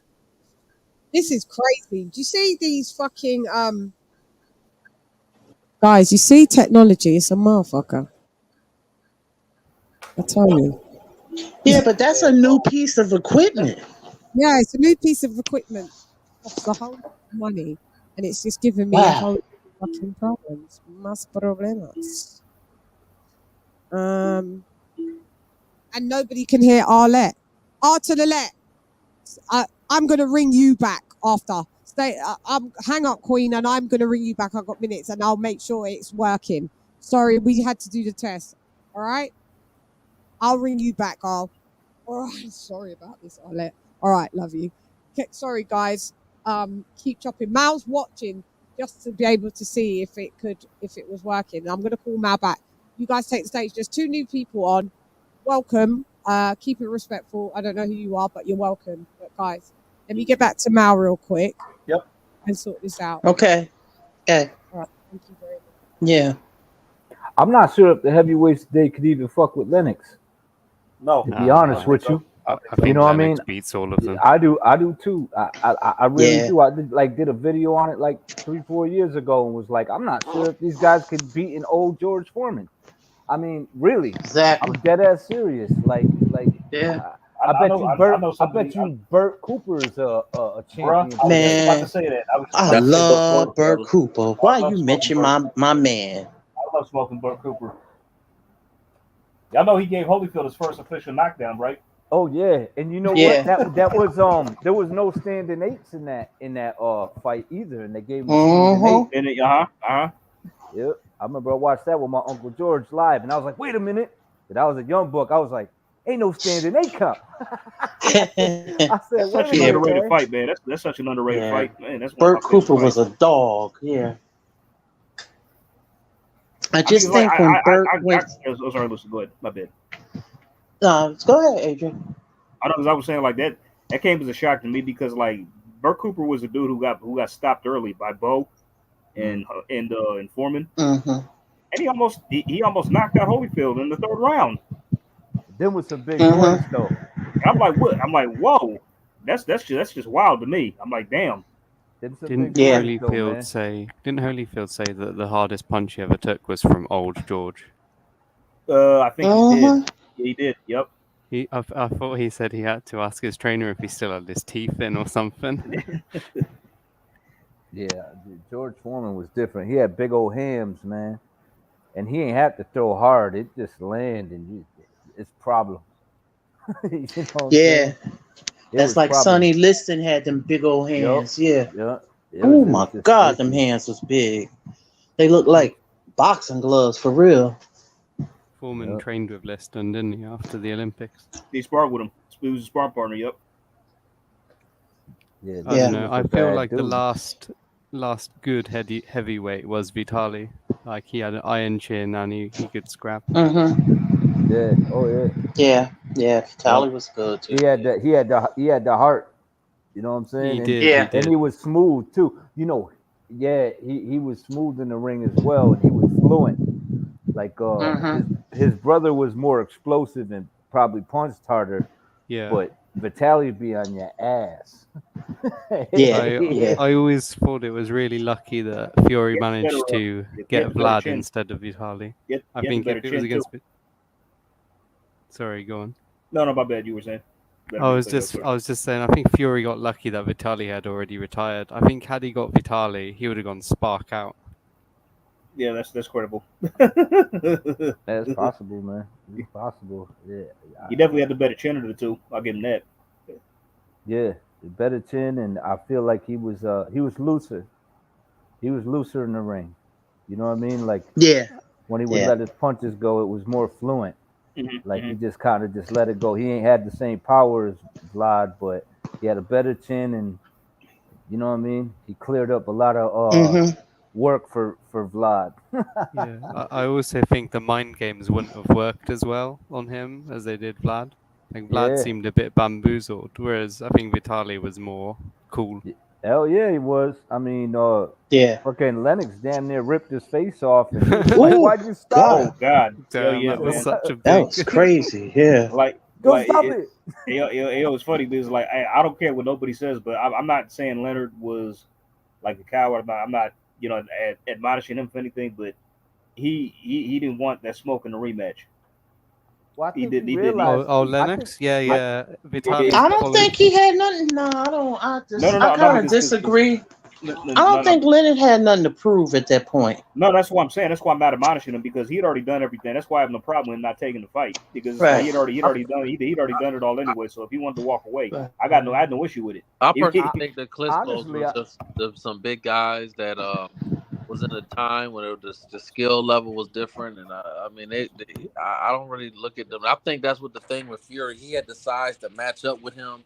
And he was just a better boxer. I think they was kind of like overrated because I don't want to disrespect them, and I think calling them overrated is disrespectful. But I think that they just really was getting off on their size and their power, and they went with somebody that can actually box and can match size. It just wasn't even on the same level. Same thing with Lennox. Respectfully, Vitaly gave Lennox all he could handle. Like he did. Was I mean at that prime though? Yeah, man. But I feel like honestly I feel like Lennox was I think Lennox was done with boxing at that point. Yeah, he was supposed to fight that chubby dude. He didn't come in shape, and he wound up fighting Vitaly. He took the fight on short notice. It was short notice. Yeah. And I'm not saying that Vitaly didn't show up, but I'm just like I think at that time both Lennox and Emmanuel Stewart realized that it was time to hang him up. Mm-hmm. Right. You know what I mean? Because what he was like 37, 38 when that fight happened. So he was like well into his late 30s by then. So and the one thing I could say about Lennox is the guy's still, he still got somewhat his wits about him. He not slurring his speech, although he be saying some dumb shit. but he don't slur his speech. He left out on top, and he got the cash to. He ain't broke, and I mean, I couldn't be happier for the dude. To be honest with you, I'm glad he got out the game when he did, and I'm glad he's good. Okay. So let me ask Ben Adams a question, right? Shelly Finkel, right? Mm-hmm. Managed both Vlad and Deontay Wilder at the same time. So you're saying all that, but I don't know about Vitaly because Vitaly was still around then too, but so why didn't that fight happen? Didn't Vladimir knock out Wilder during sparring? Well, listen, let's just keep it on 100. Them 50-50 fights because Wilder, he knocking anybody out, and them guys wasn't really fast. They didn't have great footwork. And they could be at the end of that punch at any time. But at the same token, no disrespect to them again, they get on inside of Wilder and just work him for 12 rounds too, and make him stop. Yeah, but they can punch too. They could. Facts. They could. I mean, honestly, Wilder hasn't fought a lot of punchers during his career, so we don't really know how well he could take a shot. I mean, right. OD, it's nothing to play with. He showed that in his last fight at old man status. Well, it's just not logic. What he's saying, but I'm not following what he's saying because I'm going by, well, why didn't the fight happen? The fight was there on Vladimir's side and also on Vitaly's. Wilder didn't want it. Wilder waited for Vitaly to retire before he went for the WBC. Finkel said he was still young and he needed more time. He was still a baby, a prospect. Yeah, exactly. So he didn't want it. Because I could, if I'm not mistaken, because I know somebody did a video on this. One of them wanted to. It might have been Vlad. Wanted to become undisputed and fight. Yeah, it was. What's his name? Severn. Severn. Yeah. But he didn't take this. He didn't want to take the step aside money. Wilder wasn't the mandatory, and then he offered Wilder step aside money, but he put out he said he wanted $10 million. But listen to this. This is the thing. Right. This is the thing about new. So we going with facts here, not. No. I get that, Queen. I'm saying this is the thing about facts because when you're dealing with debate, both sides bring facts to the table. It's just about who stick out a little more. There's a lot of information out there that says that Stefan wanted it and Klitschko backed out of that fight too. So it just depends on who you're gonna listen, whose side you're gonna listen. That's what I try to stay away from is he said and she said. I kind of like what you said, Queen Lisa, when you said let's just talk about what happened when they in the ring. Hang on, why would Klitschko back out from Stivan? Well, I mean, I don't he know ain't scared Klitschko. of Stivan. Hold on, listen, I don't know Klitschko. I know he got I don't know Klitschko, so I don't know what these people would do or why they would do. But I'm saying when you get into base, because here's the thing, my brother.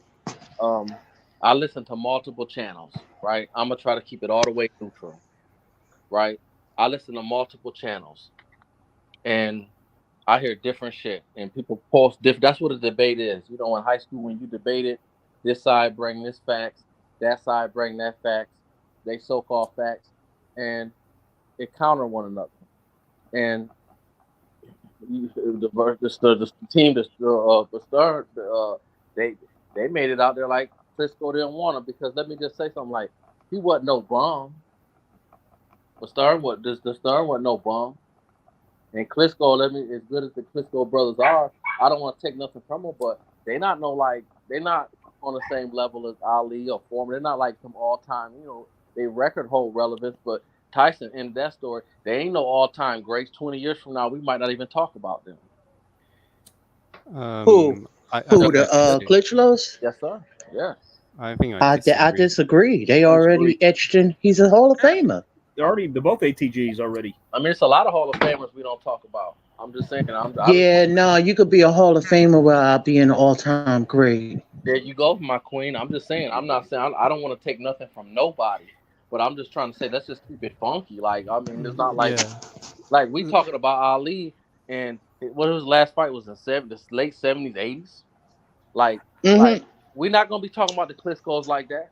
Like 20 years from now, their name might come up, but their name gonna come up based on Lennox Lewis or Tyson Fury. Like, you know what I mean? Like, I don't think they, it's been fighters throughout time that dominate. Wait a minute, you did Tyson Fury?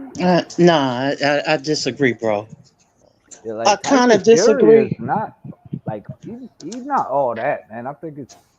I'm saying the same thing can go for him too. I'm just telling you that it's a lot of fighters that we can go a decade. It's some fighters that they got a decade of reigning or a decade of dominance, and 20 years from now we won't be talking about them like that. Somebody might say, "Oh yeah, I remember them."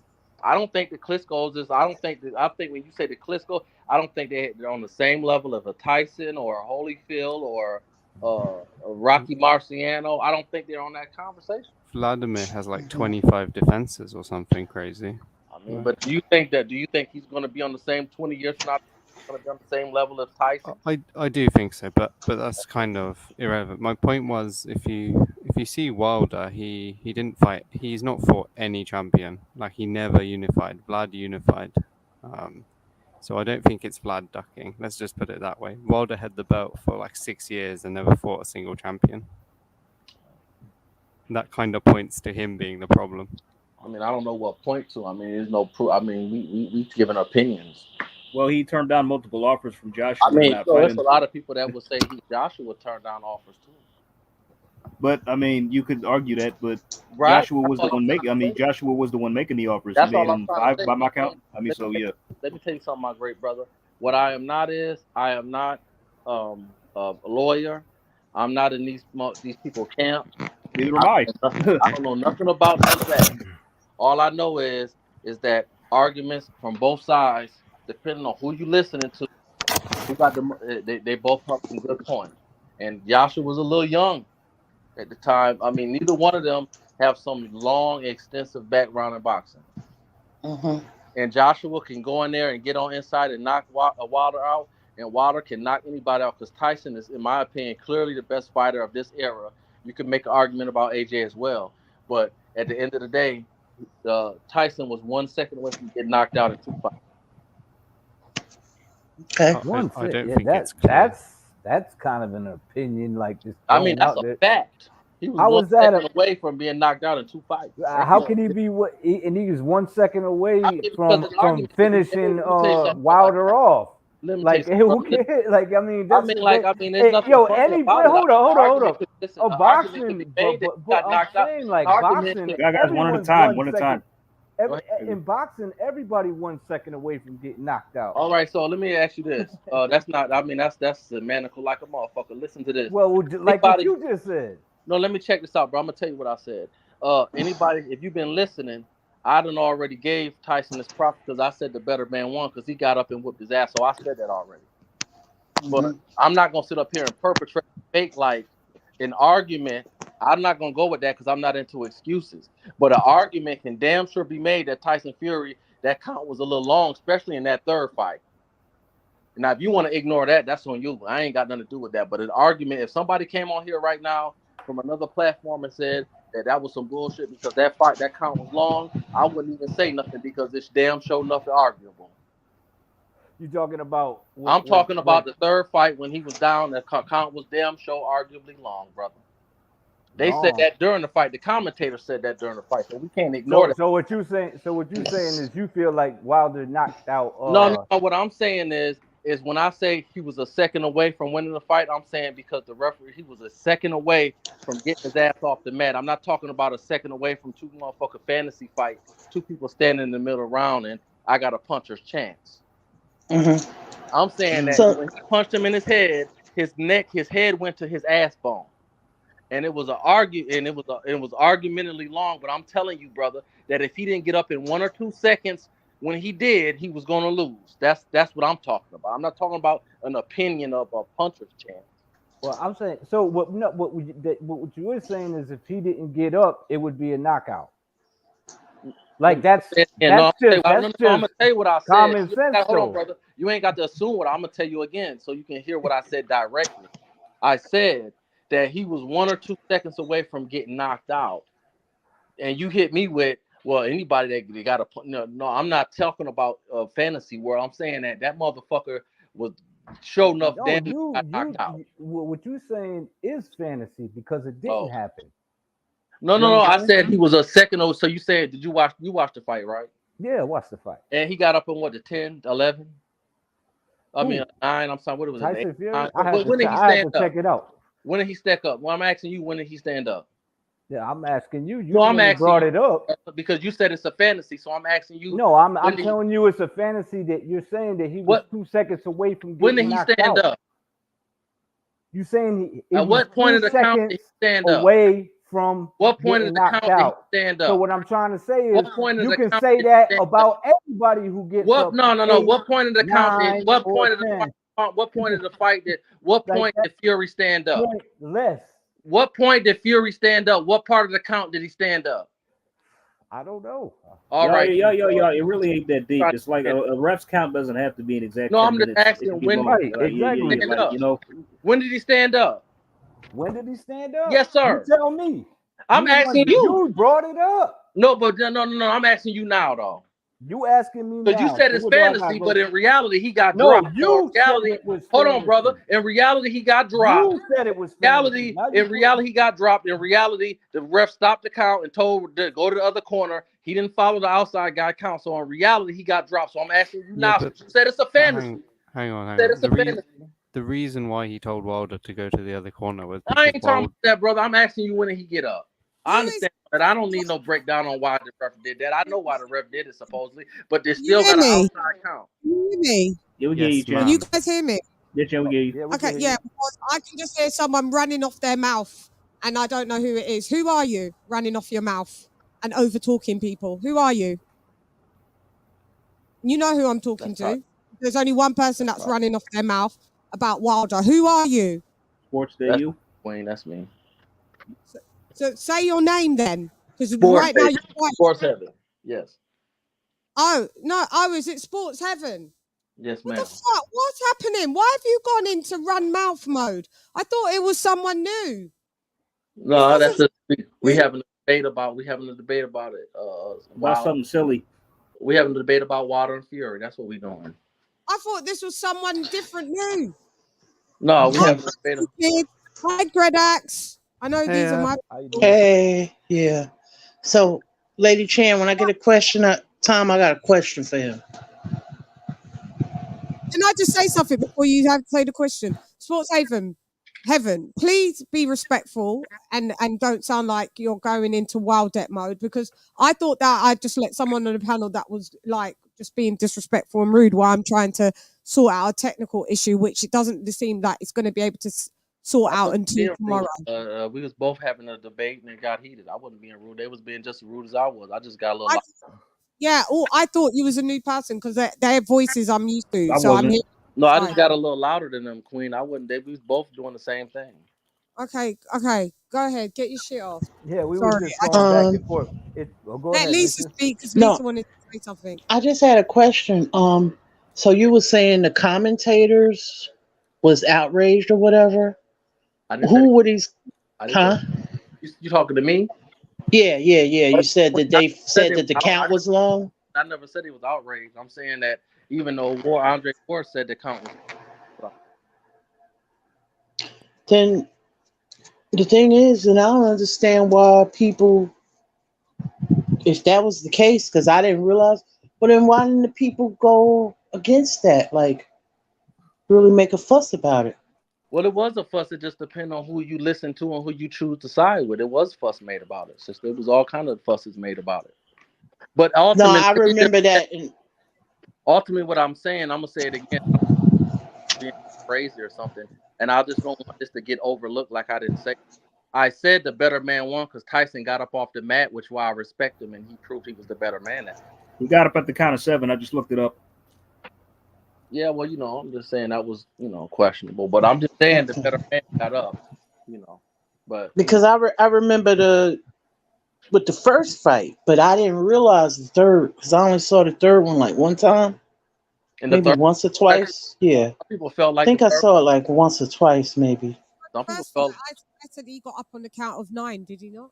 On the 9 count when he got. That's all, Queen. That's all I said. I just made the statement that he was 1 second away from being knocked out. That's all I said. And the best man got up and won. He still got up. Yeah, he got up at 9. The best man got up and he won because you can make an argument. So what's the debate about this? Well, the debate was that I shouldn't say what I feel. That's all I sound like. He was saying that Fury was the best in the division because he'd beaten Wilder. It's pretty much what I got from it, even though he's not beaten Usyk or. You getting what you want, brother. I never said that he was the best because he beat Wilder. You just said he was the best then. I said, to my opinion, he's the best, but just not because he beat Wilder. I said, I think he's the best. Arguably, him and AJ is the best, but I would lean towards Fury being the best in the division, but not because he beat Wilder, brother. I didn't say that. Okay. I think Wilder is one of the best in the division, too, so I think it's a damn good win. That's debatable, but... I think they have to... I don't think he can claim to be the best without fighting Usyk and AJ. I don't disagree. And I don't think Wilder can be claimed as one of the best if he's never fought at elite level when he lost. Queen Chan, who beat him? Yeah, but he's never won at an elite level, ever. No, I'm just asking you, Queen, who beat him? Yeah, one elite person. Queen, I'm just asking you, who beat him? Who beat who? Who beat Wilder? Tyson we know Fury. We know Fury beat him, so... Yeah. So my point is, if you have got a resume, you fought 42 times, and 40 other times there's nobody that's elite on your record, and then the one elite guy that you face, you faced him 3 times, and you cannot beat him. I cannot then say that you are an elite fighter. So with the other fighters, he's never beaten. Don't you get what I'm saying? He's never beaten an elite fighter. So let me ask you this question. Let me flip it like this. There's no flipping. I want to use Spence and Crawford as an example. No, just use Wilder. No. I know I can use Wilder, Queen, but I want to use Spence and Crawford, if that's okay. You can't use Wilder because Wilder I'm gonna go back to Wilder. I'm talking to Chan. You know why? You can't use Wilder because it defeats the. No. Because what they say is that Crawford hasn't beat nobody, and they no. Crawford still beaten elite fighters. that are deemed elite fighters. Well, let's Well, not who's an elite fighter that outside of Porter? goalposts. We're talking about Wilder. We're talking about Deontay Wilder. We're not talking about Crawford. Well, let me ask you this question, Shan. Who's gonna beat Wilder in the heavyweight else. division? Who's gonna beat? Name the fighters that's beating Wilder. That's who's first of all, who's the elite? Because y'all said earlier that AJ not beating nobody from the 90s. So who's elite in the heavyweight division? What's deemed as elite? I'm asking you who you think is the elite. So who's deemed as at least? I'm asking you who you think. Oh, stop interrupting. Okay. I heard what you just said, that you're asking me what I think. Okay. You can say it once, I got it, okay? It's just like, wow, all of a sudden your respect has dwindled and dropped because we've got on the topic of Wilder. This is why I don't talk about that stupid punk, because it brings out punks out of other people. I would like to continue to respect you. Please allow me to do so. So, whether or not you like my opinion, because it's not even an opinion at this point, it's a fact. Wilder's best win is Luis Ortiz. Do you want me to pull up Luis King Kong Ortiz's resume? No. Would you like me to do so? No, you okay. So now you tell me, who is Deontay Wilder's best win? Ortiz. Okay. Now we can move along swiftly. Thank you for proving my point. Now, my question to you is, I'm not cutting you off, am I? No, you're not. Oh, am I disrespecting you now? No, you're not. Okay, and if I've disrespected you, forgive me. And everybody on the panel, forgive me if that's how y'all feel. I know y'all don't, but if I have, I'm saying sorry. So I'm not So my question to you, Queen, is who in the heavyweight division that's so-called elite? Because we know there's not a lot of guys in the heavyweight today that's elite. So let's put that out there. So when we throw out the word elite, let's be very cautious with that, because it's been put out here that AJ, he would be considered elite today, because I think his resume is the best among the heavyweights. But we know that he's not beating none of he would be a B fighter in the 90s. This is what y'all said. So, right? Wilder would be a D. No, I'm not. I don't debate that. No. I mean, we laughing, but I just say I'm talking about AJ right now, right? AJ, you said that he would be considered a beat, correct? Mm-hmm. In that area. Yes. And so in this level, in this elite, so who in the heavyweight division that's going to beat Wilder outside of Fury, because he already beat him? Everybody, because he hasn't. Well, I mean, who's going to beat him? That's elite. I can answer that. I'm talking to Chan though, but Laura, go ahead. I just want her to say. I want her to say. I'm not trying to be rude. I just want her to say.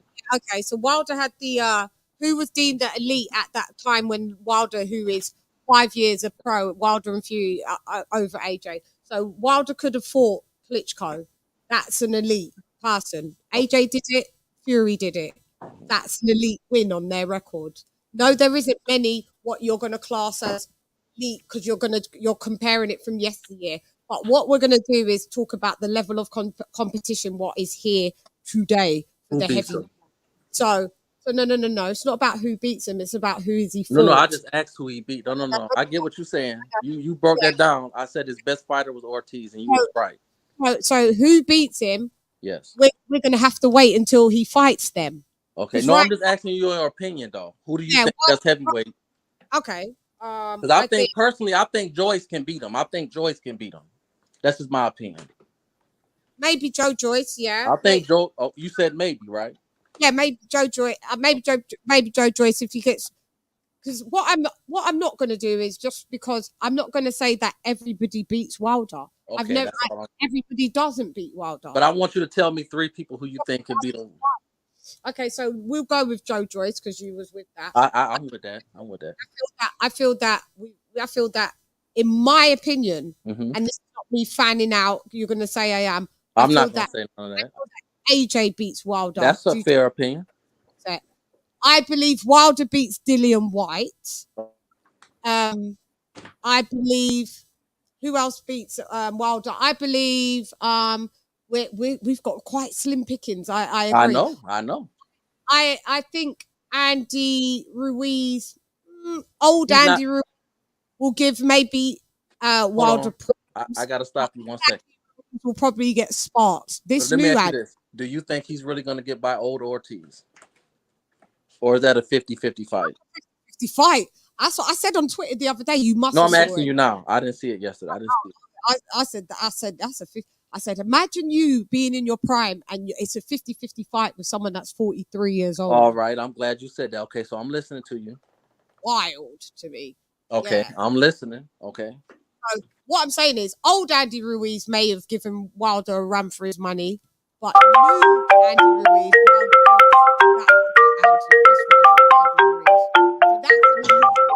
I hear that call real close, real good. Who was that? That do sound better. Chan. Oh, Chan is you? That's because it's coming through on the mic. Doesn't matter. Yeah, so that would be an elite win that Wilder could win because it's an ex-unified heavyweight champion. So why doesn't he kick off Andy Ruiz real quick? Make the AJ fight. That would be a sick fight. We all still would love to see that fight, whether there's belts or no belts. That is one of the biggest fights in still heavyweight. Yeah, they can still make that fight. And the only thing I said about that though is that when you start talking about different promotion companies and different sides, we seeing it right now with Bud and Spence. That's not like something just to sneeze at or act like it's fantasy. People say that he ducking. Like let me tell y'all something. I get cursed out all the time at the LDBC because people always I'm just telling you that at the end of the day, this person said he ducking, he said he ducking, but at the end of the day, business say they didn't want to make the fight happen. Neither one of the fighters are punks or scared. It's that business didn't come through. And I'm just saying, and Lady Chan, you just broke it down for me. I just asked, name some of the elite fighters that can beat him, and I even went as far as to say Joyce, because I think Joyce is the most dangerous heavyweight in boxing right now. But there's not a lot of people. If you're being real, the only person is Fury, AJ, maybe Usyk, and I think Usyk dog walks Wilder. I don't debate that. I think Usyk just dances around Wilder. Usyk toys with him. Usyk plays with him. Shows him why he's a bronze medalist. He plays with him. I sat up here and said I thought Usyk was the most skilled heavyweight in boxing. I don't have no beef with that. He is. I think Usyk is the. I've been said this. Any fighter that comes from cruiserweight and comes to heavyweight and they become a champion in heavyweight, they are the most dangerous sets of heavyweights going because they're technically sound. Their gas tank, they're used to going 12 rounds as a cruiserweight. It's just undeniable. A career heavyweight comparing to a cruiserweight that's turned into a heavyweight. A career heavyweight ain't used to going more than 7 rounds. They gas out. They can do it. But if you look at all of our favorite heavyweights, how many times have they gone the distance? I think Usyk got the best footwork. I think he got the best jab. I think he got the highest boxing IQ. He's pound for pound. He's like, I retired doing the pound for pound because it causes too much argument. But like, there's no shame arguably losing to one of the top 3 pound for pound kings. There's just no shame in it. So what I'm saying is, I think Usyk is the best, and that's nothing because he beat Joshua, by the way. Fuck that. I'm just saying. I've seen it from Evander Holyfield, from Cruiser. You can't fuck with them cats. And what made Evander Holyfield even more special? Because he carried fucking power with it. And he had good footwork and he could move a little better. Else, yeah, that he's technically sound. But a lot of doesn't mean that you're gonna carry, like, Usyk doesn't have Evander Holyfield power, but he outboxes everyone. But that's what made Evander Holyfield even more extra special. Cruiser with heavyweight power. Once he came, but he's got the footwork. He had everything. So what I'm saying is, cruiserweight make deadly heavyweight. Yeah, Chan, he turned pro at light heavy. Holyfield, I don't know, you knew that, right? As well, right? Yes, Yeah. I mean, when it comes to Wilder, man, the one thing that man needed is some footwork, man. True. If he could move, he'd be lethal. I'm saying, just teach him some like basic fundamentals, like a good jab, some good movement, like just anything, because he's already got the power. So yeah. But he had the basic fundamentals when he fought Stavan. That was a fucking, which one? Number 1 or 2? Number 1. The first fight. Yeah. He showed that he could actually box. fell in love with his power, like many. Yeah, Like yeah. Canelo. He did it against Chris Areola too. Then you get beat. Canelo fell in love. Any fighter that fully falls in love with their power, they end up getting beat. But the same thing with George Foreman, and then they start going a bit cuckoo because they can't believe that the power has now let them down. After a while, you need to go back to basics. You need them fundamentals. You need to realize why you was a fucking Olympian. Right. I think that's his downfall. But when it comes to Spencer Crawford, like what he said something along the lines of the business aspect of it and the promotional companies. But Bud's not with a promotional company anymore, and he's a free agent. He hasn't been for 9 months, right? So what's stopping us? And I don't know. He did it with Mikey Garcia, who was a free agent. So I'm just curious to why that they can't make that fight happen right away. I mean, I think that would be pretty dope. I'm hearing they talking about October, but I'm just saying he was with Top Rank. You know what I mean? That's all. That's what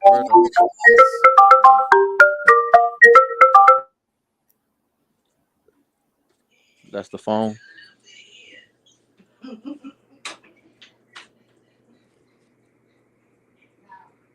I certainly hope it happens, y'all. I think it's the best fighter since Pacquiao and Floyd. It's probably going to be more entertaining. But all I was trying to say, my brother, is that when you're dealing with two different sides of these promoters, it's a business involved. And you're right, he's not a free agent now, and they're talking about the fight coming in October. So that'd be dope. I'd like to see it, but unfortunately, we gotta wait till the weigh-in first. Did you say he's not a free agent? I thought he was. Who said he not? Me? Did you say that or no? Well, you said no, my brother. I said when he was with Top Rank, it was more they wasn't even coming together. But since he left Bob, they've been. It's like they've been at it. It's equal out the differences. You know what I mean? Sometimes we get caught up in he's ducking and I think they want each other. I think Spence want undisputed, and I think Crawford want undisputed. I do like the way Spence talking lately. Yeah, I like the energy. They both show enthusiasm. They both want to fight. I mean, So I mean, hopefully for the fans, we a lot closer to it than it ever's been. You know, basically, it's the closest that we've come, but it still ain't there yet. So you know, what I mean, we got wait 4 years for this fight, man. Yeah, I mean, sometimes we don't get the fight like we didn't get the Wilder AJ. And you know, and I believe I agree with Chan on that. It don't matter if them guys got belts or not. That thing's gonna sell. Yeah, everyone I still watch it. Yeah, I'd still watch it too.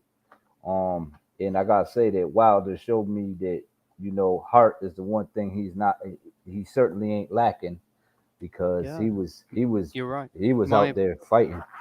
My opinion went up of Wilder in that third fight. It went up hugely. The arguments from me. It's like he showed a lot of grit in that fight. He really did. And I couldn't stand the fact that they made that fight because of Tyson Fury, and that's why I'm not a big Tyson Fury fan, because I'm a boxer fan. And when he promised undisputed, I thought we was gonna finally get it. And then he was like, "I'm fighting Deontay Wilder." I was like, "Son of a bitch!" But he's a liar, man. He's a born liar. And you know what? It's like I'm assuming that him and Bob knew the whole time that they were fighting Wilder. Yeah, exactly. They knew the entire time. They knew about the entire time, and they conned us all. It was a contract, and though. they let Eddie promote their fight. Yeah. That's basically what they did, man. They pretty much let him do everything. He did everything on his own, setting it up. It was like, and Bob and the PBC didn't have to do shit because everybody was ready for that AJ joint, and then it gave me that, and I was like, nah, man. I was but I wasn't I was disappointed with the matchup, but not disappointed with the outcome or the fight itself. You know what I'm saying? Yeah. The fact that the matchup was made again, which is not really Wilder's fault, because if he won in court, you know what I'm saying? Yeah. He signed the contract, but it expired. Right. He went to court. He won the arbitration, whatever else. But I mean, the fact that he was out with Tyson Fury, like you should have had your ducks in a row first, right? Before you tease this undisputed fight when you knew you couldn't do it. because for me, myself, man, I can only speak for myself, but I'm pretty sure a lot of other boxing fans wanted that undisputed heavyweight championship. Shit, I wanted Once it. Come again, on now. yeah, you know what I mean. So I mean, it's like that's what I Yeah. enjoy, and I like them big unifications. I don't care how many belts is being brought to the table by who. Let's get them together and let's just find out who the king of the hill is, and let's get it done and over with. You know. I mean, it's like undisputed heavyweight's been eluding us for years. It's like we just Mm-hmm. can't get an undisputed heavyweight fight and a heavyweight champion. Yeah. We can't. I mean, first it was AJ Politics, Wilder, politics. and then AJ Fury, then this and that. It's That's disgusting, like, yeah. and all this just roadblock after roadblock after. Hey, just all this shit. if when it came to networks and promoters and they made Lennox and Tyson, then they can make any fight, y'all. That's what I'm saying. Exactly. Like nothing's out. I mean, like HBO, Showtime, they came Yep. together. It's like, let's get this done. You know what I mean? I'm glad you brought that up, brother. But let's just backtrack for a minute. Tyson's one of the, I mean, next to Floyd, ain't Tyson second in the most pay-per-view fights? Yeah, I think so. And Lennox is, you know, like I said, Not sure. Yeah. Maybe. Yeah. I mean, he's up there. I think he's maybe 2 or 3, top 5 definitely. I say so for sure. And I think Lennox is, you know, like I said, I got him third on my all-time greatest heavyweight list. And you know, Lennox, I think so. You know, you talking about. I guess ultimately, what I'm really trying to say is, anytime Mike Tyson comes to the table, I think people gonna back that. Yeah. Look at what his exhibition fight with Roy Jones did. 1.5 million. You know what I'm saying? They did $1 million. I'm just saying, when it comes to welterweights too, for this undisputed bout between Bud and Earl, I feel like they ain't nothing left at welterweight for these guys. No, all they got to do is go through each other, and that's it. Yeah, there's no point in them taking on these young bucks right now. I mean, because it'd be for less cash and no reward. That's what I'm saying. They better hurry up and get this done, because if they don't, they're gonna be ordered to fight all these young. They're gonna be stuck with a mandatory. Exactly, like Boots is on Spencer's ass, and Virgil is on Bud's ass, and all these guys, they catching up. So they better hurry up and just go through and fight each other and get it over with. It might take a L. Yeah. But if it's working, it's working. Fuck up undisputed again, because that's usually what happens, y'all. Yep. Someone comes in and then they wind up losing, getting into some sort of issue outside of the ring, and then undisputed just goes right to shit. Exactly. That's why you need to strike while the iron is hot. And you see another Terry Norris and Sugar Ray Leonard episode. Oh, man. Terrible Terry Norris. That dude had a short reach and he was bad as fuck. I still remember what Julian Jackson did to him. Yeah, I remember that. But he did some damage too, though. But he beat Julian. No, he did not. Julian knocked his ass the fuck out. Terry Norris? Yeah. You never saw that? I saw Terry beat him. Let me see. Let me before I say anything. No. Okay, I'll give it to you. Terry was piecing his ass up in the first round, but then Julian caught his ass with like a right left right combination and just fucking like cold slept it, like just limp on the floor. To be fair, Julian Jackson catch anybody. Yeah, exactly. Like you Julian hits you once, and you done, bro. That had to be the pound for pound one of the hardest punches that ever stepped in the square circle. I'll just imagine if he was around today, causing hell in the middleweight division. Damn. Man, there's been a few, man. Boone was like that too. He'd always put the favorite on the ass. Who was? Or Boone. Boone? Yeah, at 168, I believe. Boom. Sorry. What's his first name? I'm not ringing. It's not ringing. Well, I know he put Andre Ward on his ass. He put every. Darnell Boone. Boone. Yeah. Oh yeah, the journeyman. Boone Boone was that guy, man. He could crack. Yeah, he dropped Ward. He dropped Kovalev in their fight a few times, and he also gave it down to Stevenson his first loss. That was an upset at the time. Is where you knocked him out. Boone was a special individual, man. Oh yeah, he can punch. He can fucking punch. Upset king right there, man. He just come through and be like, boom. Oh yeah, you whipping my ass, boop. Lights out. Oh, he really hurt Andre. I think that's probably like the most hurt he's ever been in his career. I think when Boone dropped him.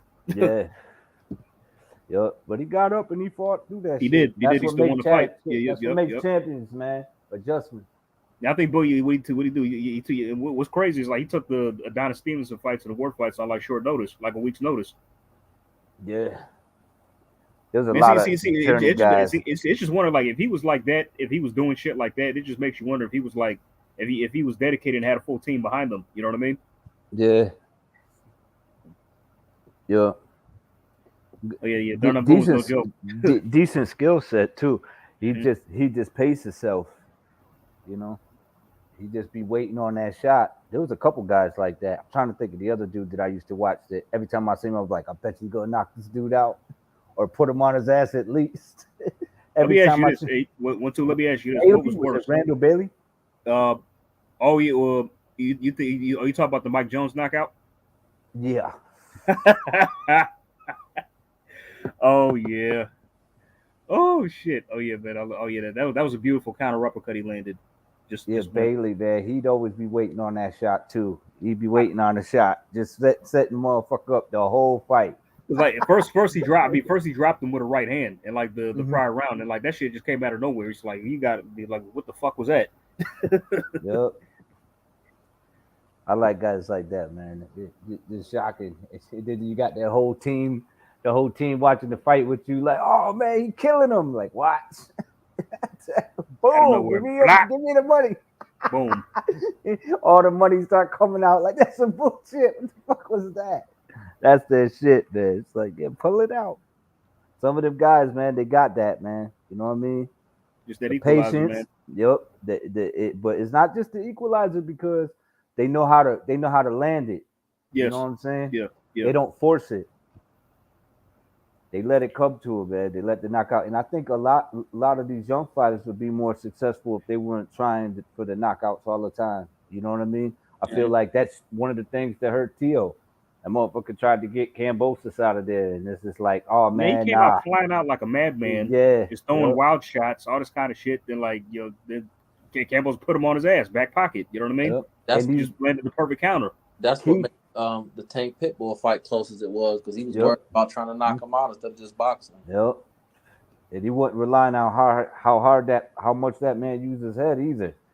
When he punched that shit, he was like, "Ooh, shit." Yeah, because I seen Pitbull land a 3 headbutt combination on someone the fight prior.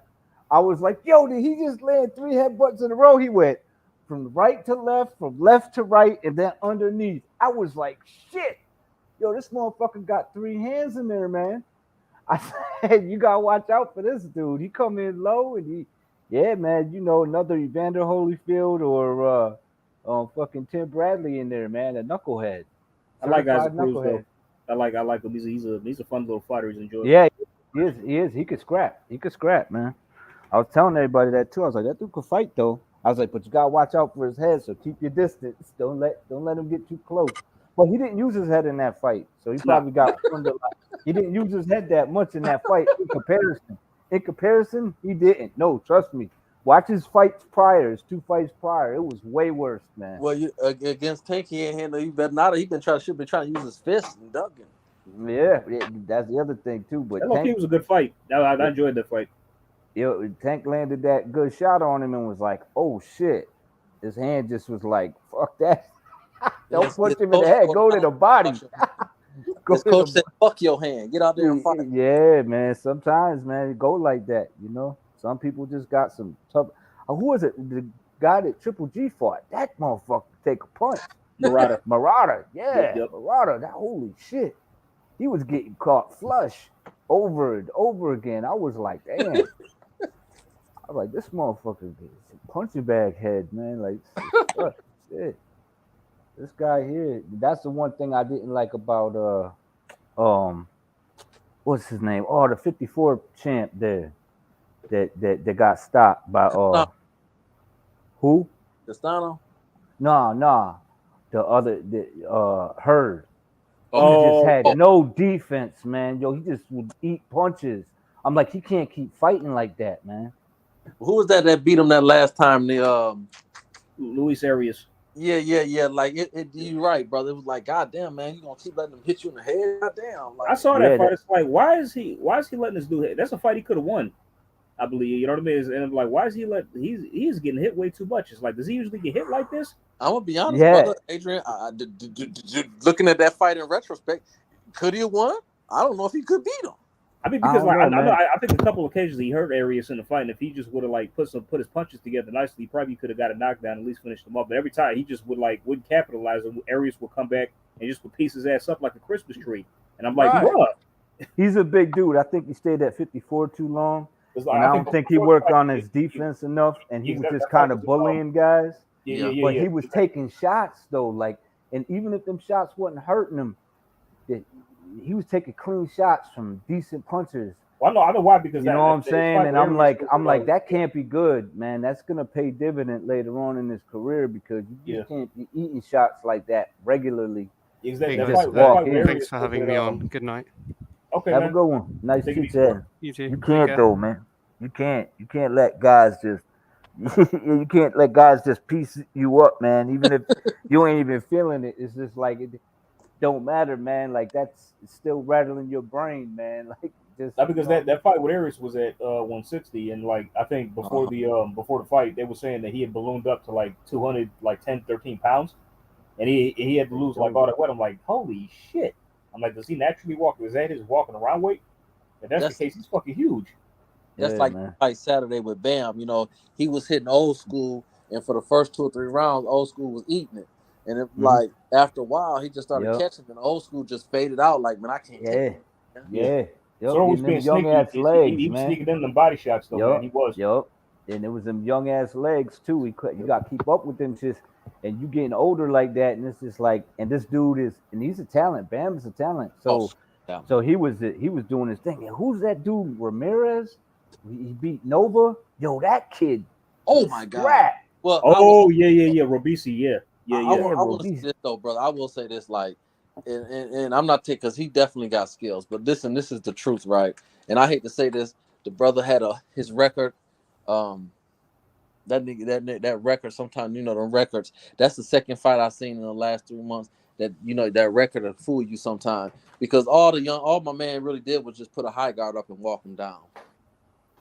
Nah, he was slipping and he was fainting and I don't know. He had some good moves, man. And I just feel and Nova looked sharp. Like he didn't always look sharp in his fights, and he looked sharp and when he was using the distance, and then he just baited him into fighting his fight, and man felt like it looked like he didn't respect Supernova. Supernova wasn't a supernova. He felt like he didn't respect his power, man, and walked him down, brother. But you see people, you could get into people's head like that though. Like think about it. When you take guys like Vernon Forrest, when who was it Mayorga? When he got into his head, man, and got that win. Yeah, you know what I mean? Because when he went back to the corner, he was bitching to his Mayorga was bitching to his corner that the dude hit that Forrest could punch. He's like, yo, this dude could punch. But he went in there and was like, you got nothing. You know what I'm saying? So he just got into his head, man. It's just like shit. You psych people out and you land in a good shot and they eating it. Some people can't. And I was taught if they eat it, keep feeding them. But some people be like, yo, I landed that shot. That should have put him to sleep. And it's just like, nah, everybody built different. You know what I'm saying? Like, so you might have to jab your way through this one, man. You can't piece them all up.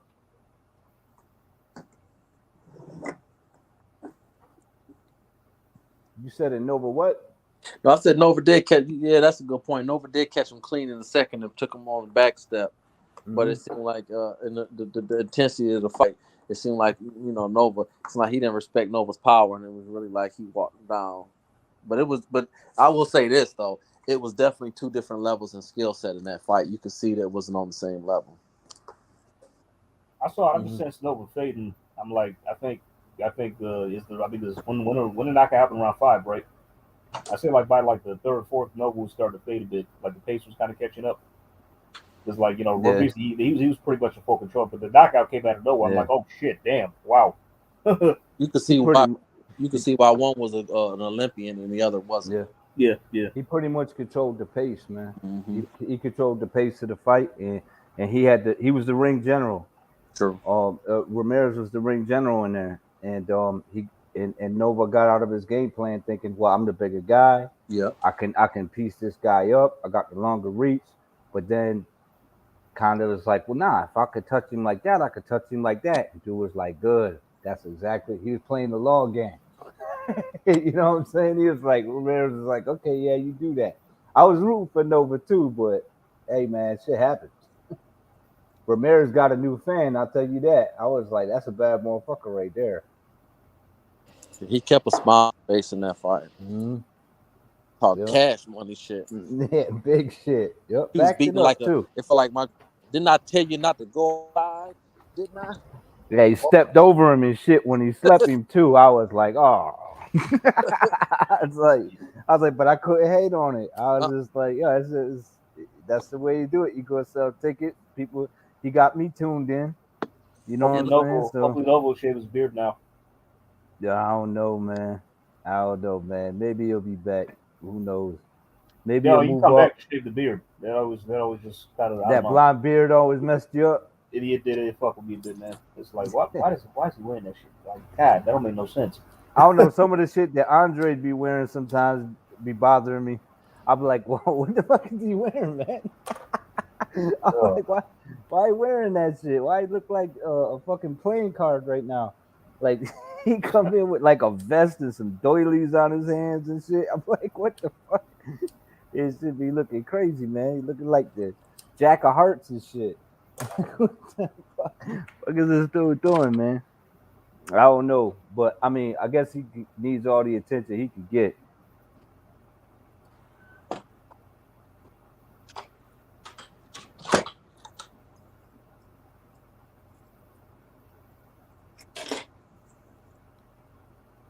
I wish him and fucking Jamal would just fight.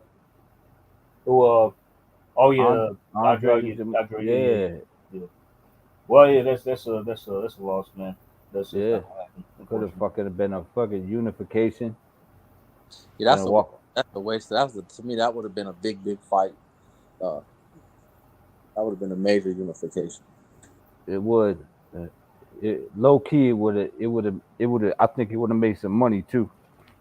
It's possible, especially if promoted right in the right location. Mm-hmm. Yep. Yeah, they probably had to do it in Texas.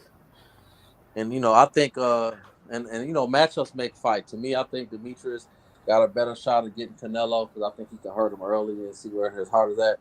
But I think and I'm pulling for I would pull for Andres because it's like he pushing the issue on the fight and Maul acting like a little hoe. But I just think that clumsy shit Demetrius do, some of that clumsy shit he do, and later in the rounds, I would actually give the benefit to Charlo, but Charlo acting like a little hoe. I think he needs to take the fight.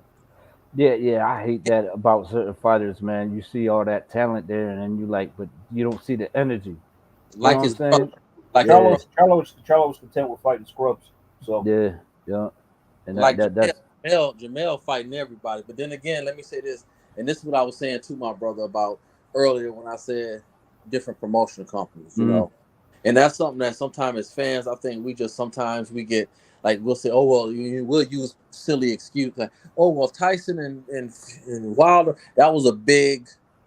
Well, it was potentially, it was worth it. Pacquiao, Floyd was worth it. Them promotion companies,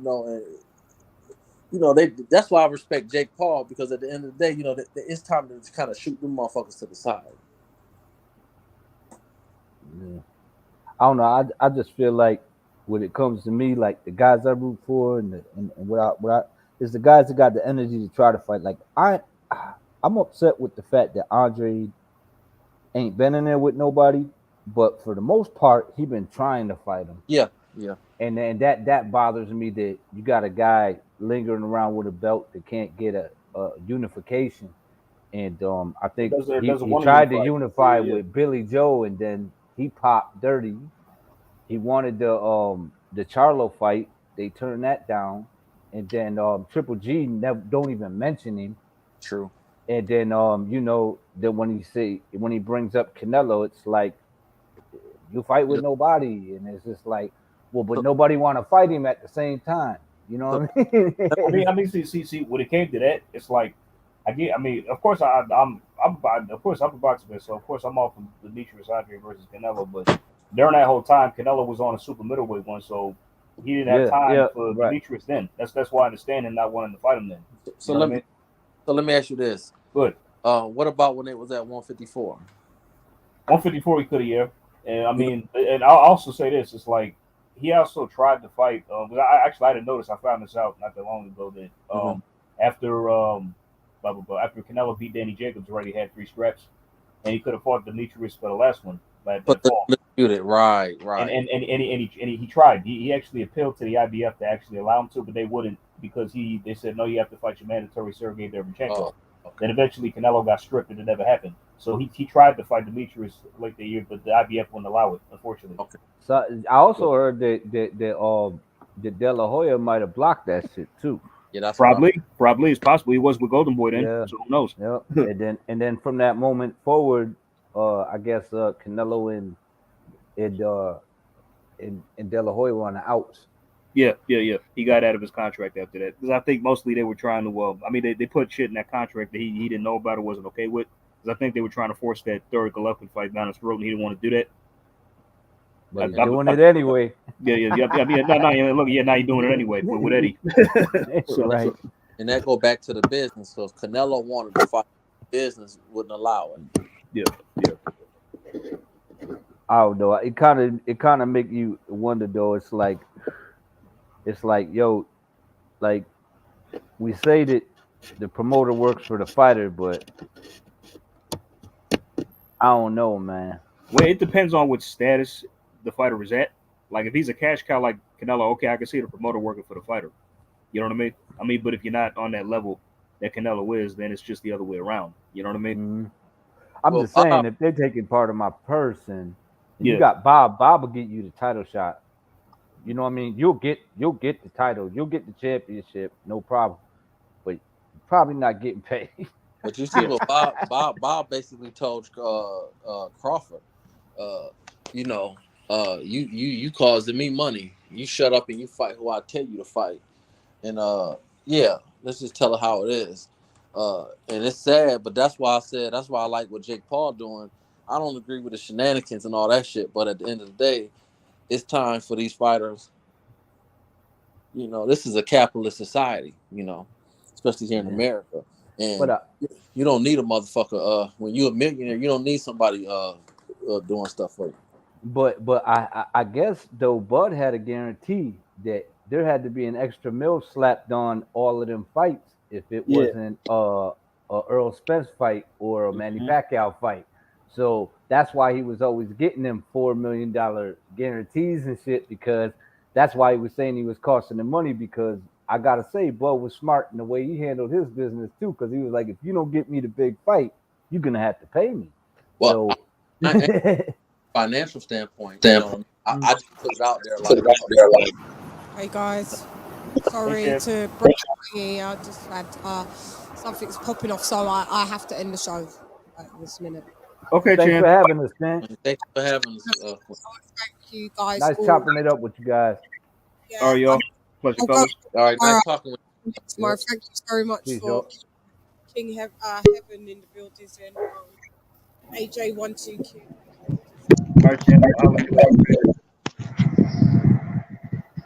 Hello? Yeah, sis. Paulette, thank you for coming through. LOC, Lock, thank you for coming through. That's being on the panel as well. Andy 54, Sammy.